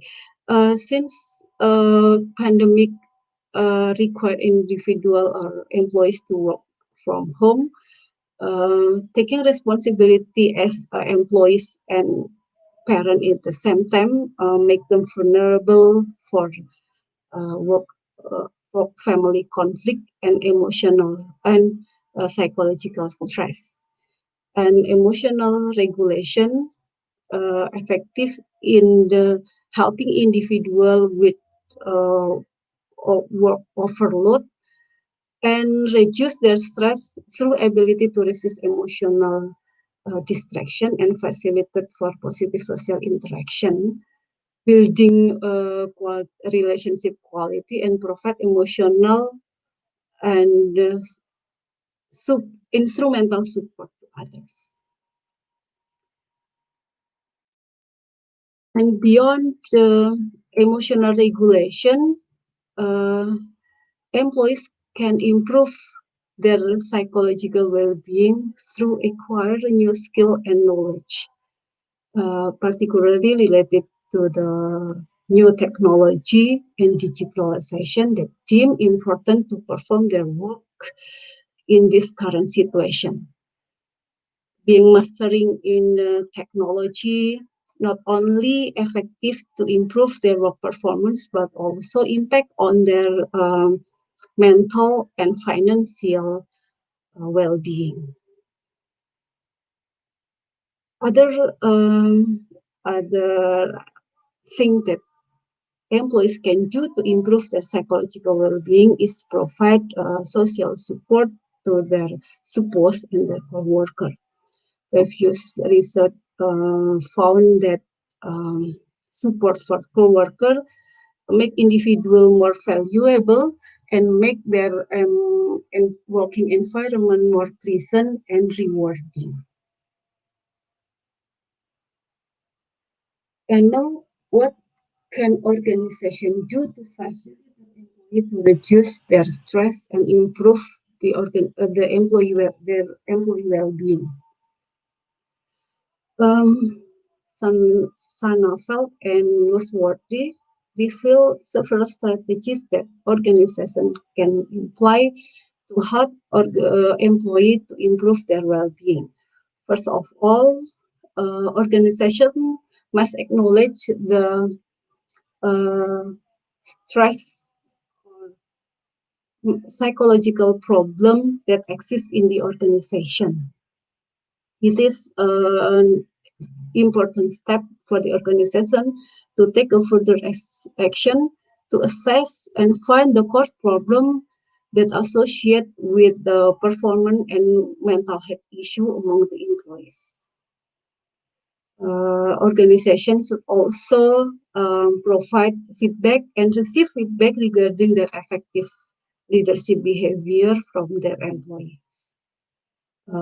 It is still important for the management to find what factors that motivate employees in work and what factors that provide meaningful of work by the employees. Organization can also develop and implement targeted intervention once they find the core problem and make sure that all the intervention is effective to improve the employee well-being. Other strategies can also done by the organization by cultivate community at work for the employees. Community at work will allow employees to give and receive social support from their peers. Organization can also apply alternative reward and incentive wisely. Previous research revealed that the conventional reward system as we have in normal condition was not effective anymore. Another alternative can apply by the organization by providing great flexibility at work that allow employee to manage their working life, their work hours, and accommodate their personal obligation at the same time. Organization can also value and strengthen their organizational culture to make sure that everyone in the organization have done something that related to their organizational. Promoting flexibility and work-life integration is also important to improve employee well-being. Besides that, organization can also facilitate by providing resources to promote resilience and self-care for the employees. And organization have to work hand in hand with the academician and in education institution to advance knowledge and to produce robust scientific evidence that other organizations can learn how to promote employee well-being and reduce stress among the employees. And now, what can government do? Emerging of COVID-19 actually create a conflict situation for the government at which they have to prevent the spread of the COVID and have to manage the economic keep going as much as possible at the same time. Initially, government issues a travel restriction between countries to limit the spread of the virus and restriction on several non-essential business. However, this policy then create a new problem regarding the unemployment for several people. To mitigate this situation, our government can produce financial aids and economic stimulus package that help employees or help unemployment to keep survive in this difficult situation. And hopefully it also improve their health and psychological well-being. Providing accessible and transparent information is also important for the people during this COVID pandemic, so they can get the opportunities to get new information, new and other opportunities to improve their psychological well-being and performance. And herewith, I give you several examples regarding what Australian governments as well as the Queensland government, a place that I live in now, assist the employee in this difficult situation, particularly how to manage the health and safety during the COVID pandemic and in their workplace.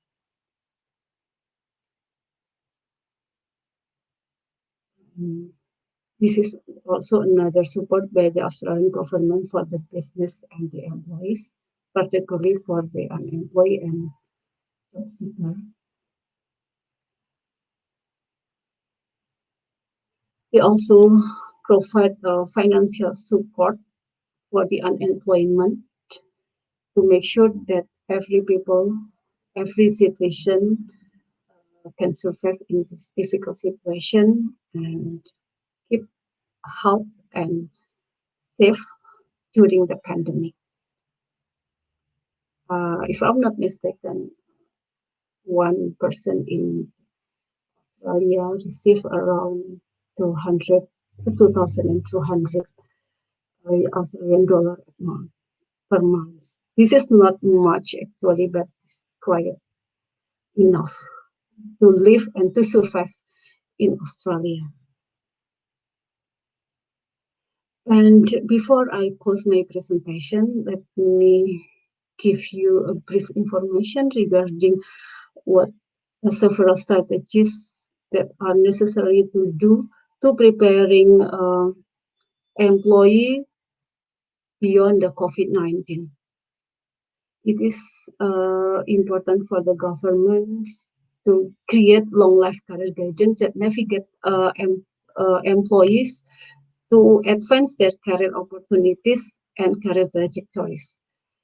Organization as well as the government should also increase the digital inclusion to make sure that everyone have equal access for digitalization and improve their skill regarding the new technologies. Producing up-to-date career information is also important to guide employees for career transition and opportunities to get a new job or opportunities to advance their skill to gain their career goal. Government can also reduce insecure work by providing education and campaigns related to the right and the obligation of the employees. Government should also support for the employee worker by providing financial aid and stimulus economic package to help them survive in this difficult condition, supporting mental health and work hand in hand with the commission as well as the education institution to create a new curriculum, providing career advice and create appropriate course that in line with the with the industrial need. I think this step will help working and underworking and or people that have no job today in facing with the challenging situation beyond the COVID-19. Well, all right. That was what I want to share to you. Thank you so much for your attention. Now I'm going back this session to the moderator. Thank you so much.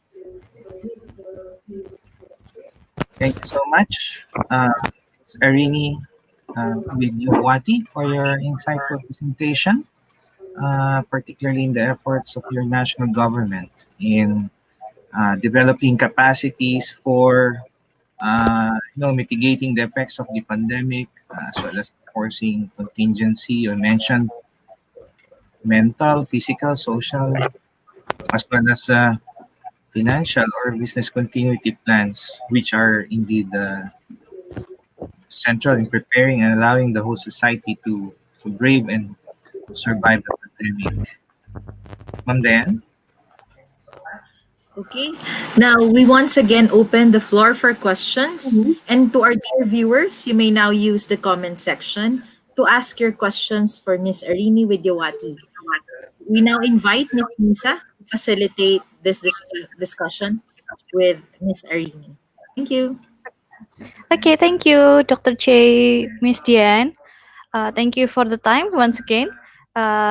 Before, thank you for Miss Arini for being here to share your knowledge, and then we will ask some question that we got here. Okay, maybe we will try to answer two questions first. Okay, is that okay? You can hear my voice. Yes, and I can see the question on the screen. Yeah. But actually, I got one question that interesting before. Maybe we can go. Yes. Okay. Thank you. This is from Ms. Rudy Yuniawati. Thank you for your great presentation based on your experience living in Queensland in this pandemic era. How do people there maintain their psychological well-being? Please. Okay, thank you for the great question. Well, actually, government in Queensland provide numerous facilities for the people to keep survive in this difficult situation. First of all, since the pandemic affect the health threat our health, then the government provide insurance, of course, and like a tracing application to trace people who has been affected, and those who were surrounded by the affected people, to make sure that the spread to make sure to limited the spread of the virus. And then they encourage people who has symptoms of the COVID to test that provided by the government. I mean, the people do not have to pay for the test. And regarding the psychological well-being, it is also close with the financial hardship during the pandemic. Government provide payment cash to the unemployment, to the working employment that have impacted by the COVID, and also the student like a living allowance. Yeah, living allowance that allowed them to survive during the pandemic. And they also provide information and facilities for counseling and mental health clinic are ready to help people that can be easily contacted by the people every time. So yeah, I think all of the steps taken by the government has helped Queenslander in keep health and safe during the pandemic. I think Yes, I think this is slightly different from what happened in the developing country. yeah, it's so comprehensive, right? Yes. Yeah, it's good. Okay, maybe for that we can move to the next question that I think this is linked with your presentation later. Yes. Yeah. From Yusuf Amrullah. Insightful presentation, Miss Arini. What the most urgent career curriculum that we need to improve after this big change? Well, based on the previous research, being adaptable and flexible is currently considered the most critical competencies in facing with the unpredictable situation. And it is important for the education and organization to improve individual career adaptability that allow individuals to be more flexible with all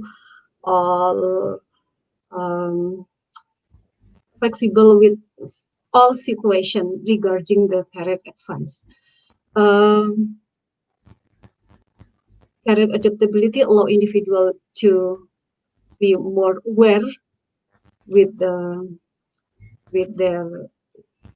career situation, and then enhance individual to actively improve their career exploration and career planning, we also become more confident with all career situation, and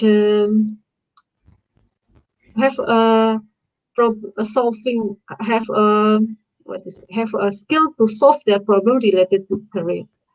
So yeah, it is important for the education institution to maybe include um, career adaptability as one of the curriculum in their school curriculum that should be learned by the student.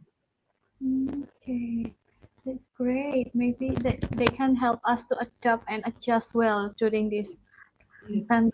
Yeah. Unpredictable Yeah, situation. unpredictable situation all around the world. Okay, I think that we still have time. How about answering one more question? Is it okay? Sure. Yes. And this is from IKSP. They connect from our other social media. What measures have been taken to address loss of jobs or employment caused by the pandemic? Actually, I do not follow the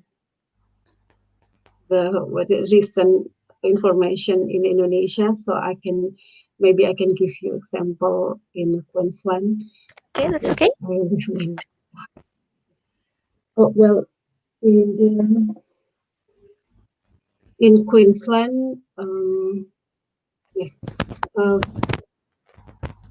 government provides several stimulus package for the business to keep them survive.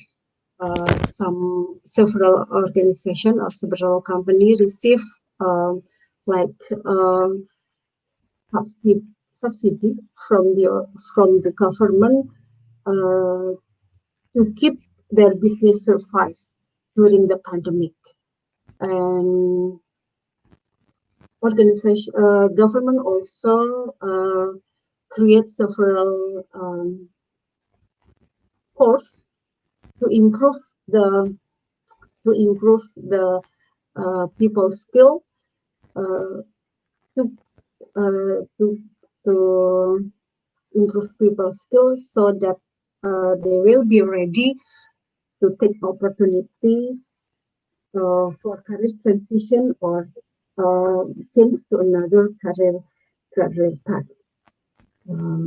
Another strategies that taken by the Australian government is to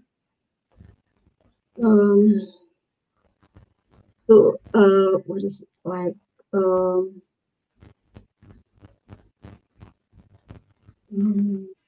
to help to opening several public and public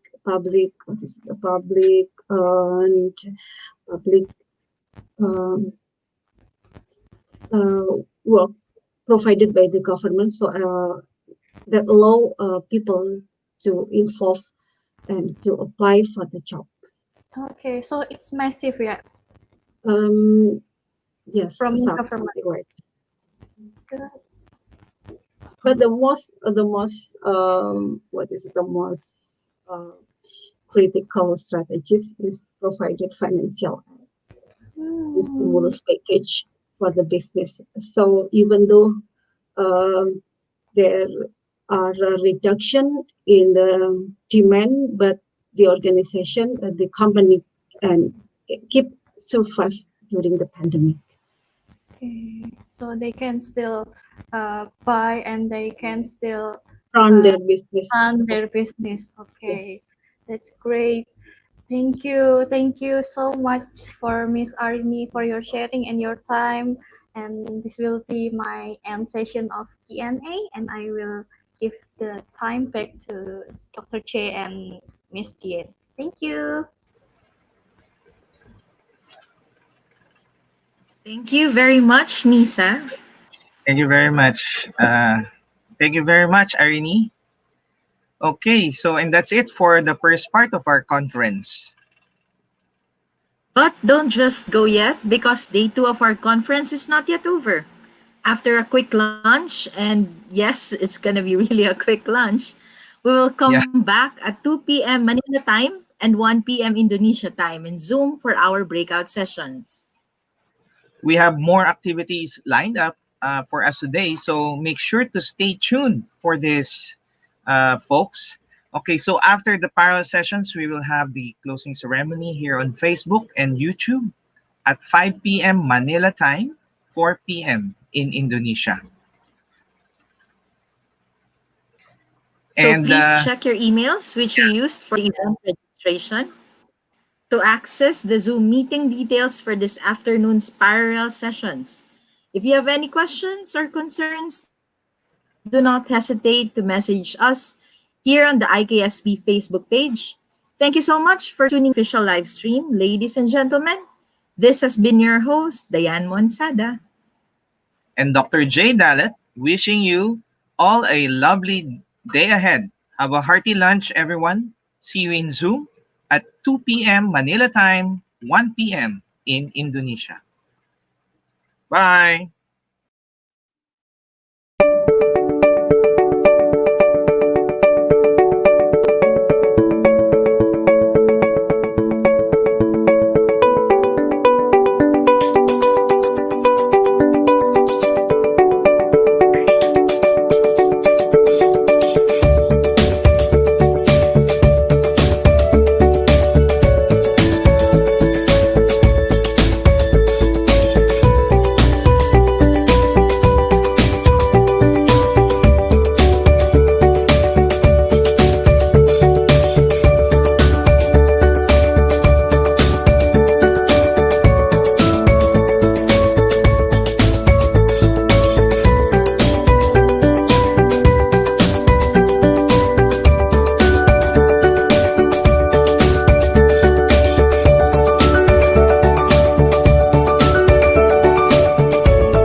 Ate, nagay mo kung pinapana. Pag nakakuha, panahan ka ta.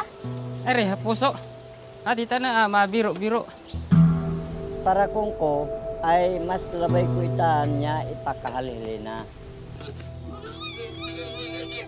Leod, manika pa ko malaka at trabaho lut tamen maepana bandi. Tapag bira ko mekal kita na tadi kita tamang bali.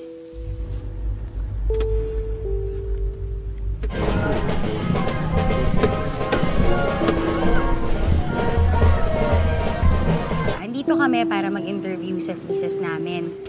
Rain. Thank you.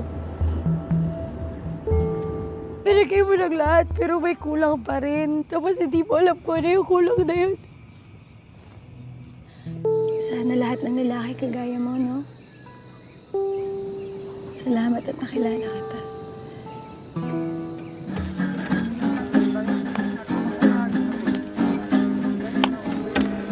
Sigurado ka ba magpakahalakong ko? Buti ka ba'y pwede ka ating mamili nin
Good afternoon, and thank you everyone for joining us today. The program will begin in a few minutes. Thank you.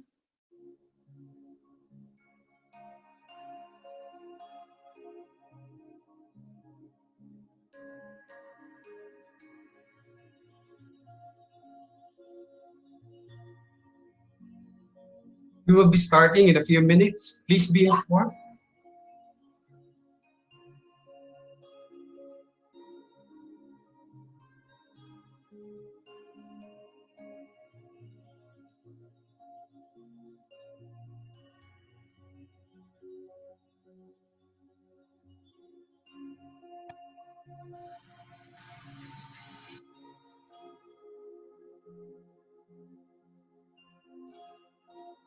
That this webinar will be recorded.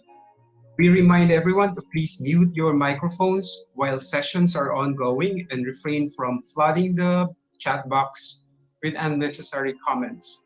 Most importantly, don't forget to enjoy the program.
and an assistant professor of botany at the College of Arts and Sciences, University of the Philippines, Manila.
Good afternoon again to all our lovely attendees. Welcome back to day 2 of our international online conference, The Critical Role of IKSP Amidst Calamities and Pandemics.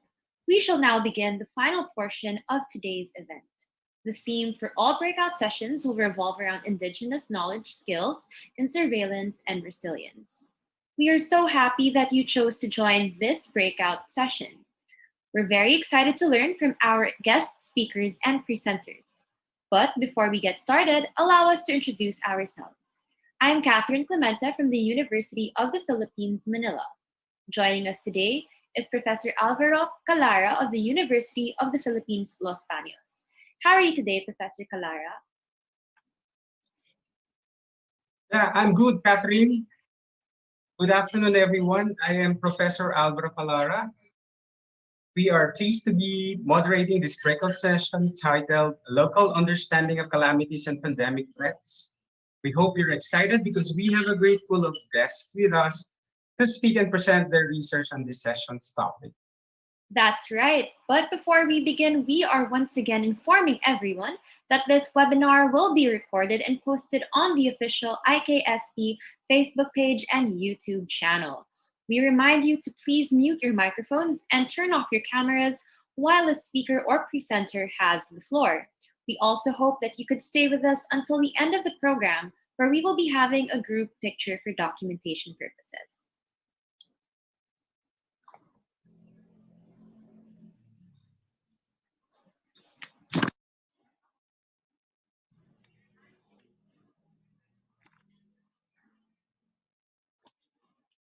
All right, so let's get started. Our first guest speaker will be discussing with us the ITA experience in times of a pandemic.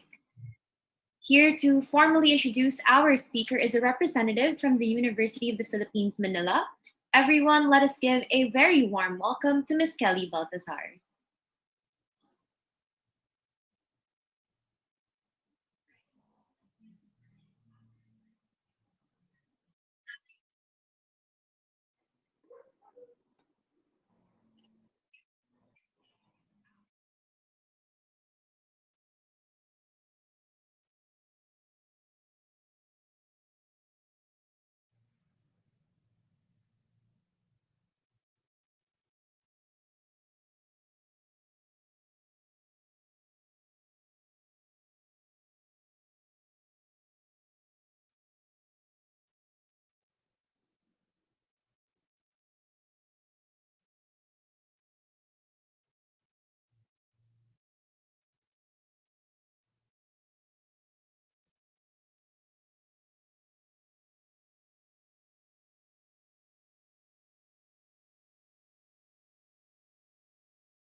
Our speaker is a faculty member of the Language Department of the College of Arts and Sciences of the University of Southeastern Philippines, Davao City.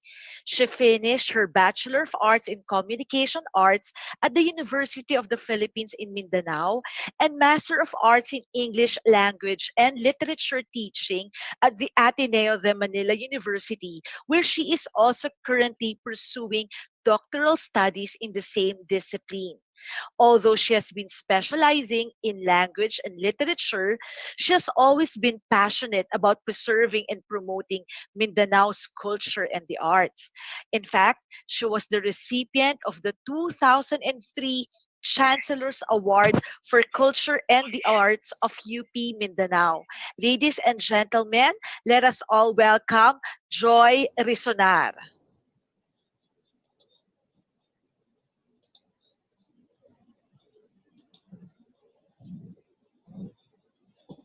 Thank you very much for that introduction. Allow me to share my screen, please. I hope you can see my screen from there.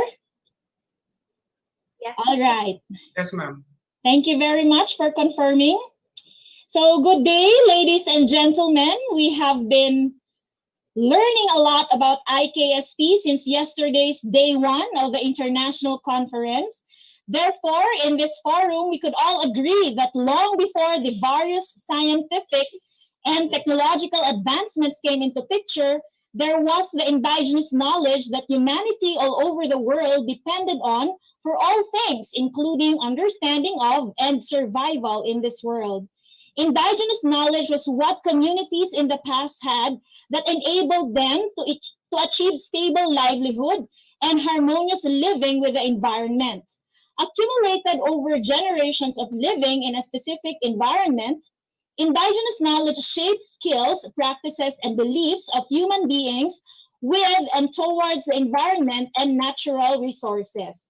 Apart from agriculture, fishery, medicine, and spirituality, this knowledge also includes disaster management through preparation, response, and recovery measures.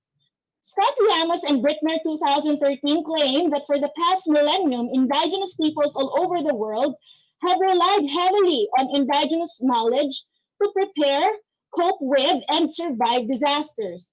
However, as emphasized by the same reference, the use of indigenous knowledge on disaster management has declined due to institutional mainstreaming of disaster management, external influence and short-term humanitarian aids, and the disregard to elders of indigenous communities who die without passing on their knowledge to the next generation.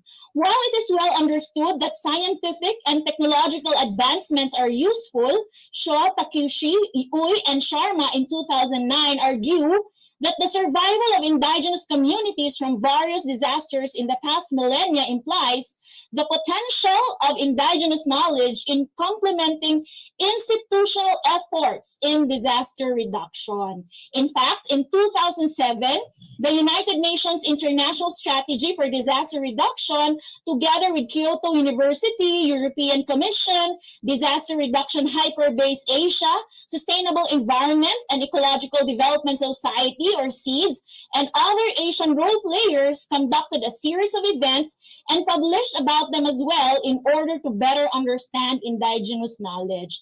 Also, WARA 2008 claimed that communities in Kenya, South Africa, Swaziland, and Tanzania have evolved indigenous knowledge technologies, beliefs, and experiences that aid them not only in predicting disasters, but also in devising techniques and coping mechanisms to deal with disasters. All these measures enable the communities to live with the climate change hazards. Mercer, Kelman, Taranis, and Soche Pearson 2010 argue that given the capacity of indigenous knowledge as a readily and locally available resource for the reduction of communities' risks and vulnerabilities to disasters, indigenous knowledge therefore must be integrated with scientific knowledge. And before it can be integrated, however, this indigenous knowledge must be well documented before it is eventually lost with the passing away of its custodians, a passing that has long been eroding the knowledge long before it is even noticed. My research is an attempt to contribute to this much-needed documentation. This is a result of the combined efforts of the Philippine government through the initiative of Senator Lauren Ligarda in partnership with a research team composed of faculty from the University of Southeastern Philippines and Davao Oriental State College of Science and Technology, with a specific focus on the select indigenous peoples in Region 11. Specifically, in this research, the select tribe is the Atamanobo of Davao del Norte, who, like most of the indigenous peoples in the Philippines, play a major role in the protection and preservation of the country's rich and vast biodiverse areas where they live in or near these areas. Unfortunately, these indigenous peoples, as well as the poor and marginalized, are the ones most vulnerable to natural hazards and climate change-related disasters.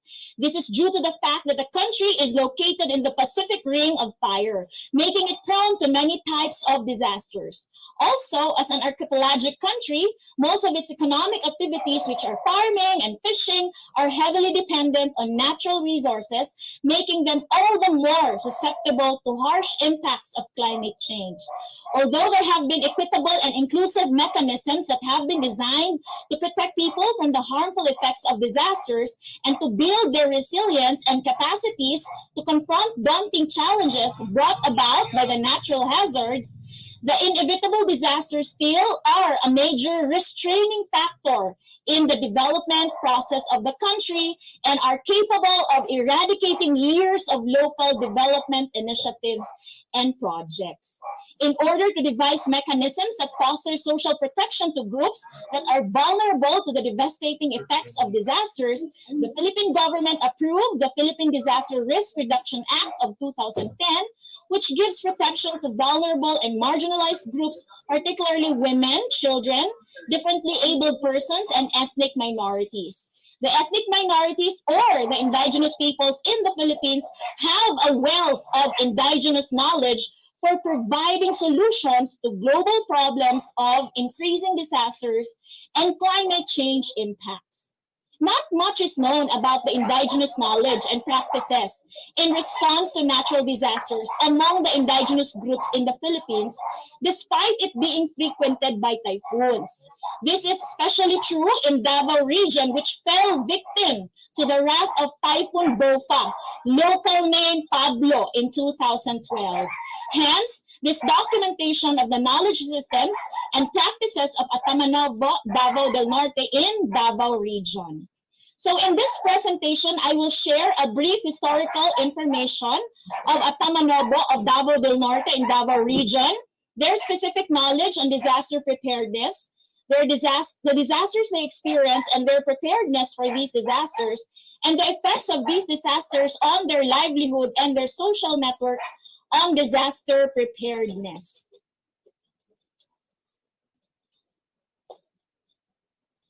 The Ata name for a group of people first appeared in an account of a missionary in Mindanao in 1881. Then it appeared again in a 1940 anthropological study where the name is used to refer to those who dwell in the uplands. Some Atas were also found to dwell near rivers. The Ata people refer to mountains as Manobo, to rivers Matigsalog. Therefore, the Atas who dwell in the mountains are called Atamanobo, and those who dwell near rivers are called Atamatigsalobs. The Atas in the Davao region do not seem to form a single tribe, although some various elders claim that their original settlement was along the river Mapula and that their members moved to nearby places where their population grew big.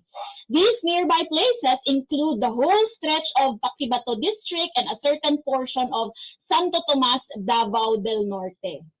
Based on the NCIP Panama-funded survey in 2014, the available data on Atas cover 18 barangays of Davao City and 4 barangays of Santo Tomas, Davao del Norte. The latest survey indicates that there are more than 3,000 Ata households and more than 14,000 Atas in the region. 116 of these households, or 681 Atas, are in Santo Tomas, specifically in the following barangays: New Visayas, Bubongon, Tulalian, and Balagunan. These Atas in Santo Tomas, Davao del Oriental, call themselves Atamanobo, even though they do not necessarily live near rivers anymore, given several circumstances that force them to transfer locations. Like most tribes, they also have a tribal council or a council of elders whose head is referred to as the Bailan. The Bailan is believed to have been chosen by their god.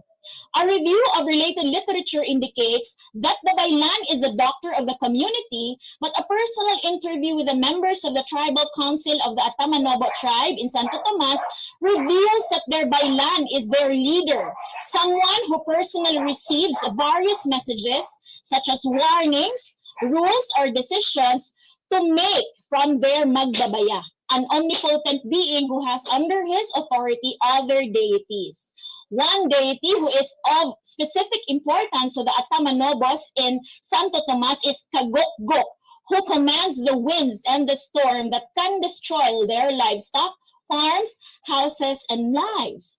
As regards how their tribe ended up settling in Davao del Norte, the current generation of the Atamandobo in this place, including actually the oldest living member, their Bailan Dato Doming, claims to have no other knowledge on how their tribe arrived in Santo Tomas, except that all of them have been born and have spent their lives there. Apart from witnessing how their population grew bigger through intra and intermarriages, the elders have also witnessed the geographical spreading of their members, usually to the lowlands because of various reasons such as employment, education, and marriages. Farming and livestock raising is the primary source of living of the Atamanobos in Santo Tomas, making them dependent on the environment, and such reliance makes them vulnerable to climate changes, but they take their faith in farming as the Magbabayas' mercy.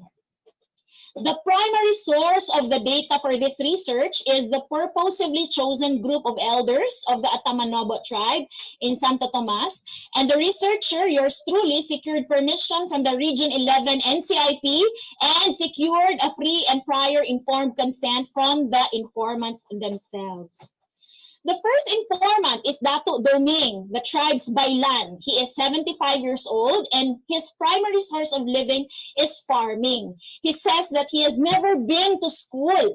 The second informant is Dato Dumait, age 55, and like Dato Doming, he is also a farmer but was able to study and graduate from elementary school. The third informant is Dato Lito. He is 53 years old. He is also a farmer and has also finished elementary education. The fourth informant is the only woman chosen by the tribal council to join the interview, and she is Bay Myrna Ompocanon. She is not sure about her age, but she approximates herself to be 70 years old. Her major source of living is farming, and she says also that she has never been to school. She is the younger sister of Dato Doming, who is the leader of the tribal council. The knowledge of Atamanobo about the cause of the disasters dictates their practices in terms of preparing for them. Their preparation for these disasters also has direct implication on their experiences. And central to their knowledge is their belief in their Magbabaya, their god who they sometimes call Ambian. The Bailan receives climate warnings from the Magbabaya through the sound and behavior of turtle doves, which the Atamanobos called alimukon, and through the appearance of the sun.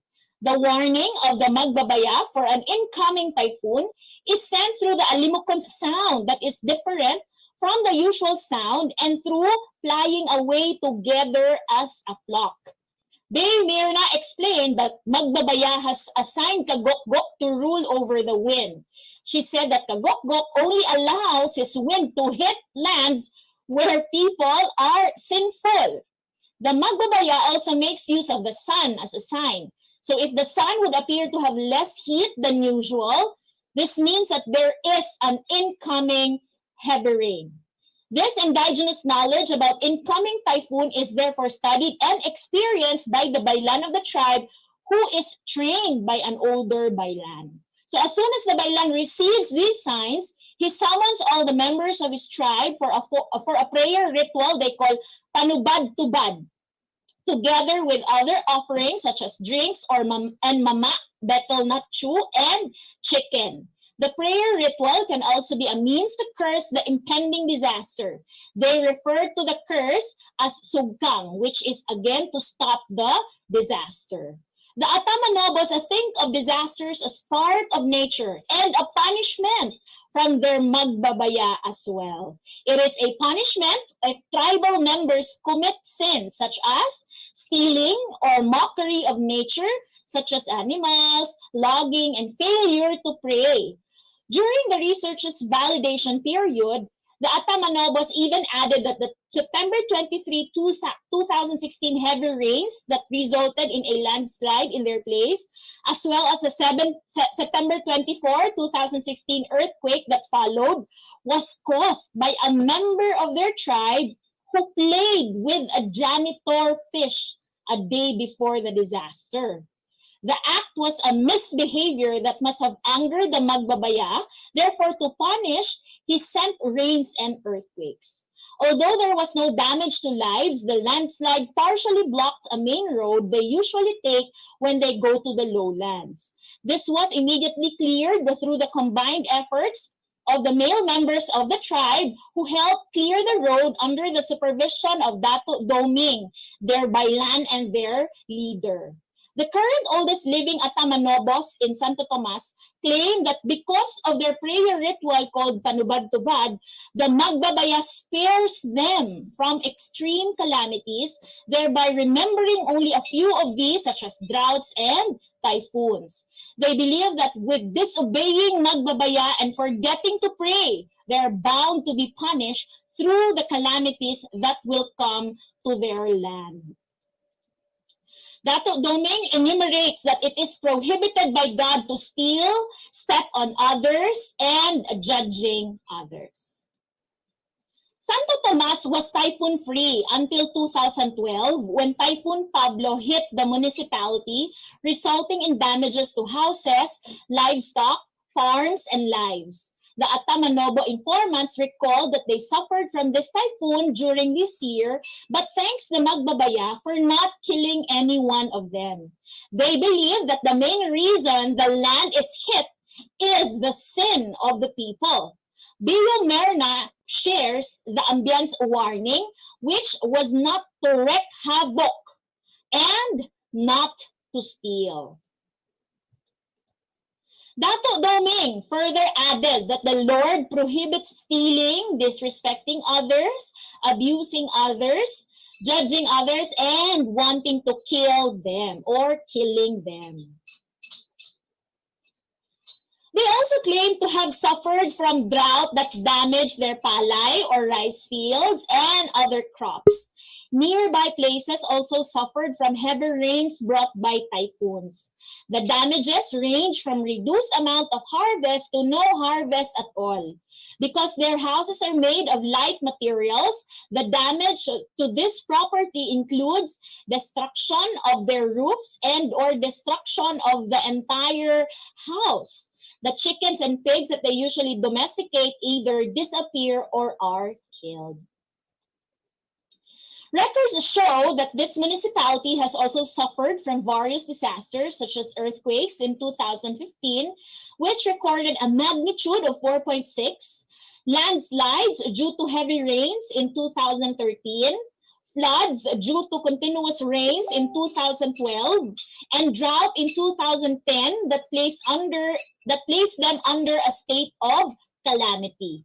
This long dry spell condition negatively and drastically affected agricultural production such as rice, corn, fruits, and flowers, and of course, livestock.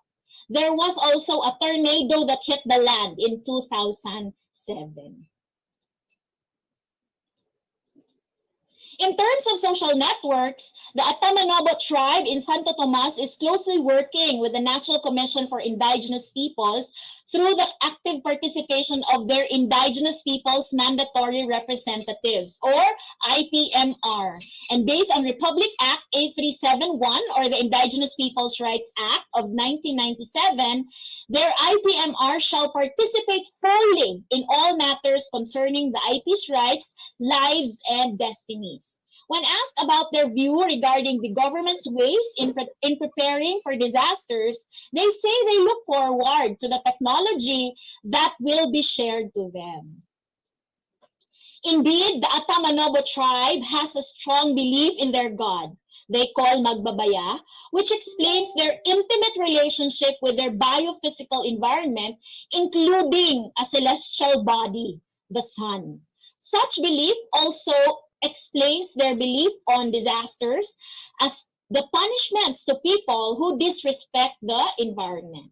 respect to the environment means no disasters would come. They also have a firm leadership structure, which implies the members' innate obedience and cooperation. But despite being negatively affected by natural disasters, the Atamanobos are resilient. Most of all, while they remain open to technological advancements from external networks, they would only accept these if these are approved by their magbabaya. That's my presentation. Thank you very much, everyone.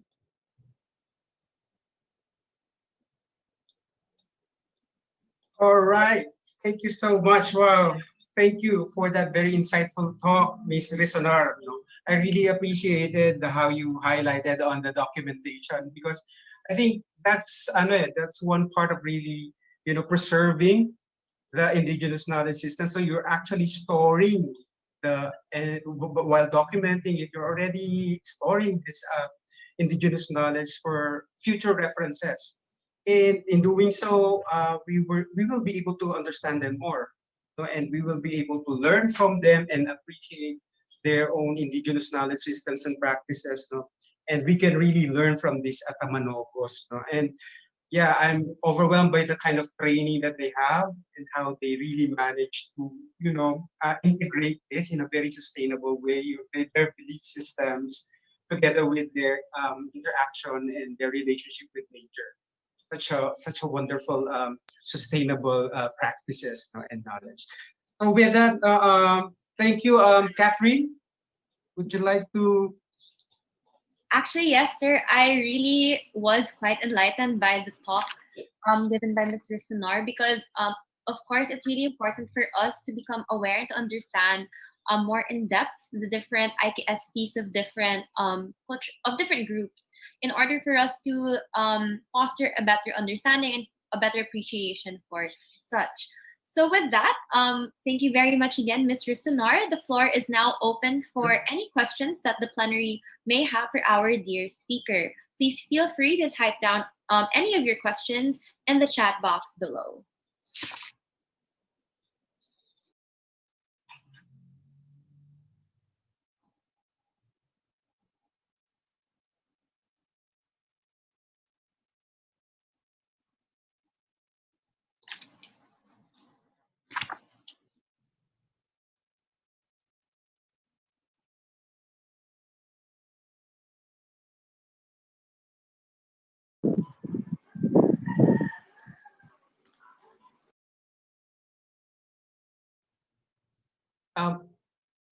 Will I be allowed to ask a question, Miss Catherine? Are you allowing me to begin with the open forum? Sure, sir. Any question would be. Yeah, Mr. Sonar, I just had, well, in fact, one of my publications will be coming out this December, and we had interactions with the Manobo in Bukidnon, regarding the hydroelectric power plant. So I don't know what's happening there, but yeah, in terms of their resiliency and their openness to this particular development trajections. So what sort of based on your documentations, what sort of sentiments do they have? Like, they're really open to technology and they're really open to progress. So how are we going to integrate the two while preserving, of course, their cultural integrity?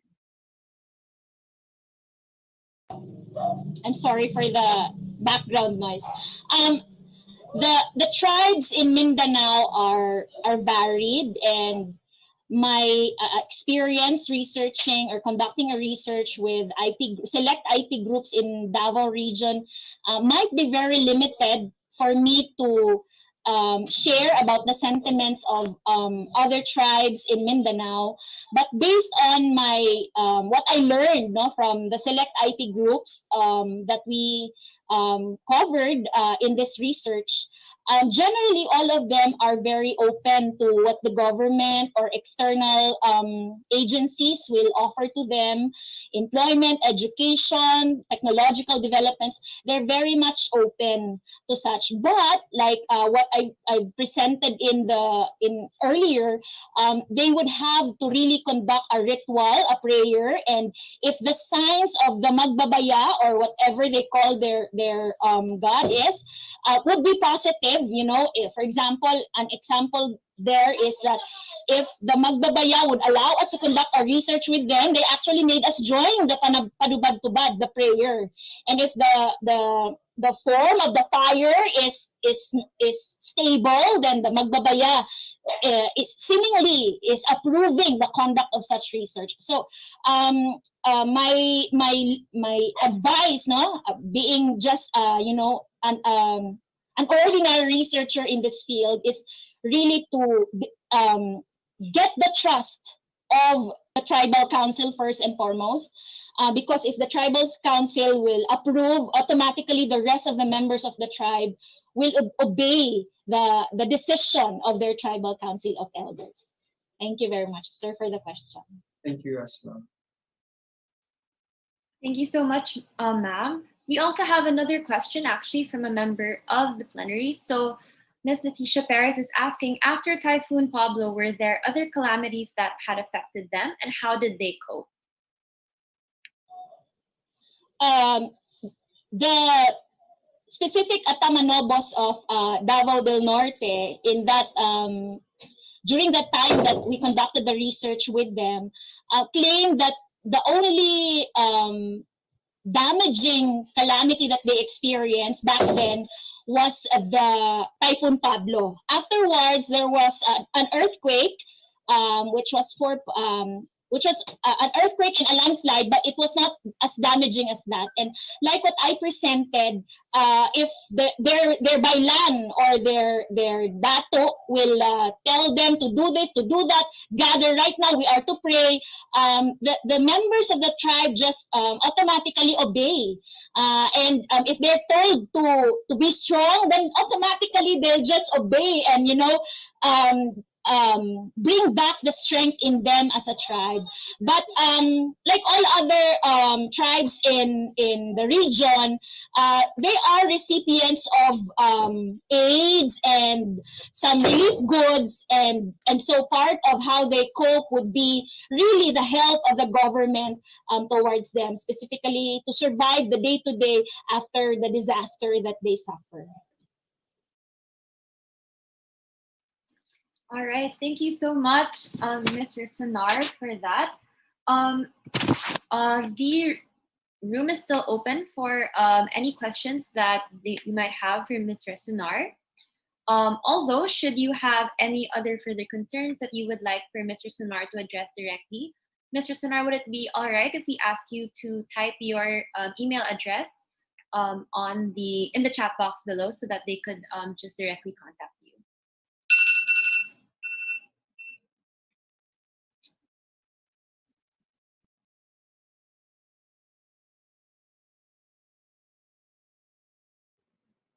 All right, and with that, we would like to award you this certificate of appreciation for sharing your knowledge with us today.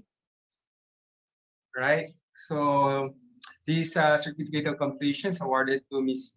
Joy R. Risonar, who served as our speaker in the second international conference webinar, entitled Critical Role of Indigenous Knowledge Systems and Practices Amidst the Calamities and Pandemic, held in the 11th and 12th December of 2020.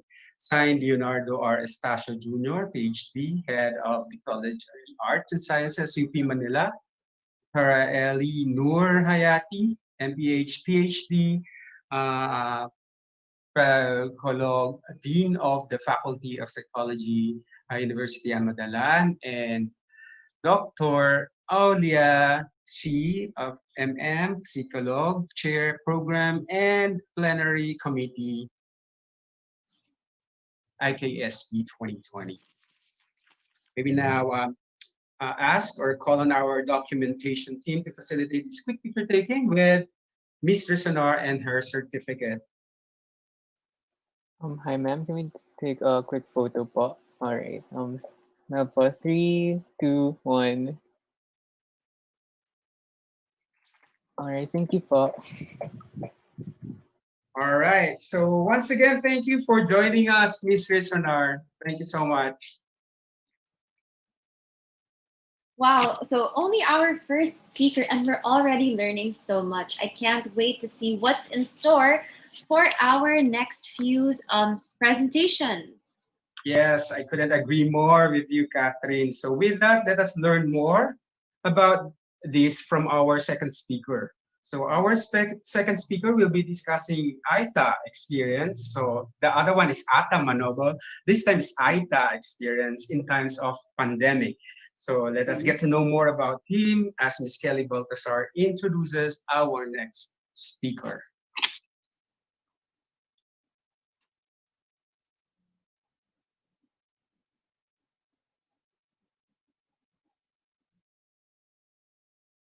Good afternoon. I am Jacqueline Baltasar from the University of the Philippines, Manila, and I am here to introduce our speakers for this afternoon session. Our first speaker for this afternoon is a graduate of BA Behavioral Sciences in the University of the Philippines, Manila. He is a youth representative at PORAC AITA, Ancestral Domain Federation Incorporated, or PAADFI. He has also been a field coordinator in various researches, mainly focused on the ITAS. He has been invited as a guest speaker in numerous summits focused on environmental conservation and indigenous peoples. Currently, he is an instructor at Pampanga State Agricultural University. He teaches general education courses such as ethics, art appreciation, philosophy and ethics, psychology and anthropology, and cultural anthropology. Ladies and gentlemen, let us all welcome Norman King. Thank you for joining us, Mr. King. The floor is yours. Good afternoon. I am Jack.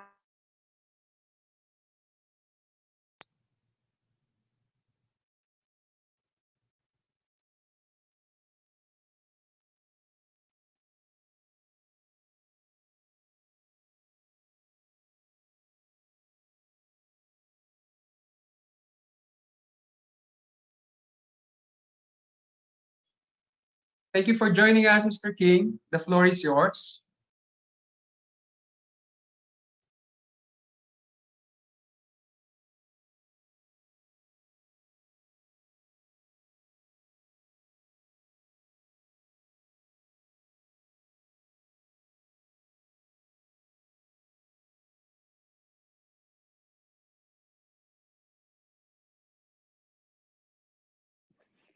Hello, Sir King.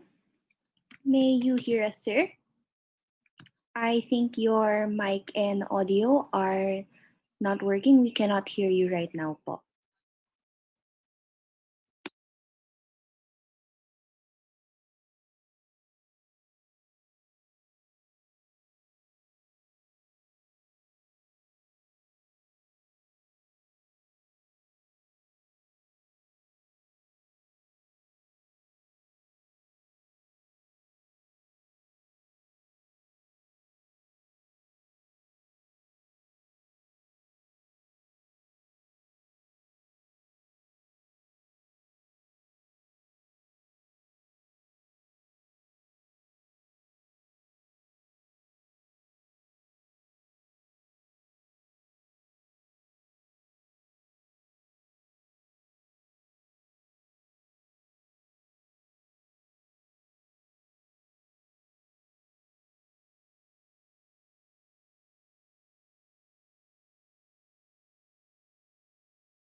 We cannot hear you yet, sir.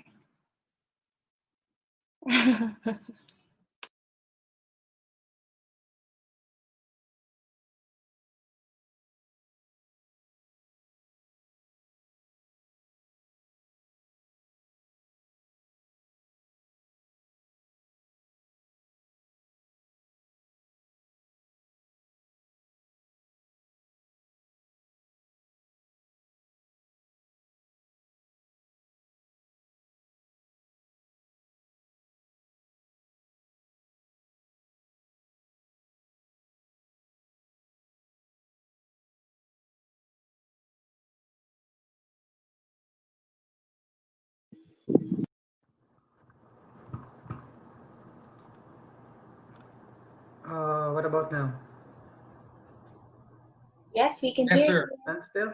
We can hear you already. Thank you. Wala pa.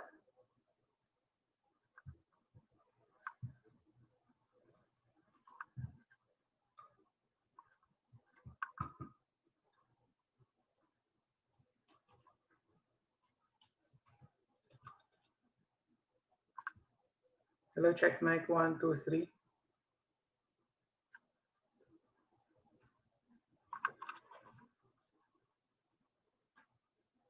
Okay. All right, thank you. I'm sorry. I do apologize for some glitch on my end, technical difficulties. So yes, 1 sec.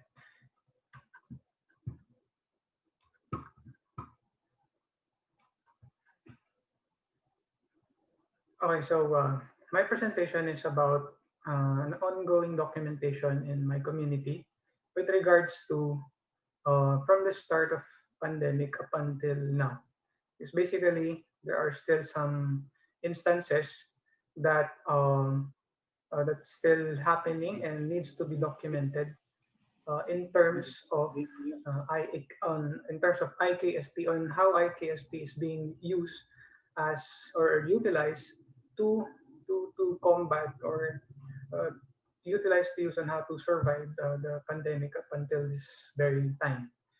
So my presentation is about. Let me share my screen.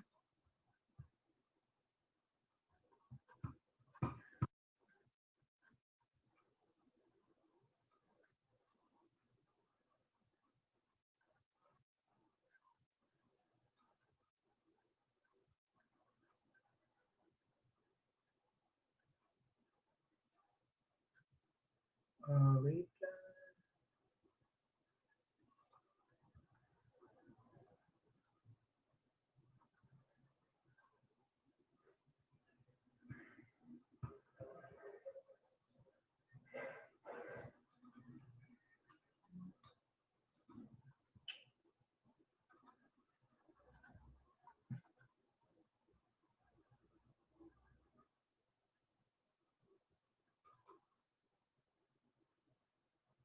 Wait. Sorry, guys.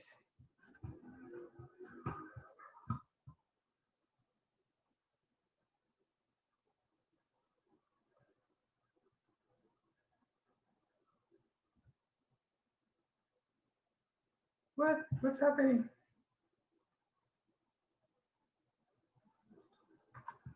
There you go.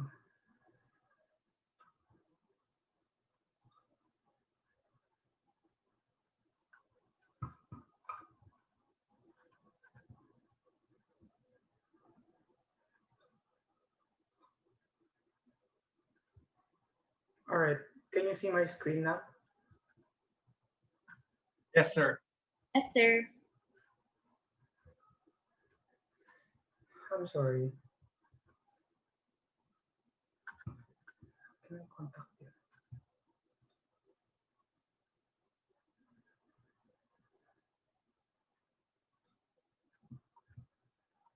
Oh, sorry. Wait.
Sir Norman, I think we can't hear you.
Check mic 1, 2, 3.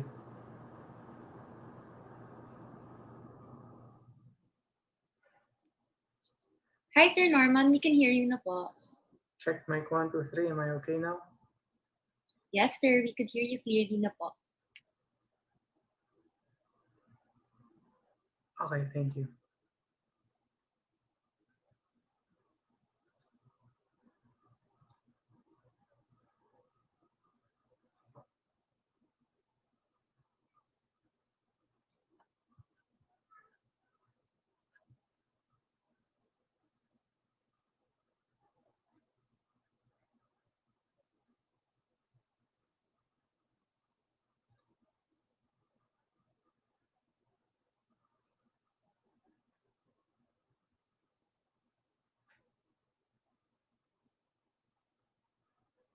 Check mic 1, 2, 3.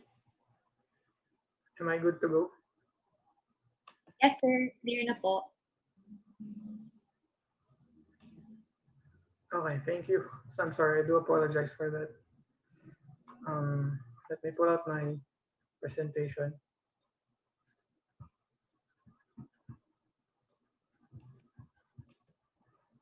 Okay, can anyone see view my slides perfectly? Yes, sir.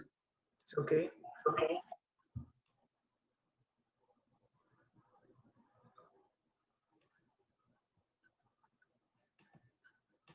Okay, I think it's okay now. Yes, sir.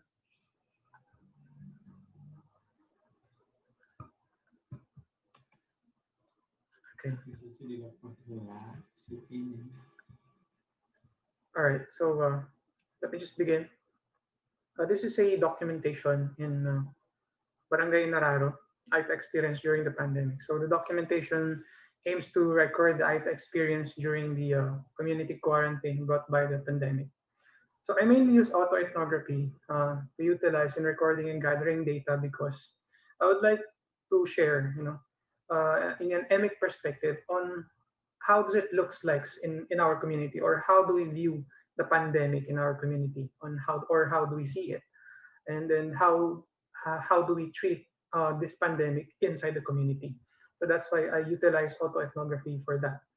And then for the ITA, staying in place means staying in a location with no defined or not limited in space.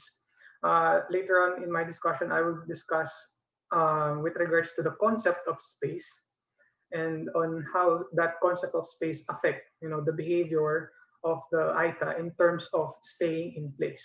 Now, the ancestral land plays a key role in keeping the ITA in place, providing them the necessary resources with the use of IKSP in surviving the pandemic.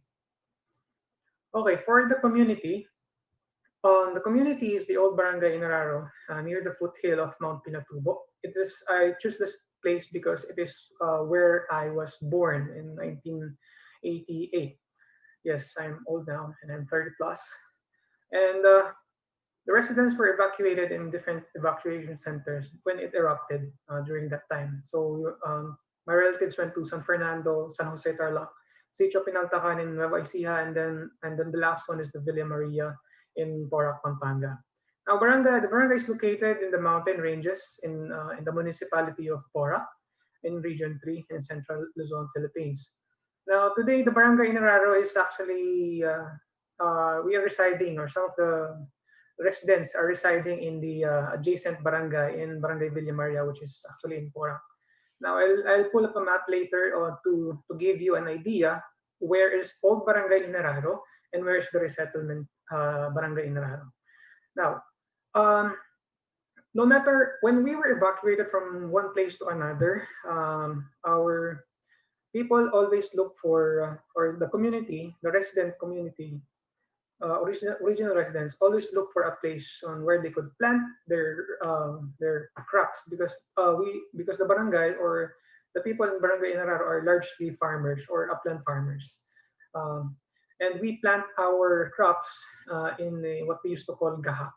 Now gahak is actually comprised of, we plant crops there, a multi crop in a gahak. So everything goes on. Everything is planted there, from fruit-bearing trees to root crops and short-term fruits, which actually like banana and others that we can actually harvest. Now we own the resident actually resides only in the resettlement center because of the kids would need to go to school, because in the resettlement center that is where the nearest integrated school from grade 1 to grade 12. So, but aside from there, since it is not our original barangay, often what we do is actually we go back to the old barangay in Nararo. So just to give you an idea of the resettlement center or the location, the resettlement site that we are having right now.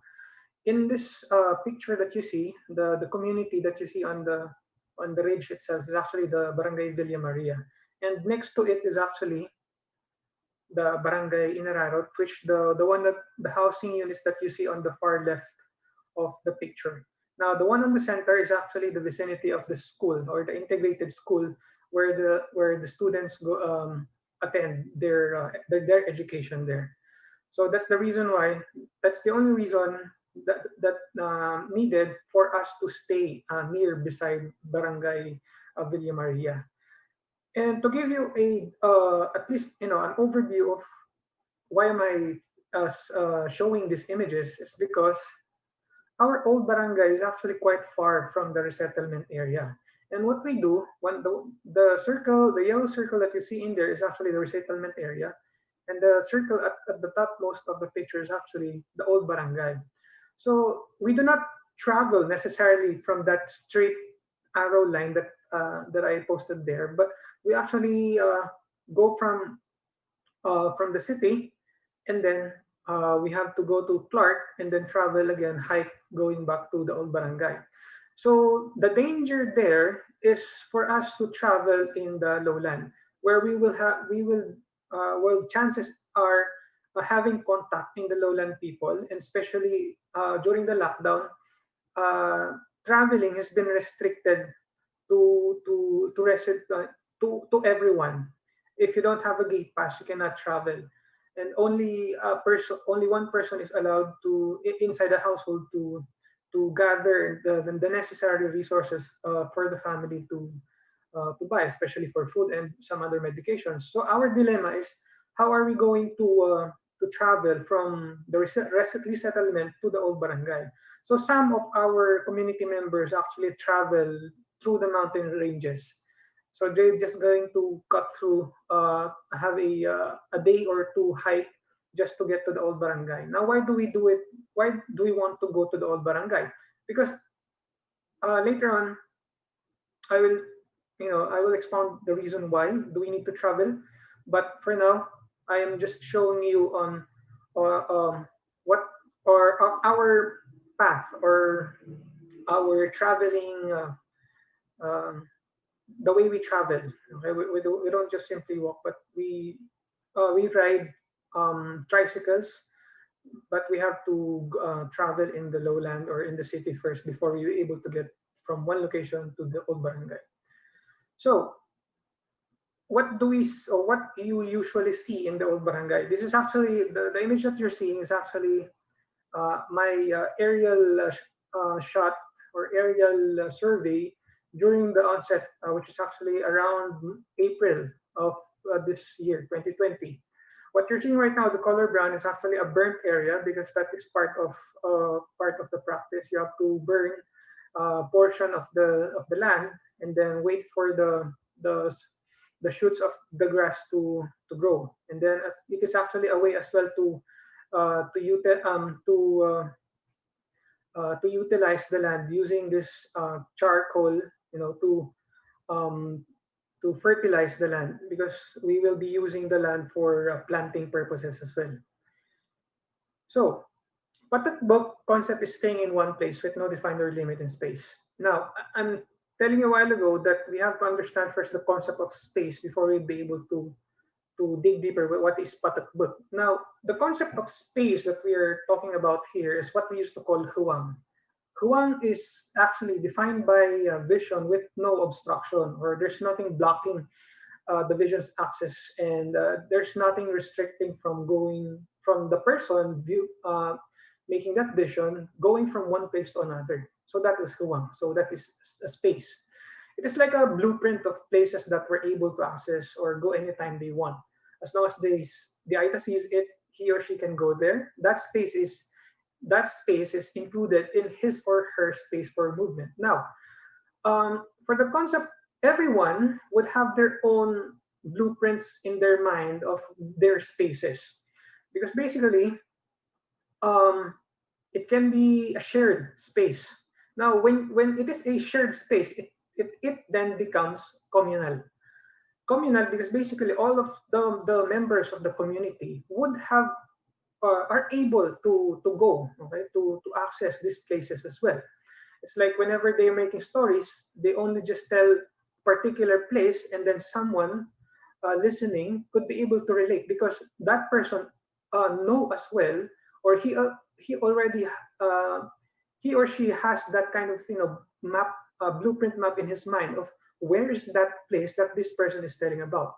But all these communal spaces for the Aita is not actually public space. Why? Because for the people living in the lowland, they don't have much access, and they were not able or not capable sometimes on traveling together with the Aita, because Aita are actually we are fast travelers when it comes in the mountain.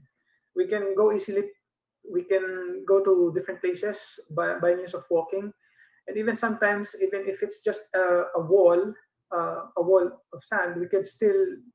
I mean, if some other people would see it as something like a cliff, for us, if there's a way that we can still go there, that's a way for us. The concept of ninja, where you can actually maximize traveling from one place to another in a short speed of time. So that's like more of us in the community upon using space. Now, this space affect the Aita movement behavior. They cannot sit still or stay on one place for a long period of time. They have a tendency to move from one place to another as long as it's within their established space. Now, this is true enough because I already experienced it as well when I was. What I'm saying is that this kind of behavior is actually embedded to me when I was studying in UP Manila.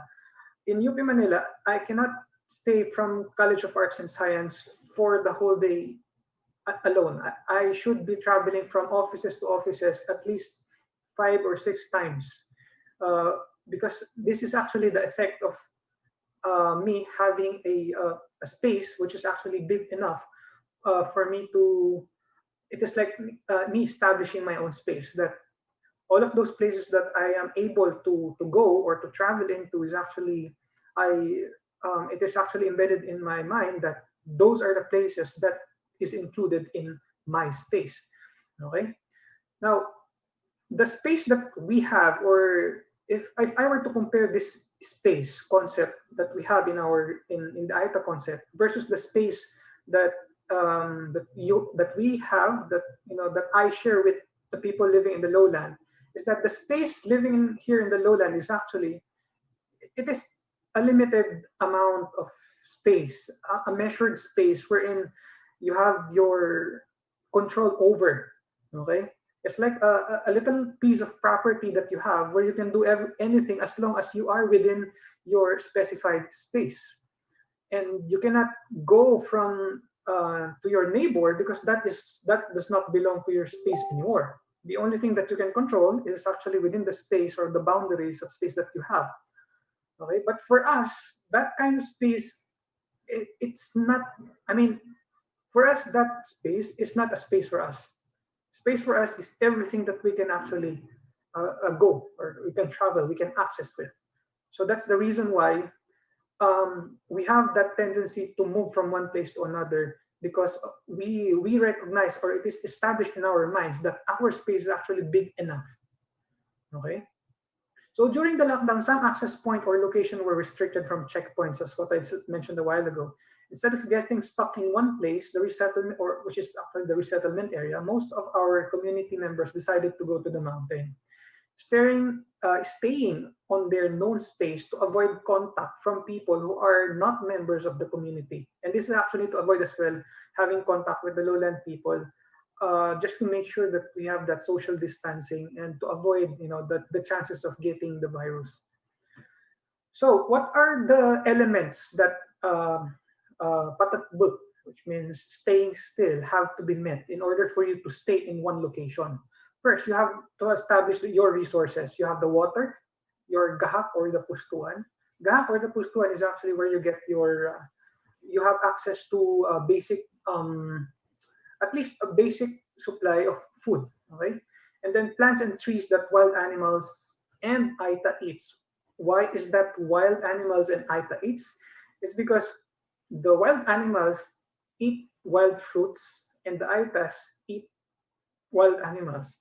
Okay, I guess you understand what is that dynamic in there. It's actually hunting, and so in settling, you have to make your campsite in a location where all of these trees, which is being eaten by wild animals, that you have the access with. Okay. Now, for the location, as much as possible, it's elevated position to have a vantage point to people heading your location, so you can prepare in case they were to visit or go to your location. Location is very, very important. Now, to give you uh, at least a picture of what does it looks like when I'm pertaining to these patatbut elements, let me show you some of the pictures I took within the period of the community enhanced community quarantine period in March, April, and May. So this is actually a picture of water coming from stream. We use a banana trunk, um, at least one of it, and then insert it onto the stream so that we can filter out, and then um, put it on a canister or gallon so that we could get the water for cooking, cleaning, and washing the meat, just in case. And then we have as well campsites, or the pustuan is actually should be located near the bodies of water. Okay, that is for you if in case you wanted to wash clothes and to have a bath at night or even at morning, and even sometimes if for if there's a catch, you have to be able to wash the meat as well.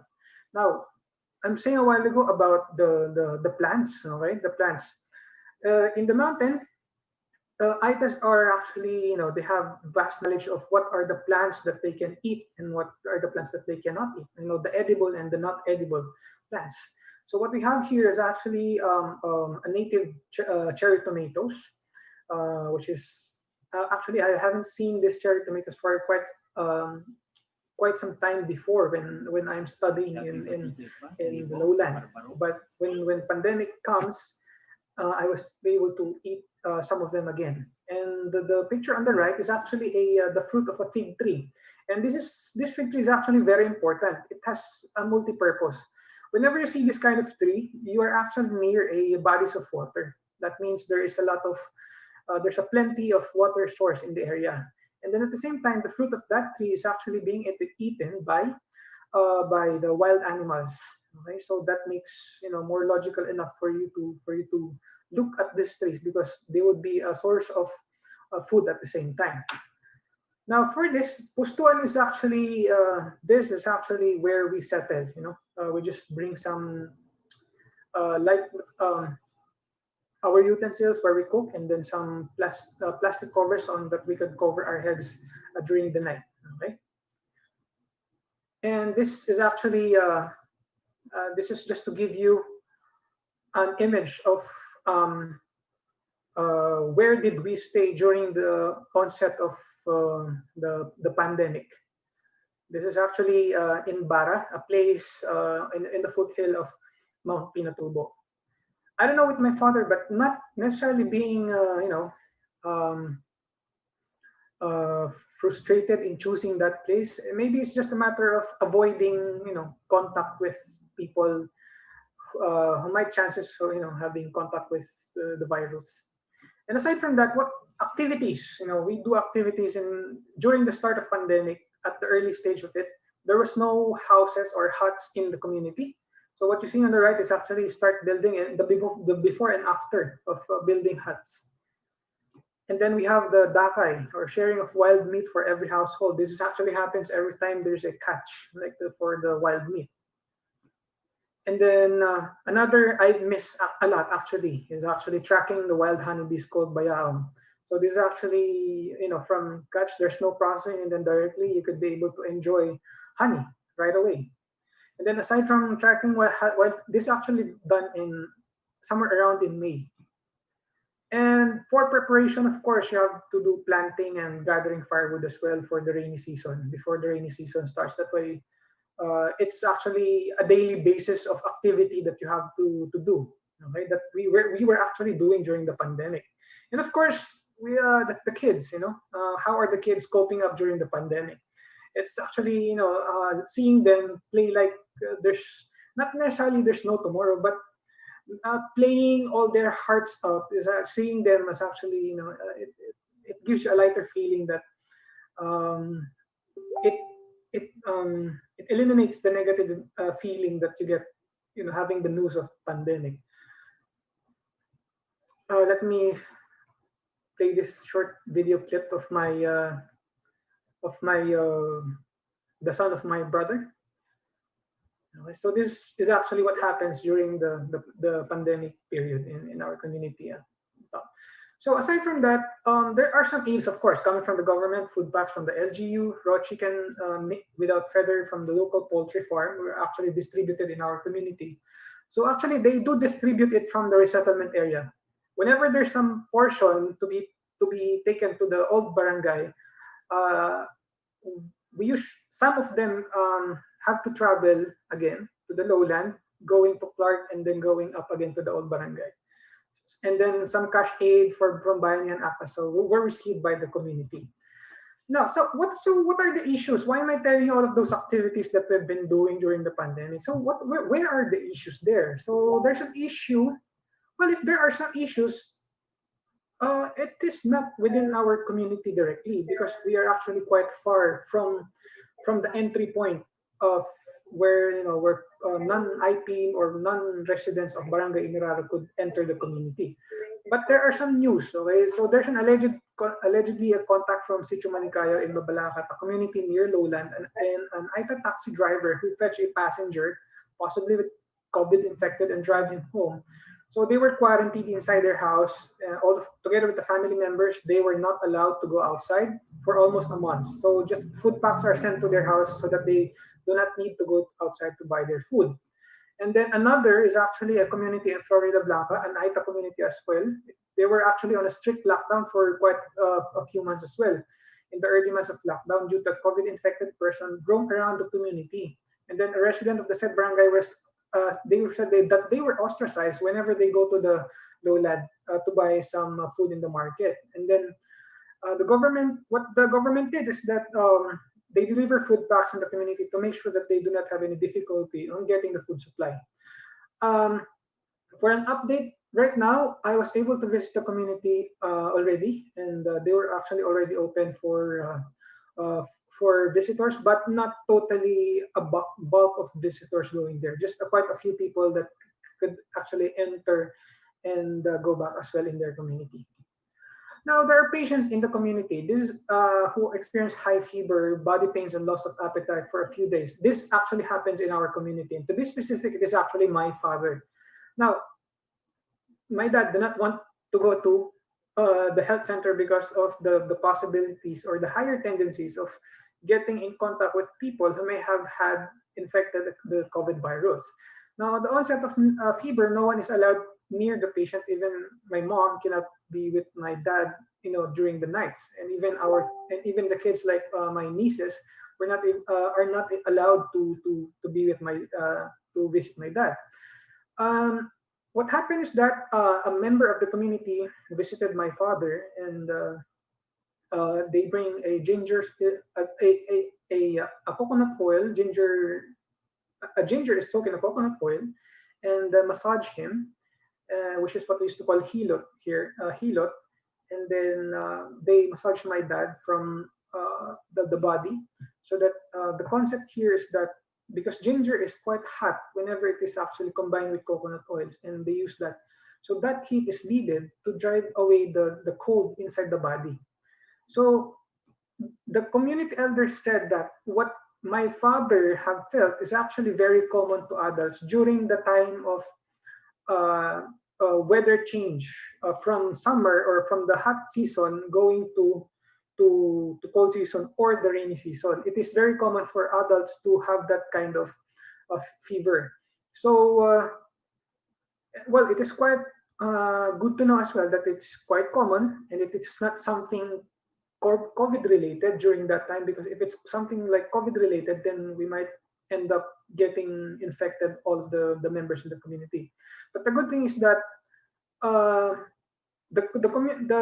relative who take care of my dad is actually, they did not hesitate to help my dad. It's because basically, we put value on the relationships of the family, not necessarily for the even though the situation is actually, situation is quite sensitive, okay, due to the pandemic. So those are the things that actually happened in the community. Social distancing is not a primary issue in the community, because the community's concern are the non-IPs, the non-resident, and residents of the community that travel in and out of the community because they are exposed in the lowland and may carry the virus to the community. Information dissemination about the pandemic is shared in an afternoon talk with a community member in the afternoon Sunday worship service. All information are actually from a radio. Yung dissemination, actually, we get it from a radio, which is located on the view deck of the old barangay in Nararo. So once we have that information, we share it to our community members to share what is already happening in the lowland. Okay, so that's how we disseminate the information with regards to the pandemic. So discussion. How do we trace IKSP to the things that I have mentioned, or to the things that I have shared to you? Well, technically, there's a direct link between the Aita and its ancestral land. So, what is this link has something to do with the lives of the Aita? Because the Aita cannot live without its ancestral land. Ancestral land is very essential because the Aita gets everything from its ancestral land. No matter where the Aita go, no matter where the Aita go from, as far away as he or she gets, he or she will always go back to the ancestral land, because that link is very strong enough to pull back that person and go back to where he or she came from. Okay? And to me, that feeling of being there, to where were you born, is actually something great, or something amazing that sometimes for me I cannot explain it well. But whenever I'm in my ancestral land, I felt peace. I felt calm. I felt that connection that I am the son of this place. I am the son of Barangay Inararo. That's why no matter how quiet that place may be in this time, I still wanted to go there, and I still wanted to stay and quiet, to stay there. It's because of that link. So every Aita has that kind of link within them. And then the space versus Huang, the space a while ago that I mentioned that I'm comparing versus the Huang that we have, or the concept of space, we only get those. We only get those because of IKSP, because of our indigenous knowledge system and practices. I can able to explain that because I have the experience of the kind of space that I deal here in the lowland, and then I have that kind of space that I have whenever I go in our community in the mountain. So I can say is that if I am just using the space alone here in the lowland, I don't think I will survive, because every action that you do, you have to have money. You wanted to have food, you have to have money to buy. You want to drink water, you have to have money to buy. You wanted to go from one place to another, you have to have money to buy. While having that space that I have in the mountain, I don't need money. If I want food, I just need to exert, some effort, and then the knowledges that I learned from the elders, and I could be able to find food, edible food. Going one place to another, I just need to walk. Okay. Water, I just need to the nearest find a plant who actually that who can actually gather water in near stream. So I have the access to it.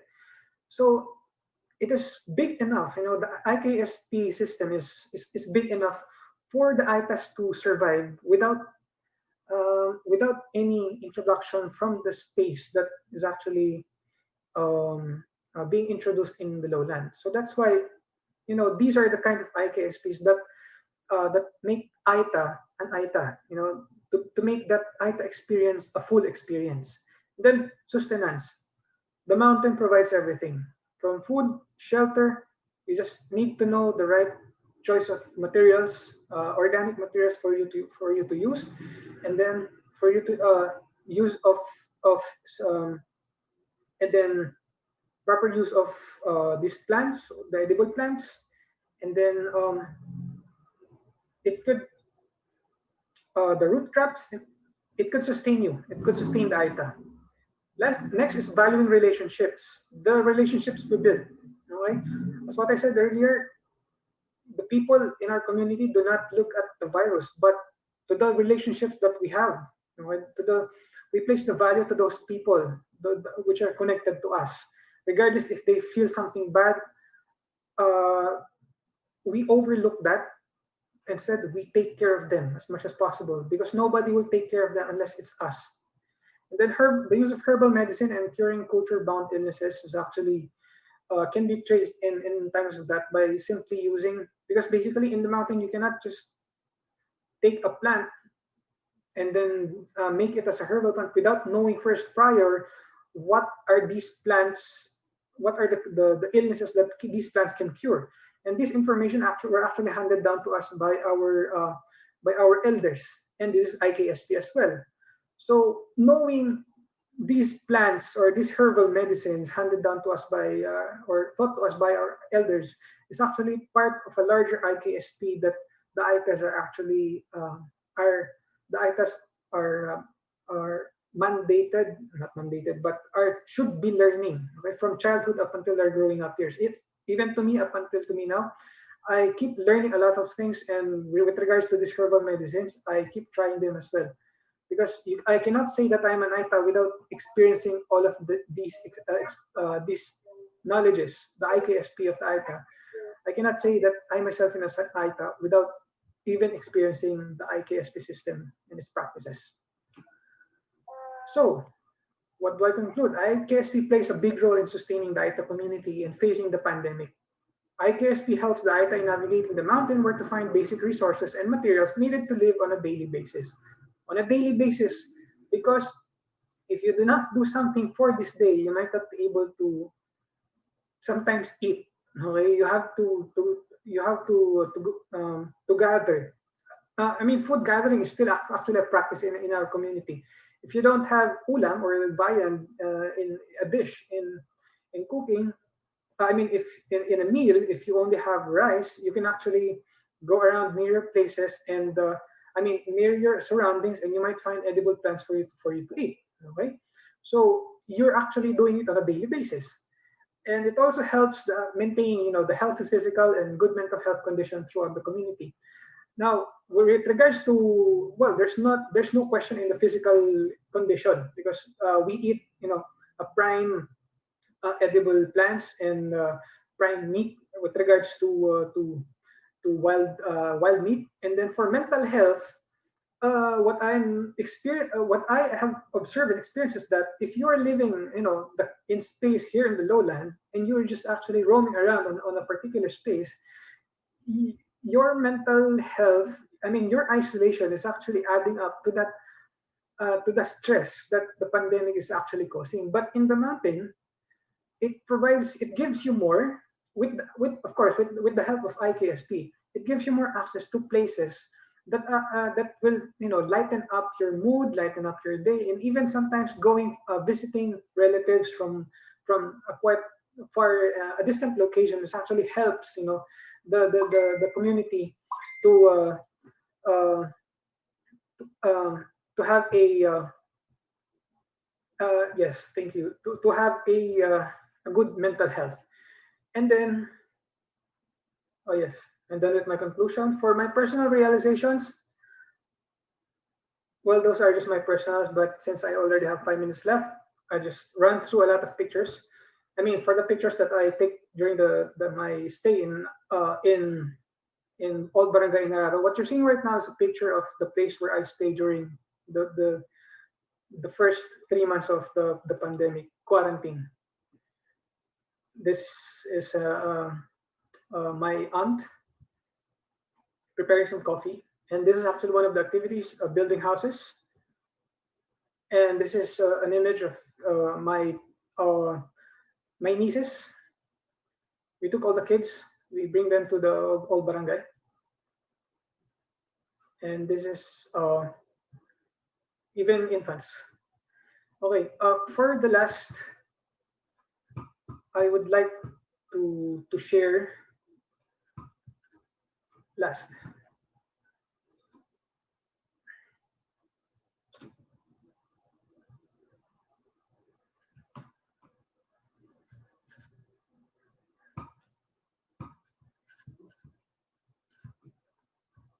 Oh,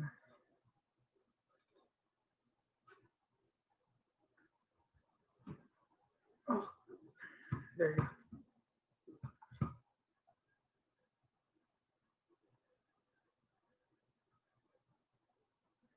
So these are just short clip images. I hope you're still seeing this. During the pandemic, early first 3 months. It's just a 3-minute video, short clip.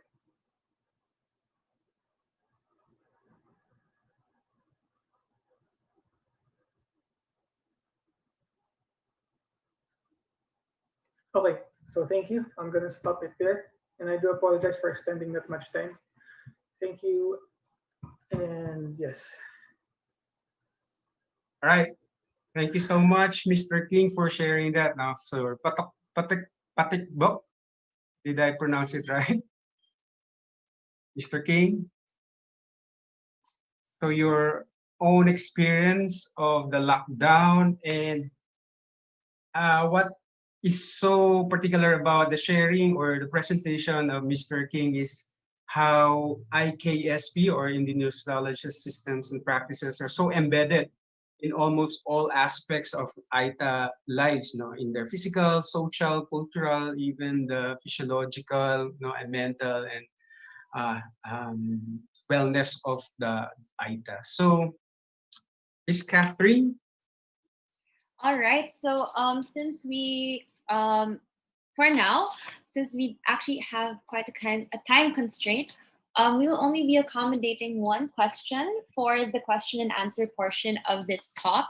However, Mr. King, may we request that maybe you could type in your email address on the chat box below so that those who have any questions or concerns may just ask you their concerns and questions directly. But I guess to answer one of the questions from Estrelita Eranzo. So, good afternoon. Congratulations, sir, with your advocacy to the community where you belong. May I know on ITO's practices in going from lowland and back to keep themselves and their families safe and healthy during the pandemic?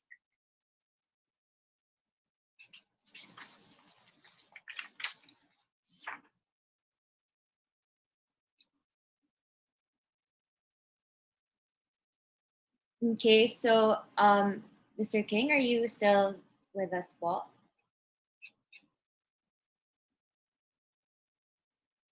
All right, so I think there seemed to be a little bit of a technical difficulty again on Mr. King's side. Although, thank you again, Mr. King, for sharing your valuable insights with us here today. Also, just so that we would be able to show our appreciation for your time, next slide, please. We would like to present you with your certificate of appreciation. So this is to certify that Norman King, as speaker at the Second International Conference webinar on critical role of Indigenous knowledge systems and practices, or IKSP, amidst the calamities and pandemics, held 11th to 12th day of December 2020, signed the Dean of the College of Arts and Sciences, UP Manila, Leonardo R. Estacio, Dean of the Faculty of Psychology, Dr. Elinor Hayati, and Chair Program and Plenary Committee of the IKSP 2020, Dr. Alia M. Sai. So may we request the documentation team to please take a photo of Mr. King and his certificate. Thank you.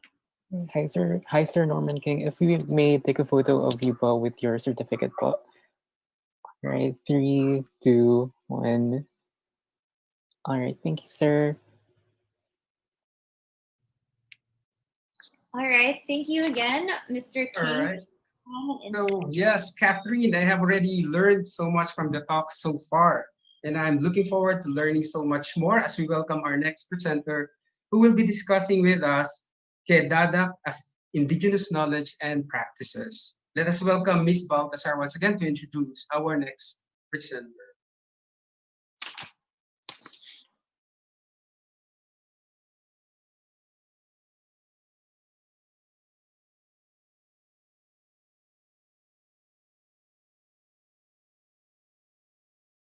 Our next speaker is a lecturer and researcher in the Department of Islamic Psychology, State Institute for Islamic Studies, Syaik Abdurrahman Siddiq, Bangka Belitung, Indonesia.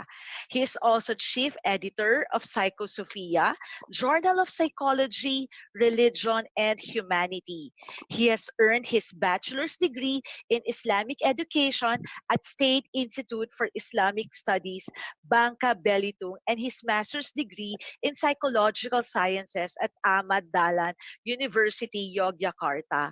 His fields of academic interest include political social psychology, qualitative methods in psychology, and transdisciplinary of psychology and philosophy. Ladies and gentlemen, let us all welcome Octarizal Drianus.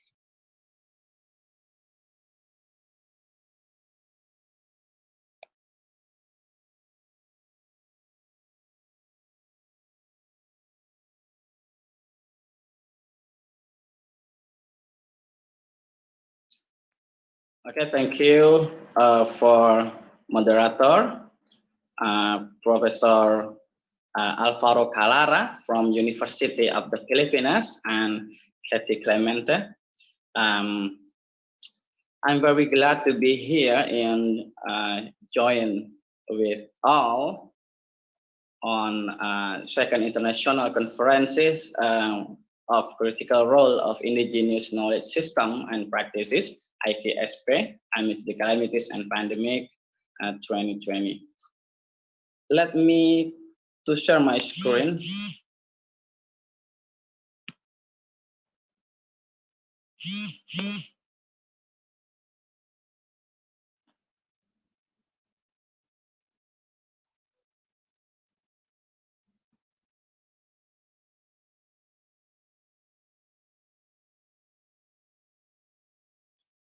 Okay,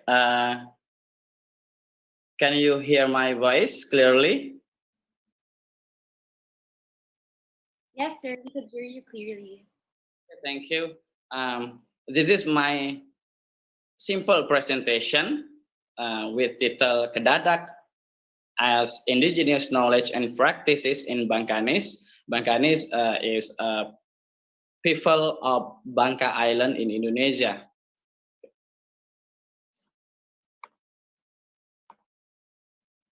Okay.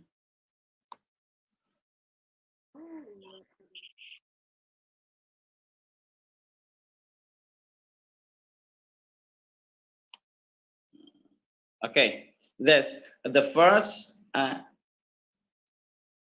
You can see that the geographical location of Bangka Island. I make a black circle.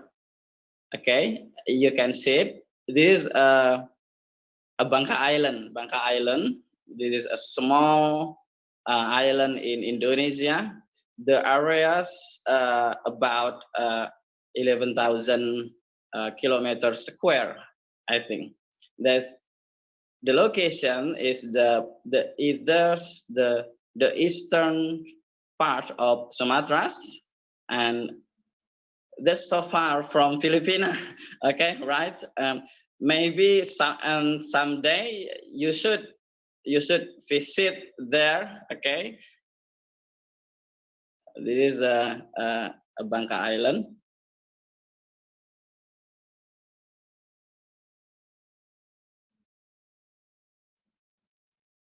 Not methods. Okay.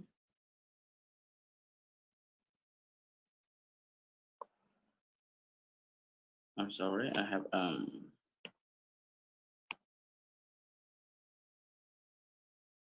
okay. The background of my paper is the based on the three points.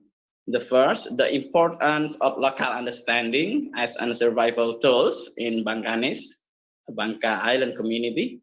And the second, the lack of exploration studies on local understanding in which local community in Bangka Island. That is my research is initial research, I think, in IKSP scope. And the third, I have a subjective experience. Personally, I have an emotional relation to Bangka community. I came from Bangka, and I have a line of descent of Bangkanis. And then my research question is, how is the indigenous knowledge and practices of Kedadak, I spell it Kedadak, in Bangkanis took a critical role amidst the calamities and pandemic? Okay.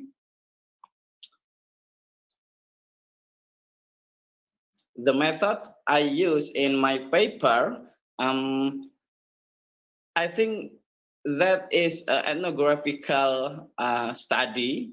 I conduct the interview with some charismatic leader of Orang Lum. Orang Lum is the people of Bangkanis, the tribe in Bangka Island, in three areas, namely Pejam, Air Abik, and Mapur. And then I live in there for 3 days. That's like an participant observation in ethnographical study.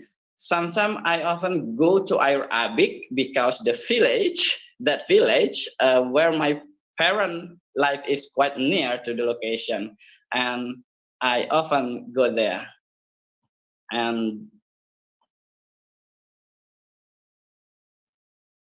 then you can see that indigenous practices of Kedadak. I think I applies the theory of Anthony Giddens, structuration theory. I look at the importance of two processes of structuration of local knowledge, local understanding, to construct the indigenous structure in the Bangka community, especially, and how the structure construct people knowledge in Bangkanis. We can discuss about theoretical background I use in my paper.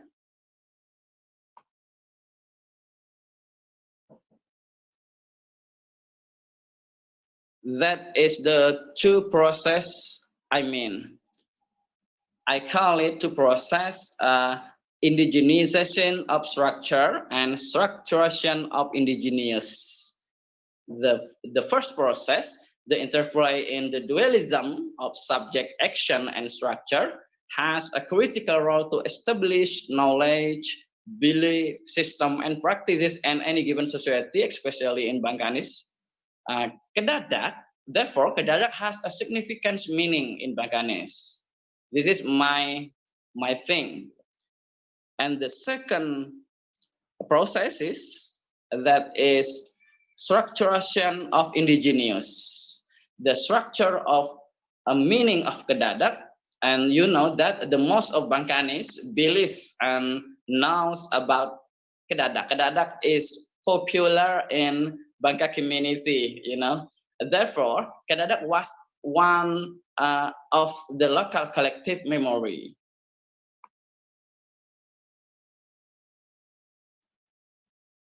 This is the definition of Kedadak.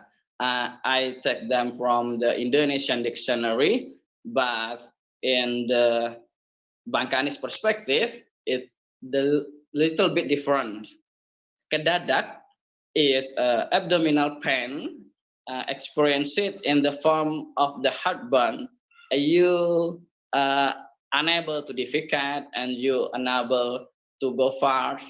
This is like a abdominal disease, okay? Nah, but according to Bangkanis belief, Kedadak causes when one talk bad thing about food. Okay, this is insurance very interestingly, I think. If you Kedadak happen when you humiliating the food, eat in the hurry manner, wasting of food, and eat greedily. Okay, and interestingly again, Kedadak only applies to seafood, not for vegetables and others.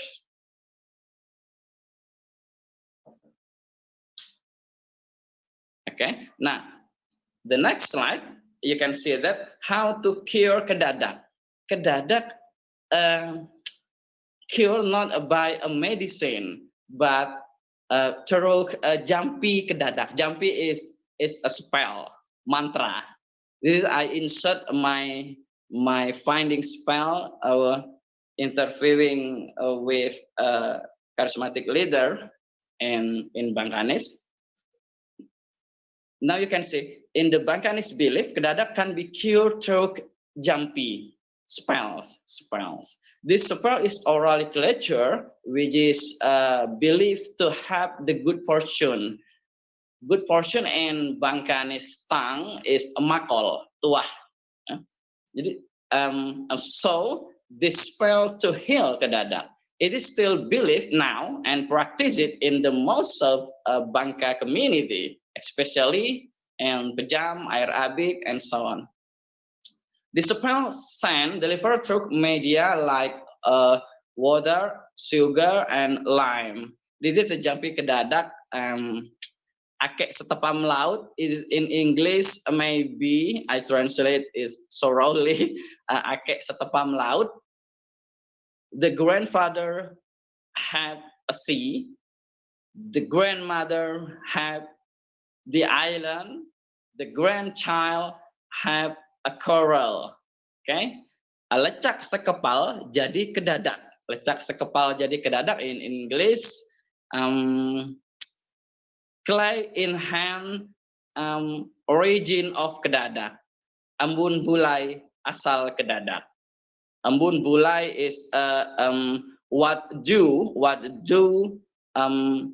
origin of kedadak. Ku ngasal sekalian kedadak.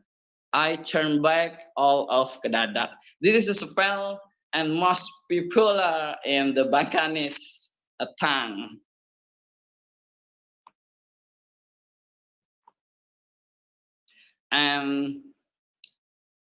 Okay, that's a critical role of kedadak as IKSP.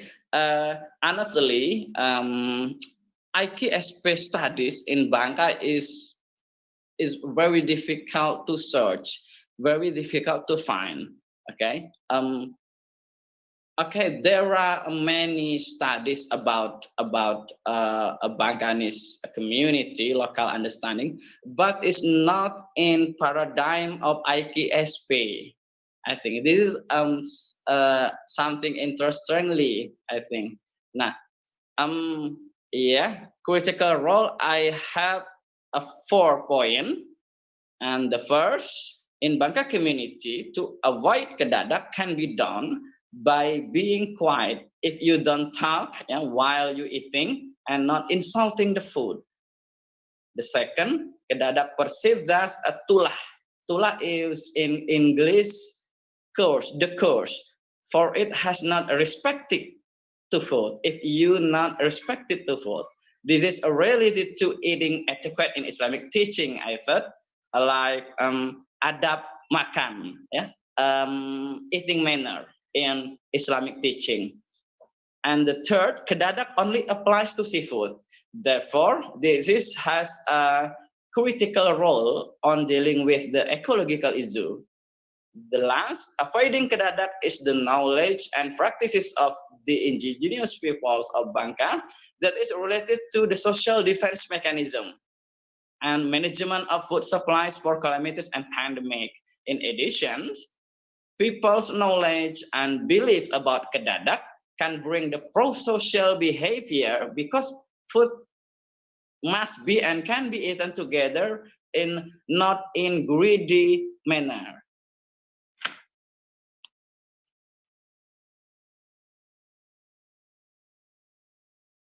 Okay, this is the picture of traditional house in Pejam. And the below picture, sunset in Tuing, Mapur. Yeah, you know, we have a lot of beautiful beach in here. Okay, and the sea as one of source of food, they coexistence with nature. And the kedadak is one of cosmological perspective and belief in Bangkanese people in Bangka community, I think. Okay.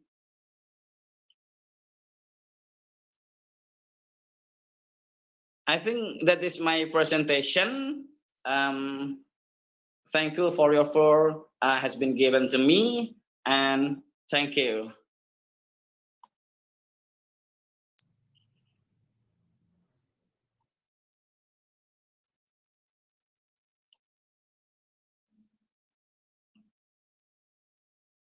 All right, thank you so much for your insightful presentation, Mr. Drianos. So there's so much to learn about kedadak, as what you've mentioned in the 4 points that you have raised a while ago, no? That we really have to respect our food.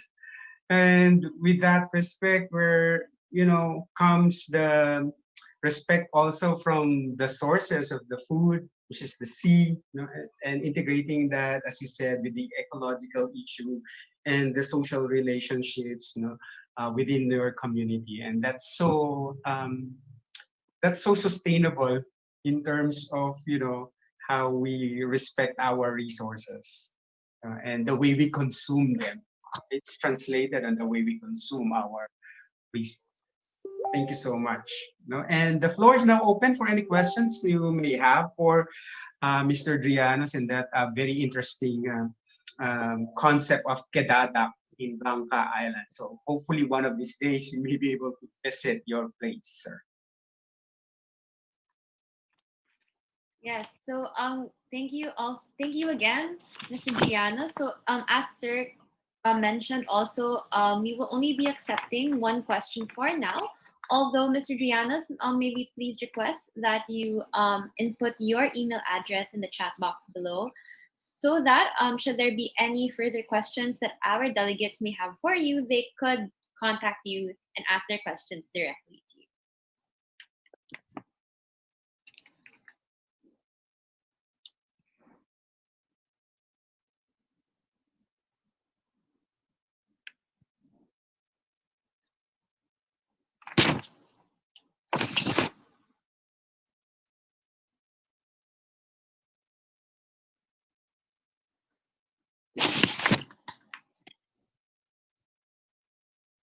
Again, am I allowed to ask a question, Miss Catherine? No problem. Yeah, but I'm very, very interested about the spells, Sir Drianus. Yes. Is someone documenting this, or is it allowed to document the spells? So how do you treat the spells? Is it sacred? Is it the secret of the community, or what? Yeah, Professor, in documentation in spell of Bangkanis, that guard by the sacred community, and I have the good access to them.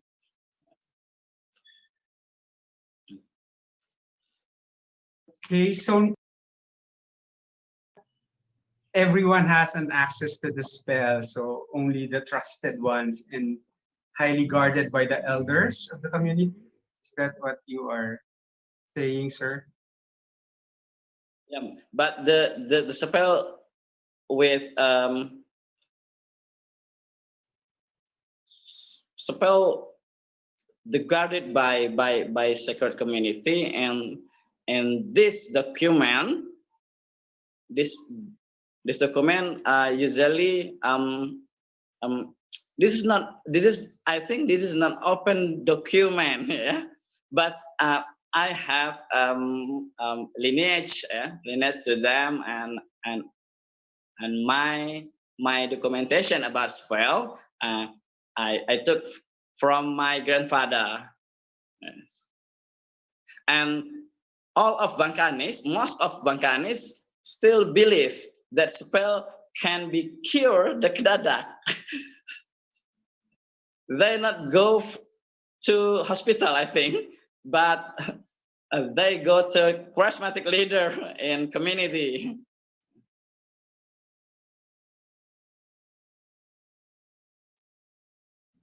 Thank you, sir.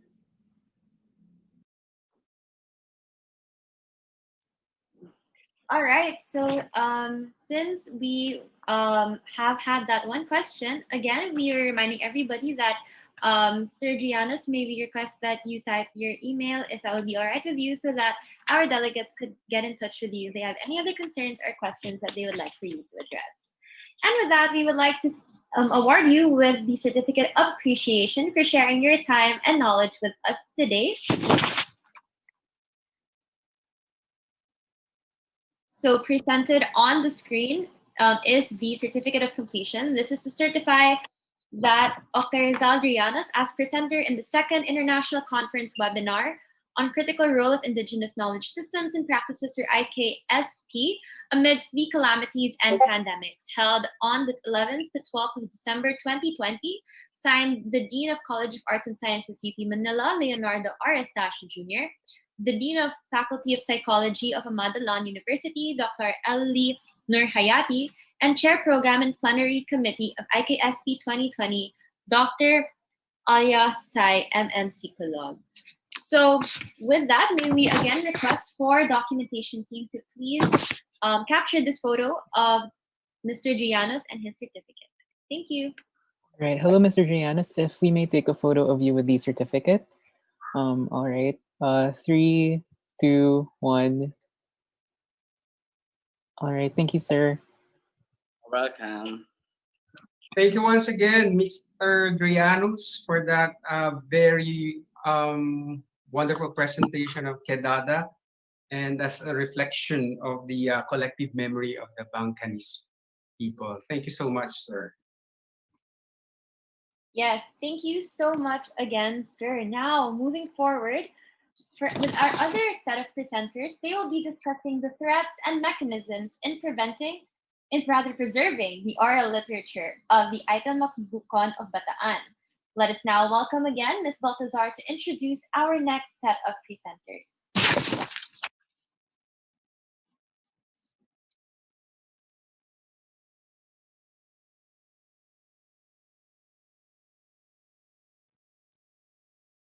Our next speaker is currently a faculty member of the Department of Arts and Sciences at the Bataan Peninsula State University main campus, Philippines. Just recently, he acquired his Master of Arts in Social Science Education at the Philippine Normal University, Manila. Before his state university career, he had been a senior high school teacher for 4 years at Justice Emilio Angeles Gancayco Memorial High School Department of Education, Bataan. His passion for teaching and research was recognized in the country. In fact, he was awarded as 2017 Outstanding UNESCO Club Young Professional of the Philippines for Heritage Conservation of the National Association of UNESCO Clubs in the Philippines. At present, he is a current member of the National Youth Forum on Heritage and also part of the UNESCO Young Professionals of the Philippines under the Human Rights and Peace Education Committee. His research interests include indigenous cultural heritage, educational neuroscience, and global citizenship education. Ladies and gentlemen, let us all welcome John Albert R. De La Rosa.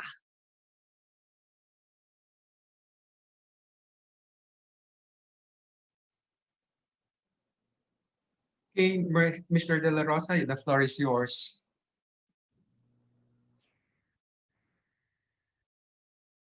Hello, good afternoon. Do you hear me?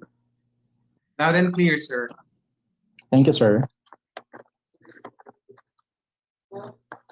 Thank you, everyone. Good afternoon, everyone. Permission to share my screen.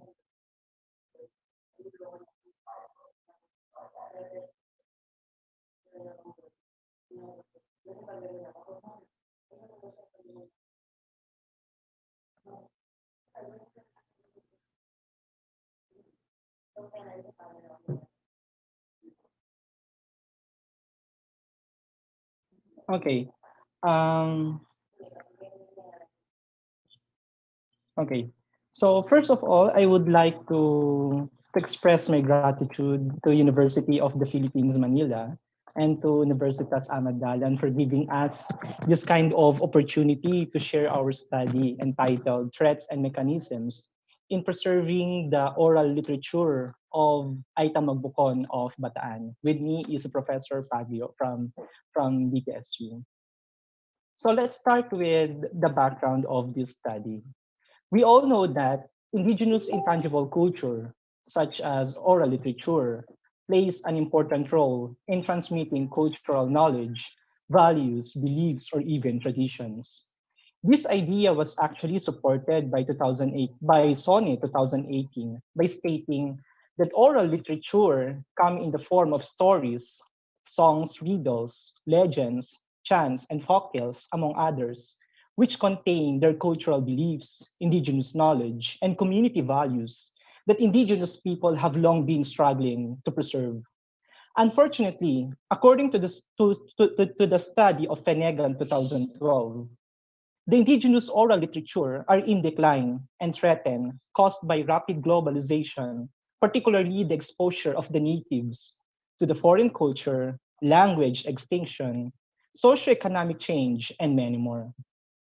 Another alarming issue about this indigenous knowledge is the fact that many cultural communities have no easy access to effective tools that their people can use to document and organize their collections of oral literature, considering that this set of knowledge are mostly transmitted orally from one generation to another.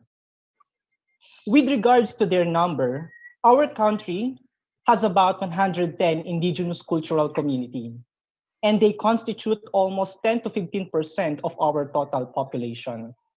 And one of them are the Aitas, who are considered to be the earliest indigenous people's cultural community in the country. The Aitas are scattered and living in different parts of Central Luzon, or Region 3, and divided into 7 subgroups, and the Aita Magbukan of Bataan is one of them. According to Mac Henry 2013, the Aita Magbukan of Bataan remains one of the least known and documented indigenous cultural community, not only in the Philippines, but also in the whole indigenous population around the world. Also, according to the VID 2012, they are considered as a vanishing indigenous cultural community because of integration and modernity. And this can be associated with their continuous interaction and integration with the non-Aitas, such as the Tagalogs or what they called as the UNAT. And that's actually our problem or extinction of their indigenous knowledge. And because of that, we came up with this objective to explore the threats faced by the Aita Magbukan of Bataan in preserving their oral literature, as well as their indigenous mechanisms to preserve this cultural heritage. For methodology, of course, we employed focused ethnography by living to their communities for almost 5 weeks. With me is Professor Pagio as my co-researcher. We lived there, observed their culture, interact with them, and we participated to their daily activities. For research methods, as I have mentioned, we employed participant observation method by participating to their activities like during Panggagasak. Panggagasak is a native term which means preparing the land for planting. We took that moment as opportunity to ask questions, to ask them to share their knowledge and narrate some of their oral literature. Also, we used in-depth structured interview, focus group discussion with 6 elders of the community, and we used field notes to jot down or document our experiences, observations, and insights while interacting and living in the community. For research local, we conducted this study at Sitio Bangkal, Abukay, Bataan, which is one of the resettlement areas for the Aitas in Bataan. For research participants, 6 elders of the community served as key informants of the study, while the Aita personnel of the National Commission on Indigenous People, or NCIP Bataan chapter, served as the gatekeeper. For data analysis, since it is purely qualitative in nature, we use thematic analysis method with the help of NVivo 10 software. For ethical considerations, of course, we ensure that their rights will be protected and not be violated by asking their consent and seeking approval from the NCIP. We also guaranteed respect to their culture, identity, and community as indigenous people. Other than that, we observe some general ethical considerations like beneficence, non-maleficence, and justice. For the results and discussions, before we proceed to this diagram, let me share with you the initial process that we went through before coming up with these themes. During the initial process of collecting data, we asked the 6 key informants about their endangered oral literature. After that, we asked them to narrate some of it and provide summary of the piece. But since all literature were narrated in the Magbukon language, which is foreign to us because we are Tagalog, we asked them to explain each part of the piece with the help of our gatekeeper from the NCIP. As a result, we documented 3 legends, 8 folktales, 3 riddles, and 8 songs that all depict the culture and traditions of the Aita Magbukon. Subsequently, we conducted another set of focus group discussion to determine the threats in preserving the identified endangered oral literature. We analyzed the responses, compare and relate the codes, and we came up with these themes. So for threats in preserving the oral literature of Aita Magbukon, these are the themes. First is the exposure of the Aitas to foreign culture. This theme was emerged after stating that their youth who are supposed to learn their oral literature are already acculturated to the new or foreign culture. They also revealed that the number of Tagalogs living in their community is increasing, which resulted to the intermarriage with the Tagalogs and migration of foreign culture to their community. Second, many Aita youths developed unwillingness to learn their oral literature. This was brought by a variety of reasons. First, the mainstream media is more appealing to them. They prefer the songs of Tagalogs and other nations like K-pop and others. Second, they develop a xenocentric perception of their culture, or they feel ashamed about their culture every time they interact with a Tagalog or Unat.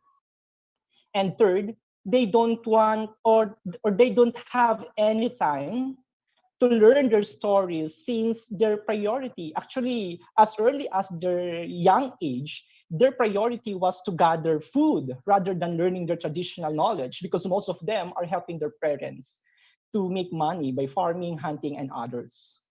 The third theme was forgotten by the elders, which was admitted by the elders themselves. And the reason why they tend to forget their oral literature, most especially legends, folk tales, and songs, is their old age and busy economic activity, because most of them are still working in the mountain to do panggagasa. While it is true that there are threats in the preservation of the Aita Magbukon's oral literature, the elders are also doing their best they can to preserve their rich tradition. One of these is their initiatives in teaching their traditional songs, folktales, and several other to their youths, which usually happens during occasions like wake ceremony, in which they perform and narrate riddles in the front of the young Aitas. The elders also oblige the youth to participate to their activities. Second, the teaching of oral literature is being integrated to their daily activities, even at their home or even during panggagasa and hunting. Their oral literature, like folktales and songs, were taught to young Aitas. Third, they also entertain non-Aitas, especially researchers like us who wish to learn about their oral literature. And in fact, they are open to non-Aitas by permitting them to participate in any of their occasion and partake of their rich oral literature through dancing and singing their indigenous songs. They are also showcasing their traditional practices when there are invitations from the local government, especially during local events, fiestas, or other celebrations. And finally, is education through cultural activities. Some of the elders, like the chieftain, who teach youngsters in school about their traditions, like songs when there are occasions like funeral, wake, or feast. Some elders perform some of their traditional practices in front of the youngster. Overall, this study revealed that this indigenous cultural heritage, the oral literature to be specific, is mostly transmitted orally or through informal education, which brings another problem in preserving the authenticity of their indigenous knowledge. Therefore, the findings of this study suggest that formal education is necessary and has a vital role in preserving the oral literature as a source and reflection of their long-time history, beliefs, traditions, and knowledge. So let me share with you this one. As of now, our government is continuously working to preserve the indigenous knowledge of our IPs in Bataan, such as their native language from its total extinction. In fact, in 2018, the local government of Bataan, in partnership with the Komisyon sa Wikang Filipino, established Bahay Wika on the same locality with the goal of preserving the indigenous language through educating the young Aitas so that it can be transmitted to the next generation. The elders of the community serve as teachers of the young Aitas. For the conclusion, First, the oral literature of the Aita Magbukon are threatened by the unhampered and inevitable exposure of the Aita youth to foreign culture, like media and other sources. Unfortunately, many of them are very much unwilling to learn their oral literature. Second, also many of the elders who are supposed to be knowledgeable about their oral literature have already forgotten this intangible heritage. Only few remains knowledgeable. Third, in the attempt to preserve their oral literature, the community elders are taking the initiative by teaching the youth in any way possible. Fourth, the oral literature and its meaning are being integrated to daily activities of the youth in their households. And lastly, the community is opening up to share their traditions to the non-Aitas. As such, cultural activities are being conducted where exchange of culture takes place. For the recommendations, first, a School of Living Tradition, or SLT, must be established in the Magbukon community. Although, as I have mentioned a while ago, they already have a Bahay Wika, but that program is intended only to safeguard their native language from its total extinction. What we are recommending is the School of Living Tradition for Aita students, or a school where they can learn their traditions and culture, both tangible and intangible, with the help of the elders of the community or someone who is knowledgeable about their culture. Second is mainstreaming this indigenous oral literature in the basic education curriculum, which will be taught within the Aita Magbukon community. This is for contextualization, and I hope everyone knows how is it important, contextualization in the field of education, so that the students can relate themselves from the lesson. Actually, these first two recommendations can be done with the collaboration of the Provincial Tourism Office of Bataan, National Commission of Indigenous People Bataan Chapter, and the Schools Division Office of Bataan. Third, the oral literature of the Magbukon must be included in the mainstream curriculum in the colleges and universities, so that the non-Aitas will know and appreciate the rich oral literature of this cultural community.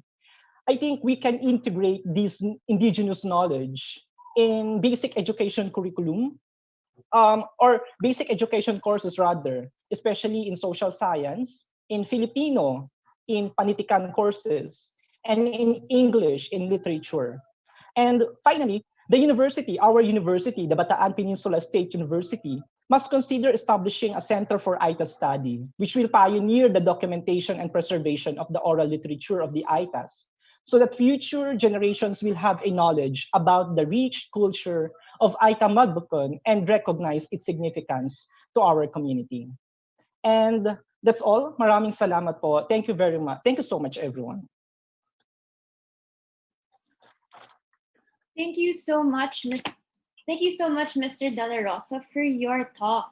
It was really quite saddening that you mentioned, no, that sometimes the members of the youth are actually more inclined, especially to international mainstream media. However, it is definitely something that I personally look forward to, that indigenous practices would actually be integrated, especially towards the preservation of culture and oral literature, especially in various cultural groups.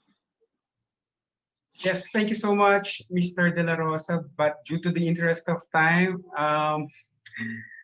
there will be no more question and answer portion. But sir, we would encourage our listeners and participants to please type in their questions. And can you please drop your email address as well in the chat box so they can have a way to access? Yes, sir. Yep. Thank you so much, sir. I hope you understand, and I hope the listeners can understand our constraint. Yes, Ms. Catherine. All right, and with that, sir, may we request that you keep your camera on, since we will be awarding you the Certificate of Appreciation. So this Certificate of Completion is to certify that John Albert R. De La Rosa, as presenter in the Second International Conference webinar of the Critical Roles of Indigenous Knowledge Systems and Practices, or IKSP, amidst the calamities and pandemics, held on the 11th to 12th of December 2020. Again, signed by the Dean of College of Arts and Sciences, UP Manila, Leonardo R. Estacio Jr., the Dean of the Faculty of Psychology of Amadalon University, Dr. Ellie Noor Hayati, and the Chair, Program and Plenary Committee of IKSP 2020, Dr. Alia M. Sai. May we request that documentation team again take a photo of Mr. De La Rosa with his certificate. Thank you. Hello, Mr. De La Rosa. If you may take a photo of you with the certificate. All right, 3, 2, 1. All right, thank you. All right, thank you once again, Mr. De La Rosa, and I hope the local government will take care or will take note of the different recommendations that you have, produced by your research, because they're really, really very, very relevant and very timely, to be able to preserve such kind of culture. And it's already nearing extinction, so we should be worried about that. Even the youth who's supposed to carry on that kind of tradition is disinterested already. So kind of sad, but yeah, let's be hopeful with the recommendations, Miss Catherine.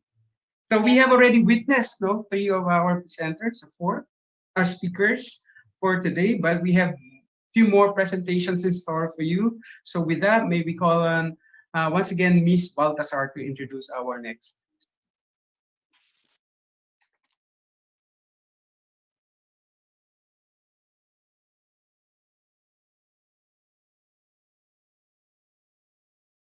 Our next speaker is a Doctor of Philosophy holder in Educational Administration at the Don Mariano Marcos Memorial State University. He earned both his Bachelor of Arts and Master of Arts degrees in Political Science at the University of the Cordilleras, Baguio City, Philippines, with cum laude distinctions. His theses for his academic degrees include local conflict settlements, indigenous customary laws, systems, values, and practices, political communication frameworks, political participation, and affiliations among student leaders. Other than research, he is involved in quality assurance, curriculum development, ASEAN integration, internationalization, gender and development activities, and community extension.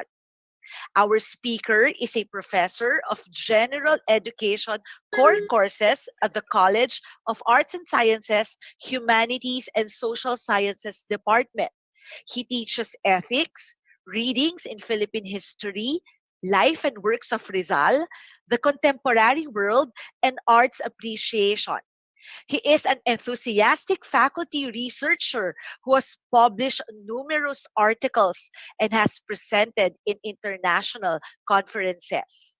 Ladies and gentlemen, let us all welcome Christian Montemayor.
Hello?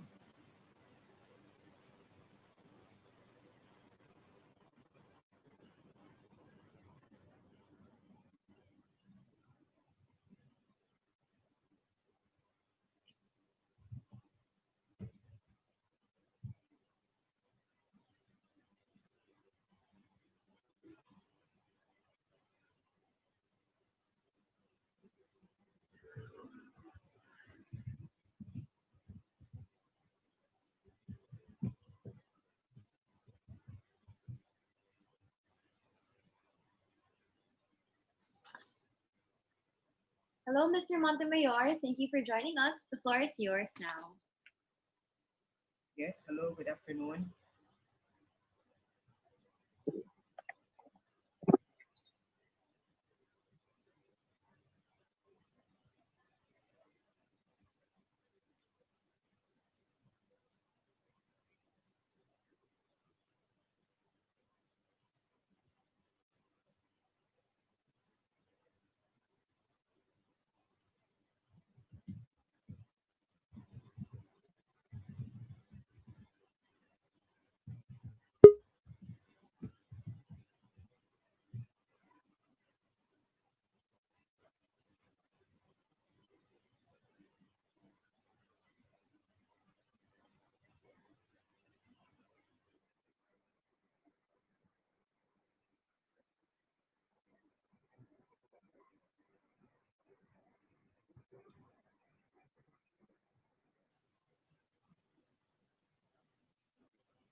Hello? Yes, sir. It's kind of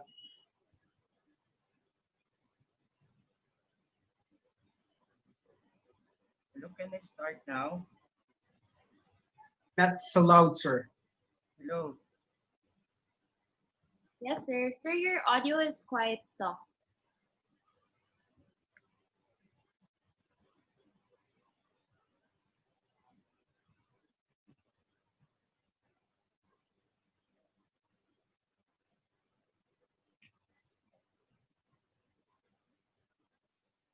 So,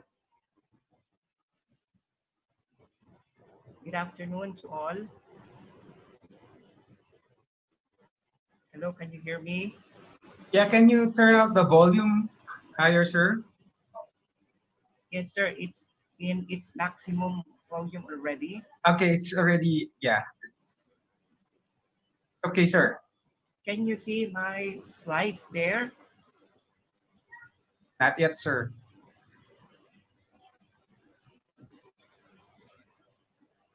Permission to share my slides, please.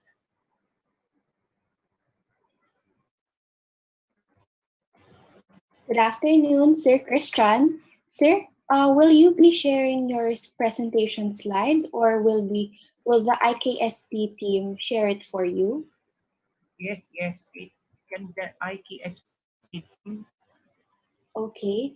Sir, Yes. there is we are unable to receive the presentation from you, sir. May I ask where you forwarded your presentation po? I sent it to John Lemma.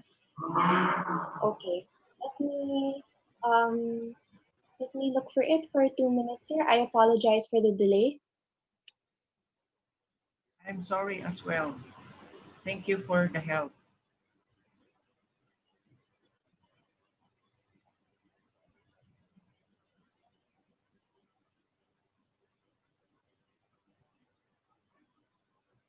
I located your presentation, sir. Allow me to share screen in a few seconds. Thank you, Miss Catherine.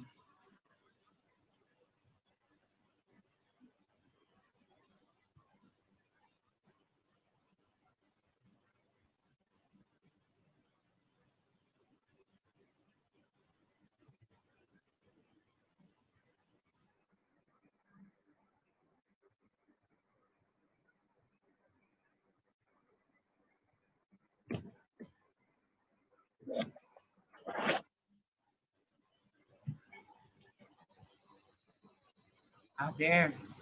That's my presentation for today. Can I start? Opo, sir. Yes. So, good afternoon, everyone, and to our international counterpart. Today, I'm very happy and glad to present to you my humble research on the living indigenous knowledge, systems, and practices of the lalakayan or the towards harmonious community conflict settlements amidst today's calamities and pandemics and even beyond. The term amama or lalakayin refers to an ethnic term pertaining to the old member of the community. The amama or lalakayin consists of leaders who are chosen on the basis of their age, as you can see.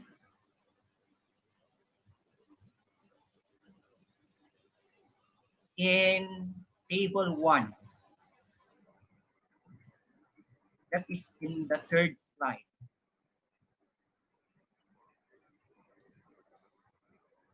Next, please.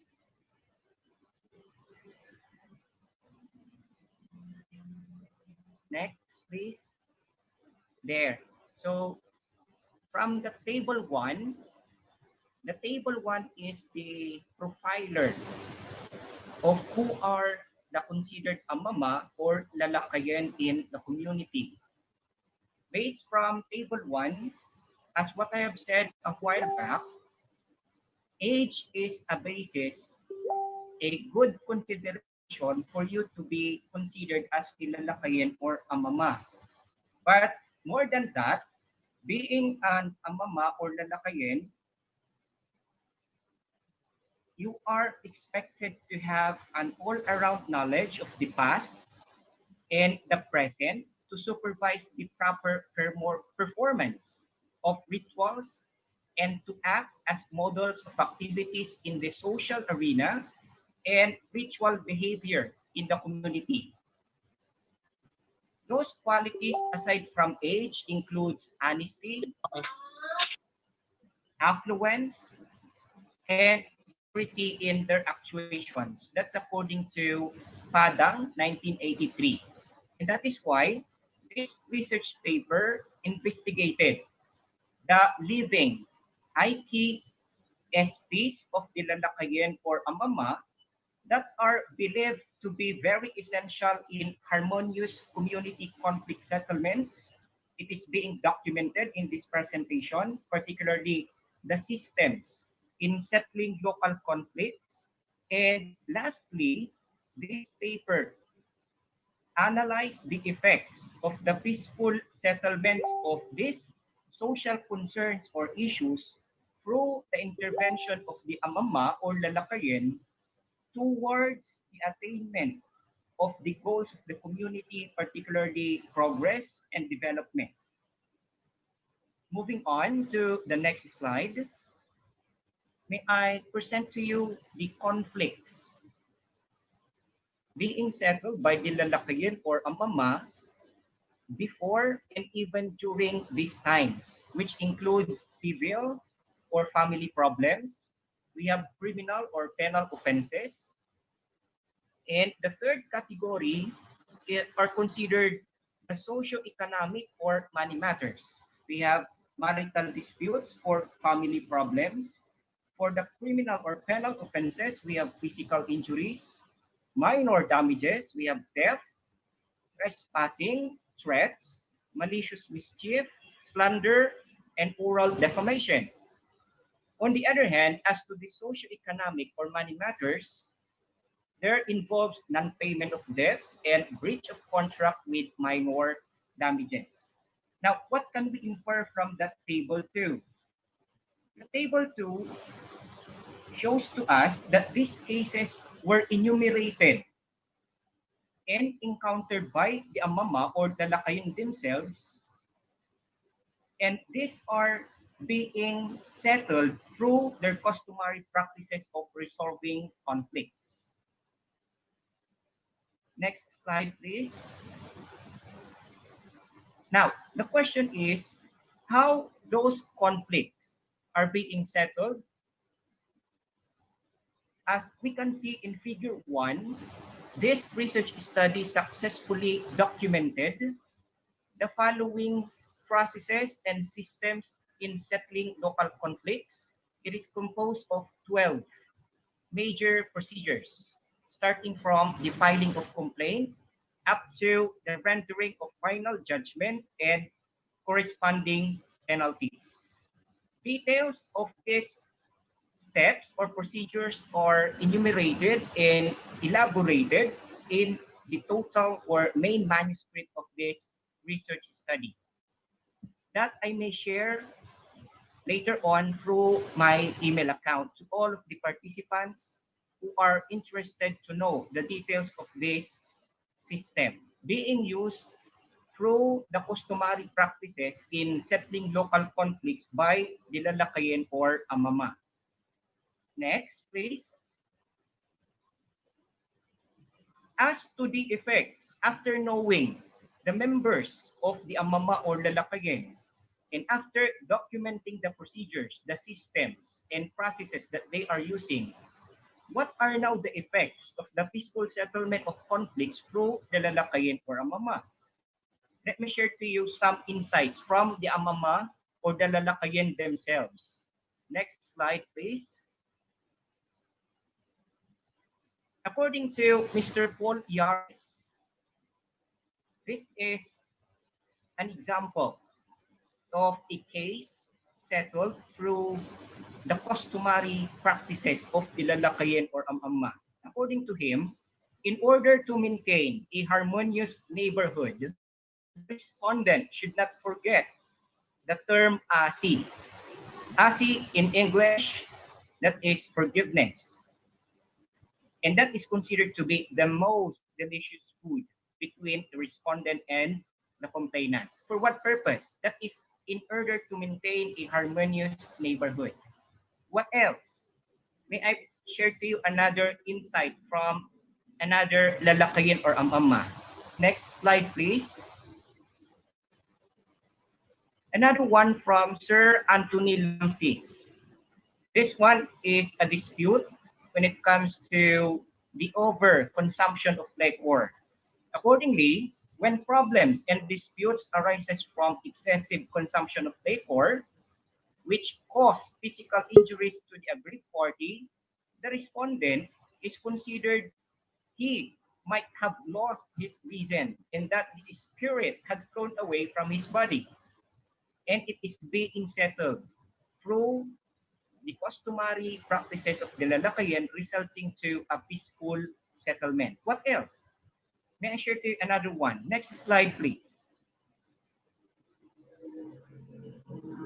Another one, according to Arsita Bosling, another lalakayan or amama, the butchering of chicken for celebration after the settlement of conflict is a sign of friendship and a good start of a new relationship as manifested in the exchange of their plates of foods and subsequently they ate together. And therefore, voluntarism is a value system needed for the effective settlement of dispute today and even in the future. Amidst the pandemic, the calamities that we are experiencing. Moving on to the next slide. I therefore conclude, can we go back to that first conclusion? That the lalakayan or amama successfully settled cases forwarded to them. This implies that the nature of the problem, either socioeconomic or money matters, criminal or penal offenses, or civil or family problem, when such disputes were directly affecting the lives and affairs of the people, the participation of the lalakayan or amama is greatly needed. Suffice to conclude that opportunities were also given to the elders in the community to settle local conflicts out of wisdom, out of knowledge of history, out of sincerity that they can see among this lalakayin or amma. Next, please. With regard to the validated procedures of settling disputes, the 12 procedures were observed by the lalakayin or amama in litigating cases forwarded to them in order to arrive at peaceful settlement. These are solely for the exhaustion of all measures to settle the dispute in order to promote an impartial, speedy, and public trial, and for the promotion of what we call social harmony and justice. Next, please. And the living indigenous knowledge, systems and practices of the Lalakayen or Ampama also provides essential contribution to the general goals of the community for development, as it established what we call human harmonious relationship in the society. And therefore, I recommend, next slide, please,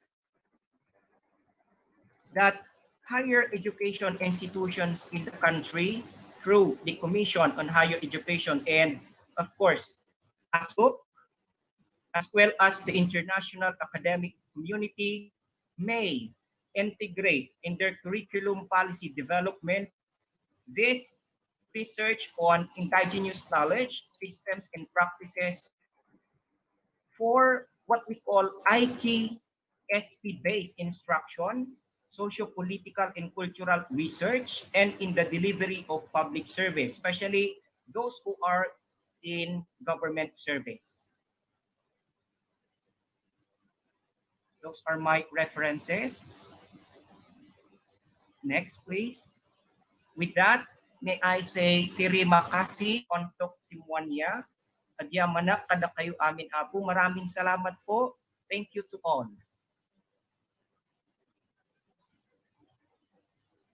Thank you so much, Mr. Montemayor, for sharing that particular knowledge on Lalakayen and Amama. Of course, we, as Filipinos, we value and respect and honor age as a sign of wisdom or as an indicator of wisdom. And I think that's also very, very prevalent in your culture to be able to preserve social harmony and justice. Again, unfortunately, with the interest of time, we will forgo the question and answer portion. But nonetheless, you can again type or drop in your questions in the chat box, and Mr. Montemayor will also key in his email address so he can correspond and answer all your questions. So sorry, I didn't turn on my video. So thank you once again, Mr. Montemayor, and may I call in Miss Catherine to present the certificate. Again, thank you, Mr. Montemayor, for such an insightful talk. And with that, we would actually like to award you with the certificate of appreciation for sharing your insights with us today in this session. Welcome po.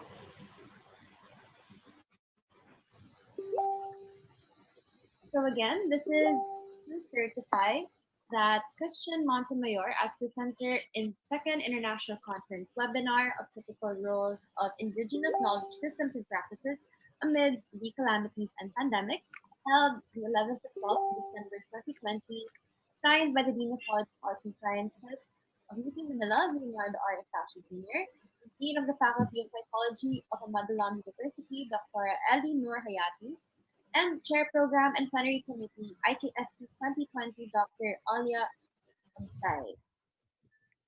May we again request for the documentation team to please capture a photo of Mr. Montemayor with his certificate. Mr. Montemayor, if you could please turn on your camera for the photo op. Hello, Mr. Montemayor. If we may take a photo of you with the certificate. I get this technical error as to my cam right now. Oh, all right, sir. Sige.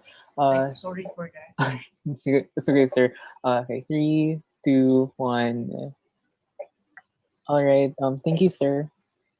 Welcome po. Thank you so much, Sir Montemayor. Thank you. And Sir. yeah. Kala. Yes. Sir. Salamat, sir. Okay po, sige po. And Catherine, I can't believe we are down to our last presenter for the day. I know, sir. You know, this entire session has really taught me so much and has presented a lot of different perspectives. And I really cannot wait to see what our last presenter has to say for this specific session. Okay, so let me introduce our last, but not the least, of course, our presenter for today, and that's Siti Nurhana. has a degree in Bachelor of Psychology from Universitas Amadalan, and she will share with us her research entitled "Involvement of the Father in Parenting and the Social Support of People with Subjective Well-Being." I'm very, very interested in this because I have a 1-year-old son. So let's hear it. So, Miss Norhana, the floor is yours. Miss Norhana.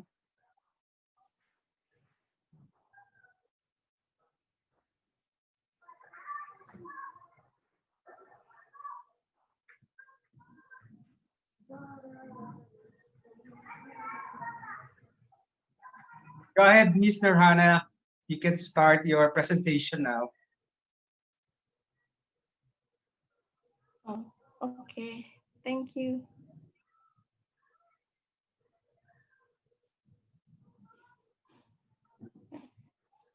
Did the slide appear?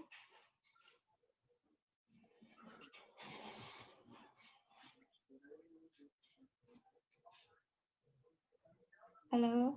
Yes, we can see your presentation, ma'am. Okay, thank you. Okay, let me introduce myself. My name is Endah Siti Nurjanah. I'm from UAD. Okay, in this opportunity, I would like to present about relation between fathers' involvement in parenting and social support with subjective well-being in adolescence.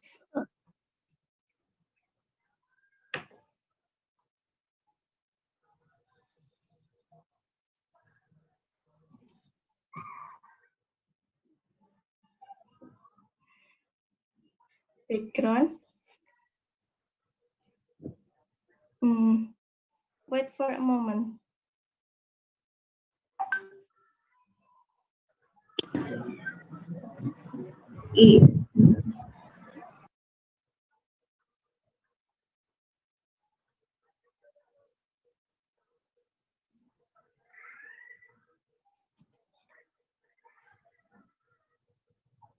Background, adolescents experience good physical attitude, intelligence, and emotion development.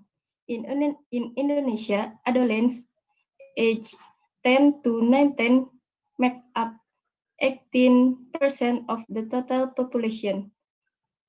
Of the problem that occur during adolescence development in this level of happiness are often called subjective well-being. The level of subjective well-being in adolescence will decrease when feeling anxiety, depression, and worry. Parents and peers play an important role for teenagers in maintaining subjective well-being. During the pandemic, parents have more time to accompany their good children in the learning process at home. The research chose SMP Muhammadiyah 1 Moyudan because after conducting observation and interview, it was found that there were some students who had low subjective well-being, and this was in accordance with the problems to be studied. Definition of subjective well-being, according to Dinar in Ariati 2010, state that subjective well-being is an evaluation of events that have occurred or experienced in life that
Sorry.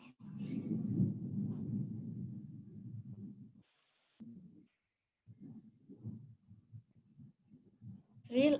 Life certification. Life certification is reflective assessment in a person of how something good goes and happiness to him. Individual who can accept themselves from the environment in a positive manner will feel satisfied with their life.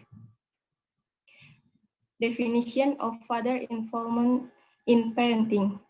According to Allen and Daly, 2007, suggests that the concept of father involvement is more than just having positive interaction with children, but also paying attention to children's development. Looking close or comfortable. The child relationship with a rich father and being able to understand and accept their children. Dimension father involvement in parenting. 1. Enjoyment. Father experience of directly interacting and doing activities together such as playing games, spending time together and so on. 2. Accessibility. The presence or willingness of the father for the child. Parents are near the child but do not interact directly with the child. Responsibility. The extent to which the father understands and meets the child needs, including providing a living and planning for the child's future. Definition of peer social support. Social support is information or feedback from others that show that someone is loved and cared for, value and respect, and involved in communication network and respect obligation. King, 2012. Dimension of peer social support. 1.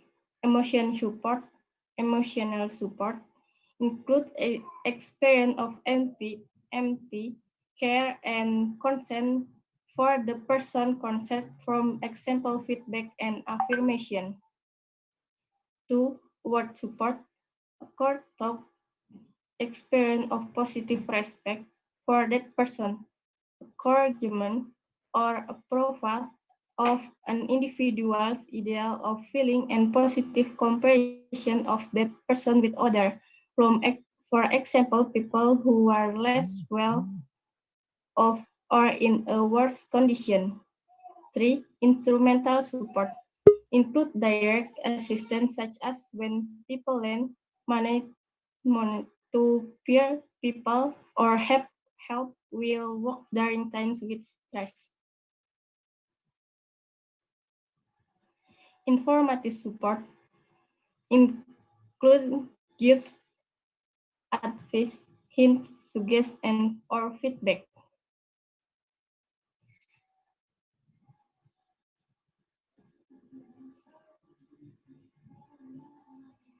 Research method, data collection, approach, and technique. This study used a quantitative approach with data collection technique use 3 scale. Research subject were students of SMP Muhammadiyah 1 Mayudan. Data analysis, hypothesis testing with multiple regression analysis, assumption test with normality test, linearity test, multi-collinearity test. The result. 1. There is a very significant relationship between father involvement and peer social support with subjective well-being. 2. There is a significant relationship between father involvement in parenting and subjective well-being. 3. There is no relationship between peer social support and subjective well-being. Thank you. Well, thank you so much. Thank you. Thank you, Ms. Nurhana, for that very enlightening presentation. As a father, I know I have a direct relationship with the subjective well-being of my son, so I need to really be involved. Thank you for your sharing. So, Miss Catherine, again, once again, due to the interest of time, we will not be able to go with the normal question and answer portion, but you can again type in your questions and drop it into the chat box, and Ms. Nurhana will be able to get in touch with you by putting her email address also in. All Ms. right. Catherine? All right. Thank you so much again, Ms. Nurhana. And with that, we would like to award you with a certificate of appreciation for sharing your knowledge with us here today. So again, this certificate of completion is to certify that Enda Siti Nurhana as presenter in second International Conference webinar on the critical roles of Indigenous knowledge systems and practices amidst the calamities and pandemics held on the 11th to 12th of December 2020, signed by the Dean of the College of Arts and Sciences of UP Manila, Dr. Leonardo Estacio Jr., Dean of the Faculty of Psychology of Amadalan University, Dr. Eli Nur Hayati, MPH, and the Chair Program and Plenary Committee of IKSP, Dr. Olia M. Sai. So may we again request for documentation team to maybe take a photo of Miss Nurhana with her certificate. Hi, Miss Noriana. May we take a photo of you with the certificate po?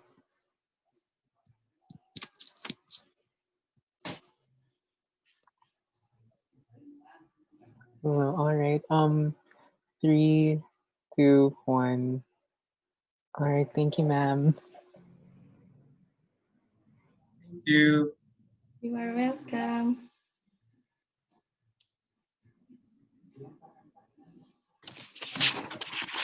All right. So once again, thank you to everybody.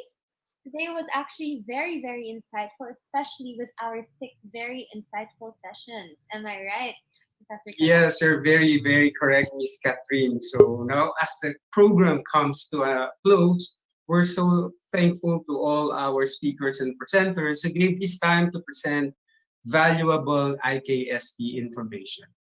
Again, we would like to recognize and thank our speakers and presenters once again. Ms. Joy R. Sonar, Mr. Norman King, Mr. Octan Zaidrianos, Mr. John Albert De La Rosa, Mr. Christian Montemayor, and of course, Ms. Enda Nurhana. So we hope to see everybody again in future IKSP conferences and endeavors, especially in attempt to really enlighten us and have us have a very deep understanding on IKSP. Yes, thank you so much to all the presenters, to all our participants. And, this particular session has allowed us to realize, to understand, as what it's said in our title, local understanding of calamities and pandemic threats. And I hope by this time, we get to realize that IKSP is very sustainable. And being sustainable, it's very resilient, amidst pandemics and calamities, because IKSP is very embedded in the relations or the relationships of people themselves within the community and nature. So I think by that particular nature, it becomes very sustainable, very resilient, and we can learn a lot from that. Catherine. Yes. Actually, yes, I really agree with what you said, sir. And I think one really big part of why this conference was actually such a success was also because of our attendees. So we would like to thank our attendees for coming today and joining the breakout room. We hope everybody was able to gain some good takeaways from our speakers. Also, maybe before we formally end, may I request everybody to please turn on their cameras for a group photo. Yes, don't be shy. Let's have this one photo op session with you guys, all our wonderful participants. And again, calling on our very hardworking docu team to please take the group photo for this session. All right, taking photo of page 1 in 3, 2, 1. All right, so for page 2, all right, 3, 2, 1. All right, thank you. All right, and with that, that is a wrap. Again, we would like to invite everybody to please tune in to the YouTube channel of IKSP for the closing of this event. And again, thank you everybody for participating in the second IKSP International Conference of 2020. We hope you enjoyed the program. Once again, I am Catherine Clemente from UPM. And I'm Professor Alvaro Calara from UP Los Baños. Thank you and have a wonderful day, everyone. Thank you. See you in the next conference. Thank you. Thank you, Miss Catherine. Thank Thank you. you to all the team. Thank you also, sir. And thank you, everyone.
Good afternoon, everyone. Welcome back to day 2 of the second International Virtual Conference on IKSP with the theme, The Critical Role of IKSP Amidst the Calamities and Pandemics. We will begin the closing ceremonies in about 10 minutes. Thank you.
Ate,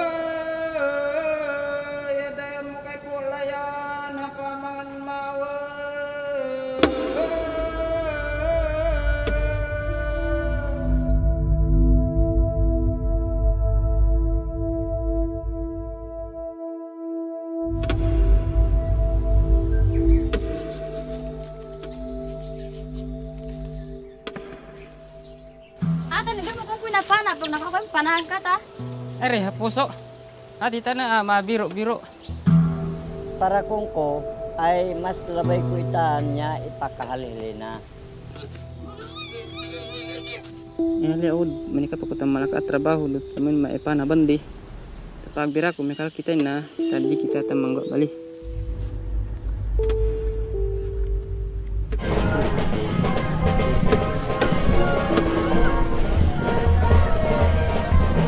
Andito kami para mag-interview sa thesis namin. Rain. Thank you. Pinagay mo ng lahat, pero may kulang pa rin. Tapos hindi mo alam kung ano yung kulang na yun. Sana lahat ng lalaki kagaya mo, no? Salamat at nakilala kita.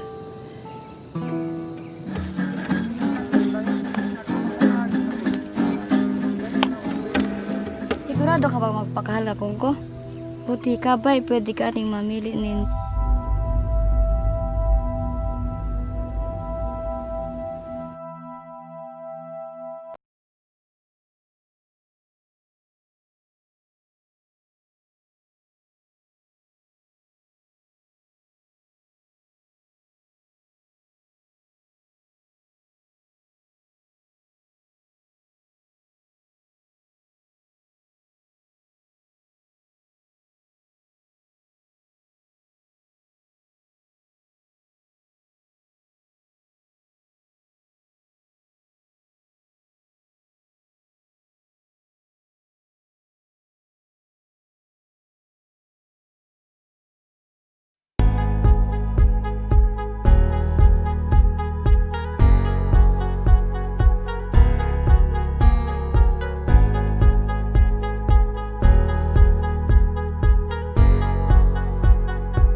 Good afternoon to all our lovely attendees from the Second International IKSP Conference. And of course, good afternoon to you too, Professor J. Dalit. Good afternoon, Diane.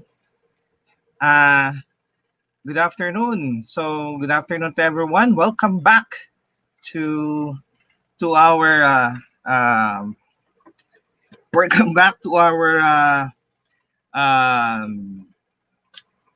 conference, and this afternoon we're going to have our closing ceremony.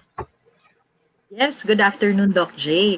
I'm actually feeling great about today because finally, no, although we're sad because we're about to close our IKSP conference for this year, but then this was indeed a really very timely time to do the webinar.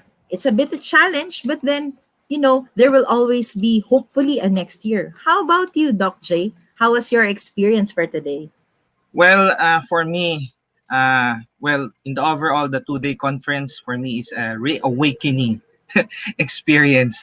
On top of my realizations, valuing is not enough, but rather being careful, to value the many applications our IPs has established and passed on from one generation to the next, particularly its role, in building the culture and practice of resilience and sustainability during this time of pandemics and calamities. So, alas, we are nearing the end of our online conference.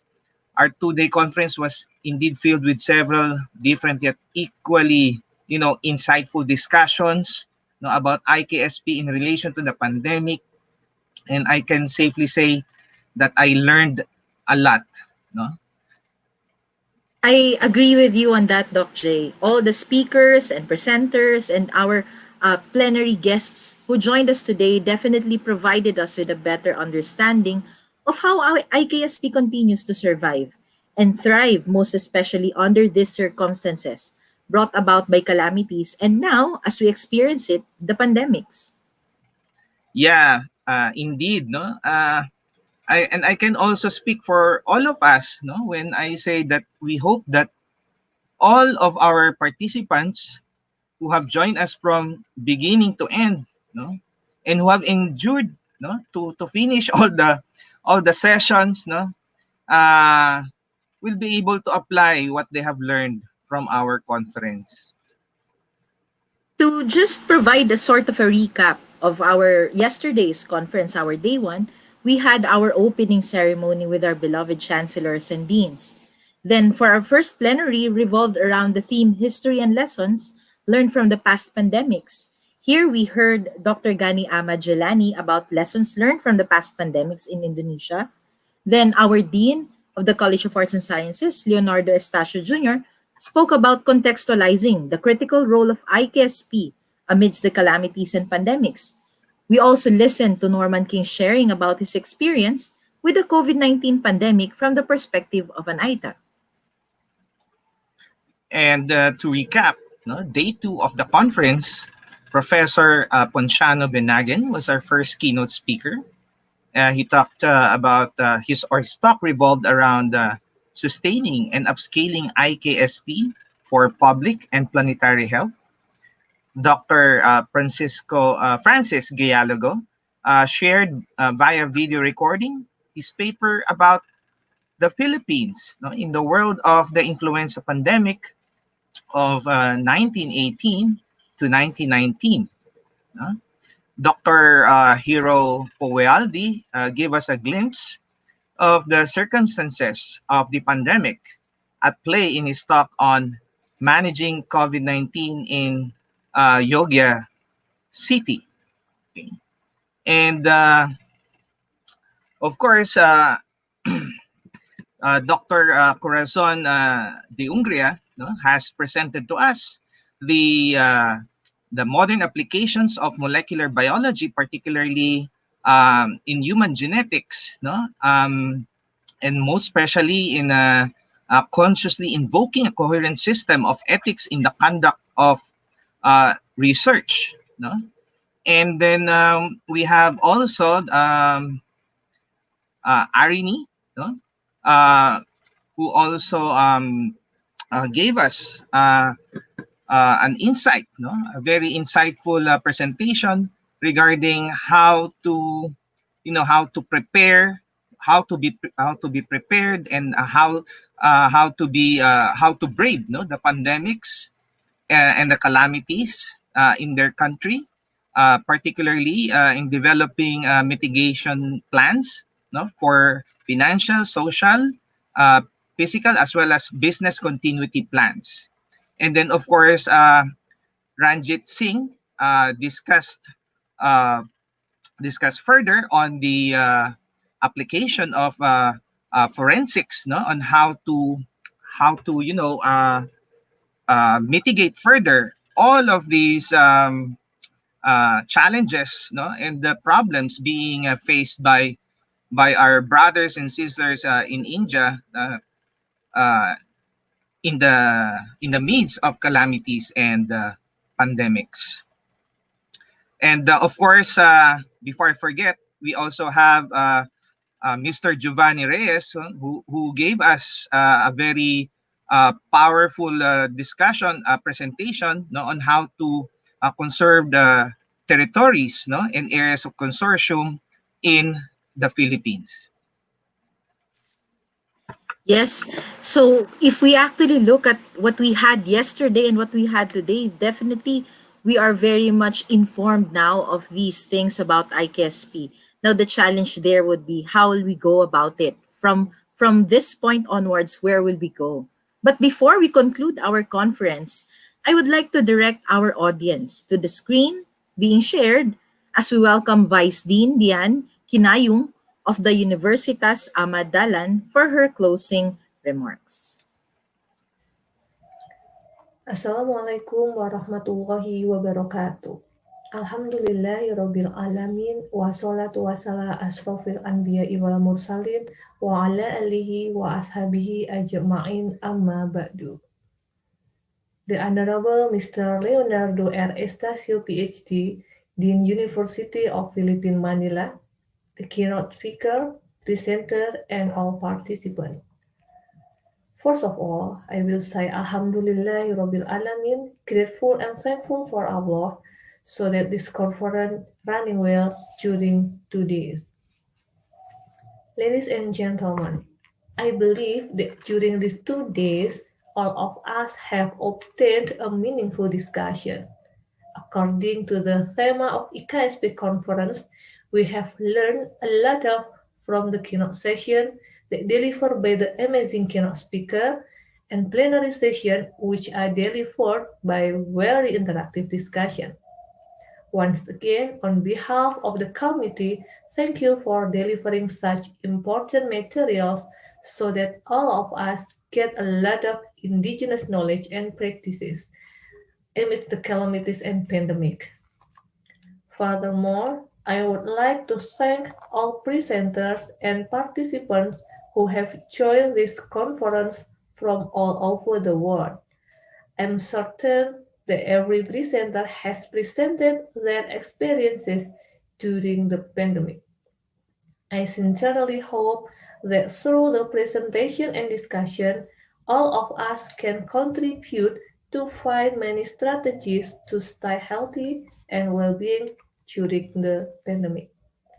Finally, I would like to thank all the committee members for organizing this conference.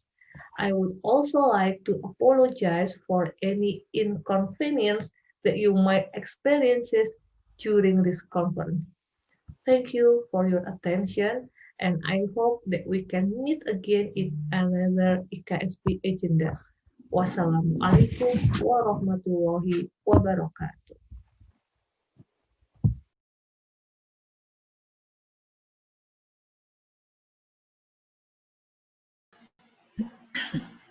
Thank you, Vice Dean Kinayong, for your message. On that note, let us take this opportunity to welcome our beloved Dean Leonardo Estacio, the Dean of College of Arts and Sciences of the University of the Philippines, Manila, for his closing remarks.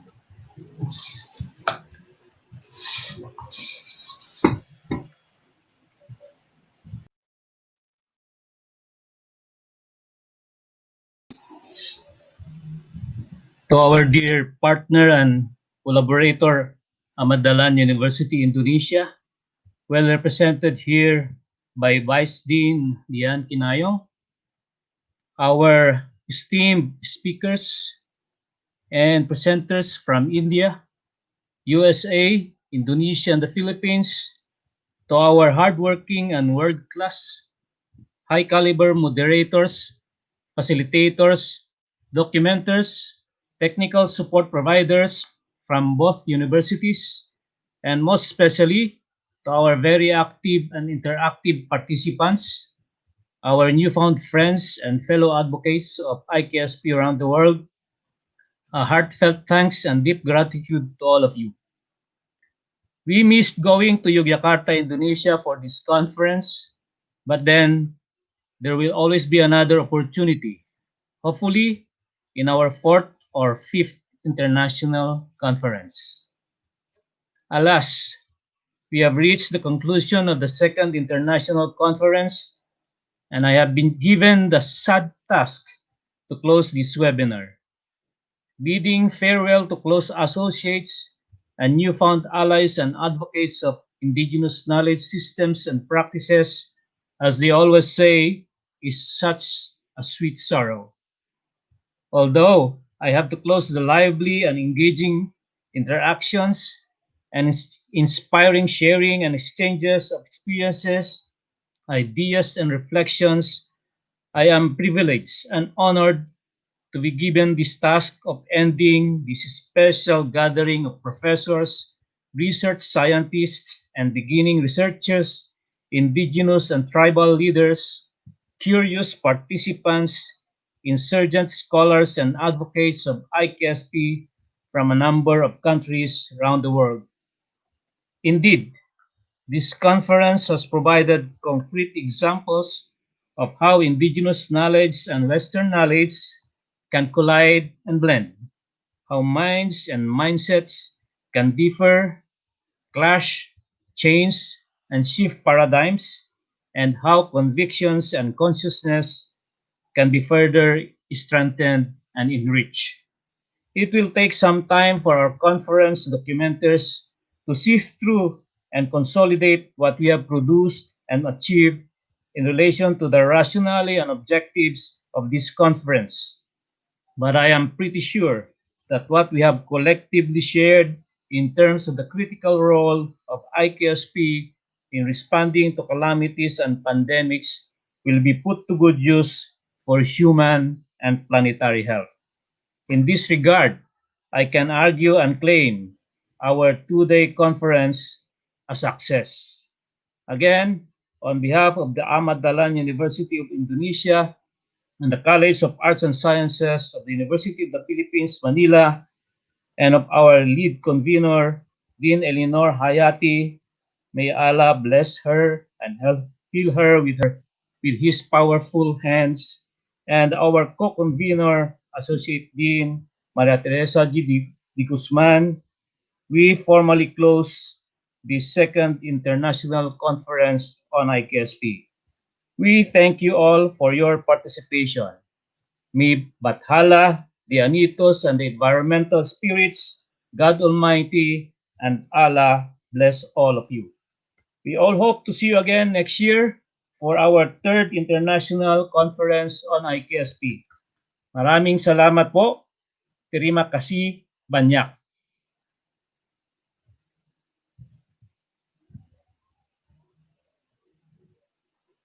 Thank you, Dean Nistasio, for your words of inspiration. With that, I believe that our conference has truly been the experience of a lifetime, do you think? Yes, of course. The end of this conference actually makes me excited for next year. And that's going to be so challenging because we don't know until when COVID-19 would be. But we hope that by that time we can have an actual face to face as we celebrate the indigenous knowledge, systems, and practices with hopefully next year's International IKSP conference. And of course, before we look forward to next year's conference, let us first acknowledge everyone who has helped bring this year's conference to life, even amid being under the circumstances of the pandemic. Yes, let us also recognize the ones who made today's event possible. May I now call on John Lema, Student Program Coordinator of the IKSP Conference from the University of the Philippines, Manila.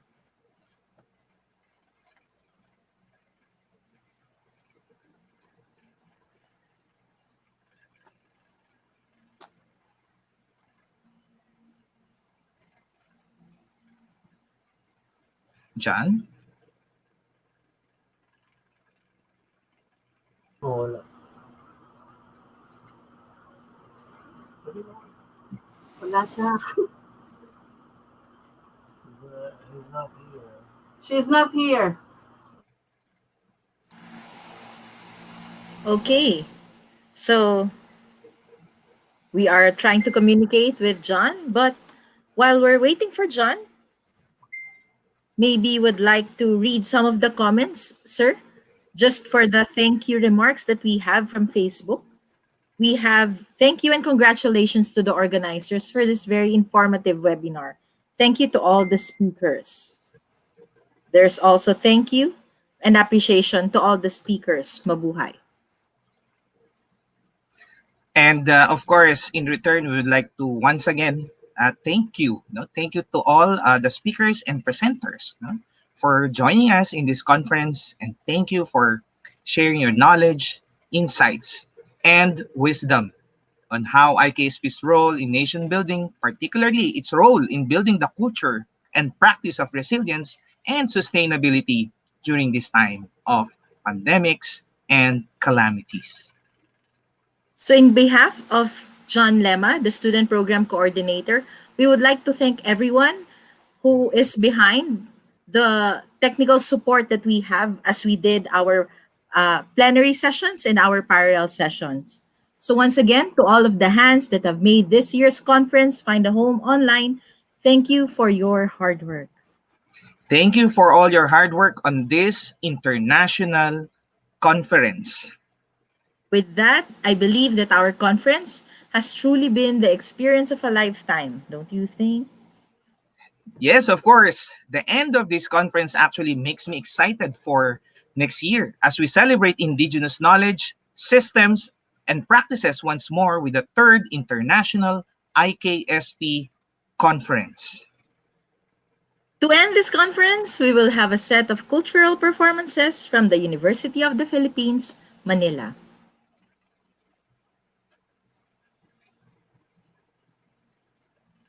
Congratulations, everyone.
Good day, everyone. I'm Joy Ogatis, a faculty member of UP Manila.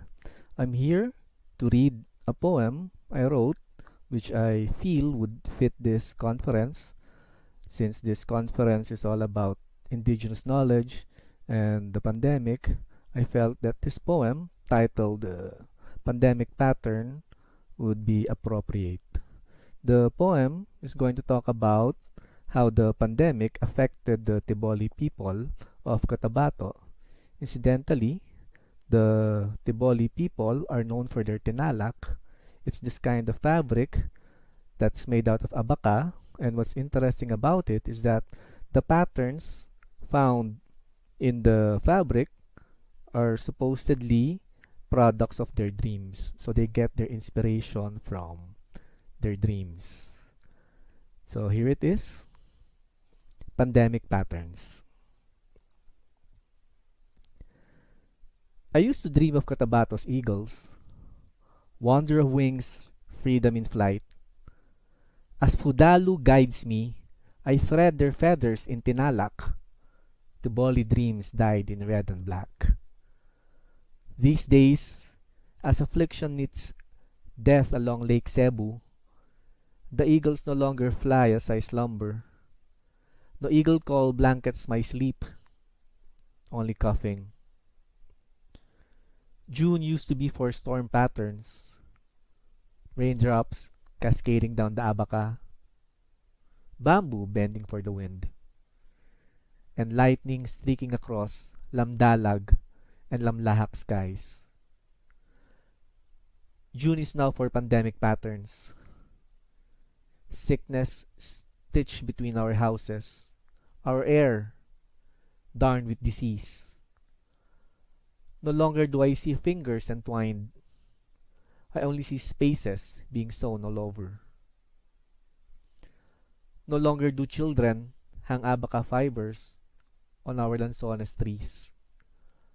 I only see their lives hanging. Thankfully, my people are patched with hope. Grandmother says this deathly design will soon unravel. Kadaula Sambad will make this all end.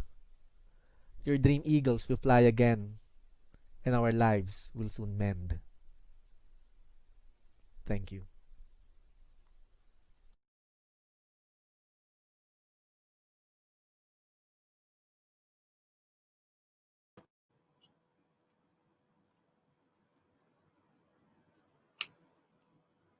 Good evening to our guests, to our distinguished speakers, and of course to all IKSP advocates. My name is John Lema, the Student Program Coordinator from the University of the Philippines, Manila, for this IKSP conference. I would like to take this time from the closing ceremony to thank all the beloved volunteers who dedicated their time for this event.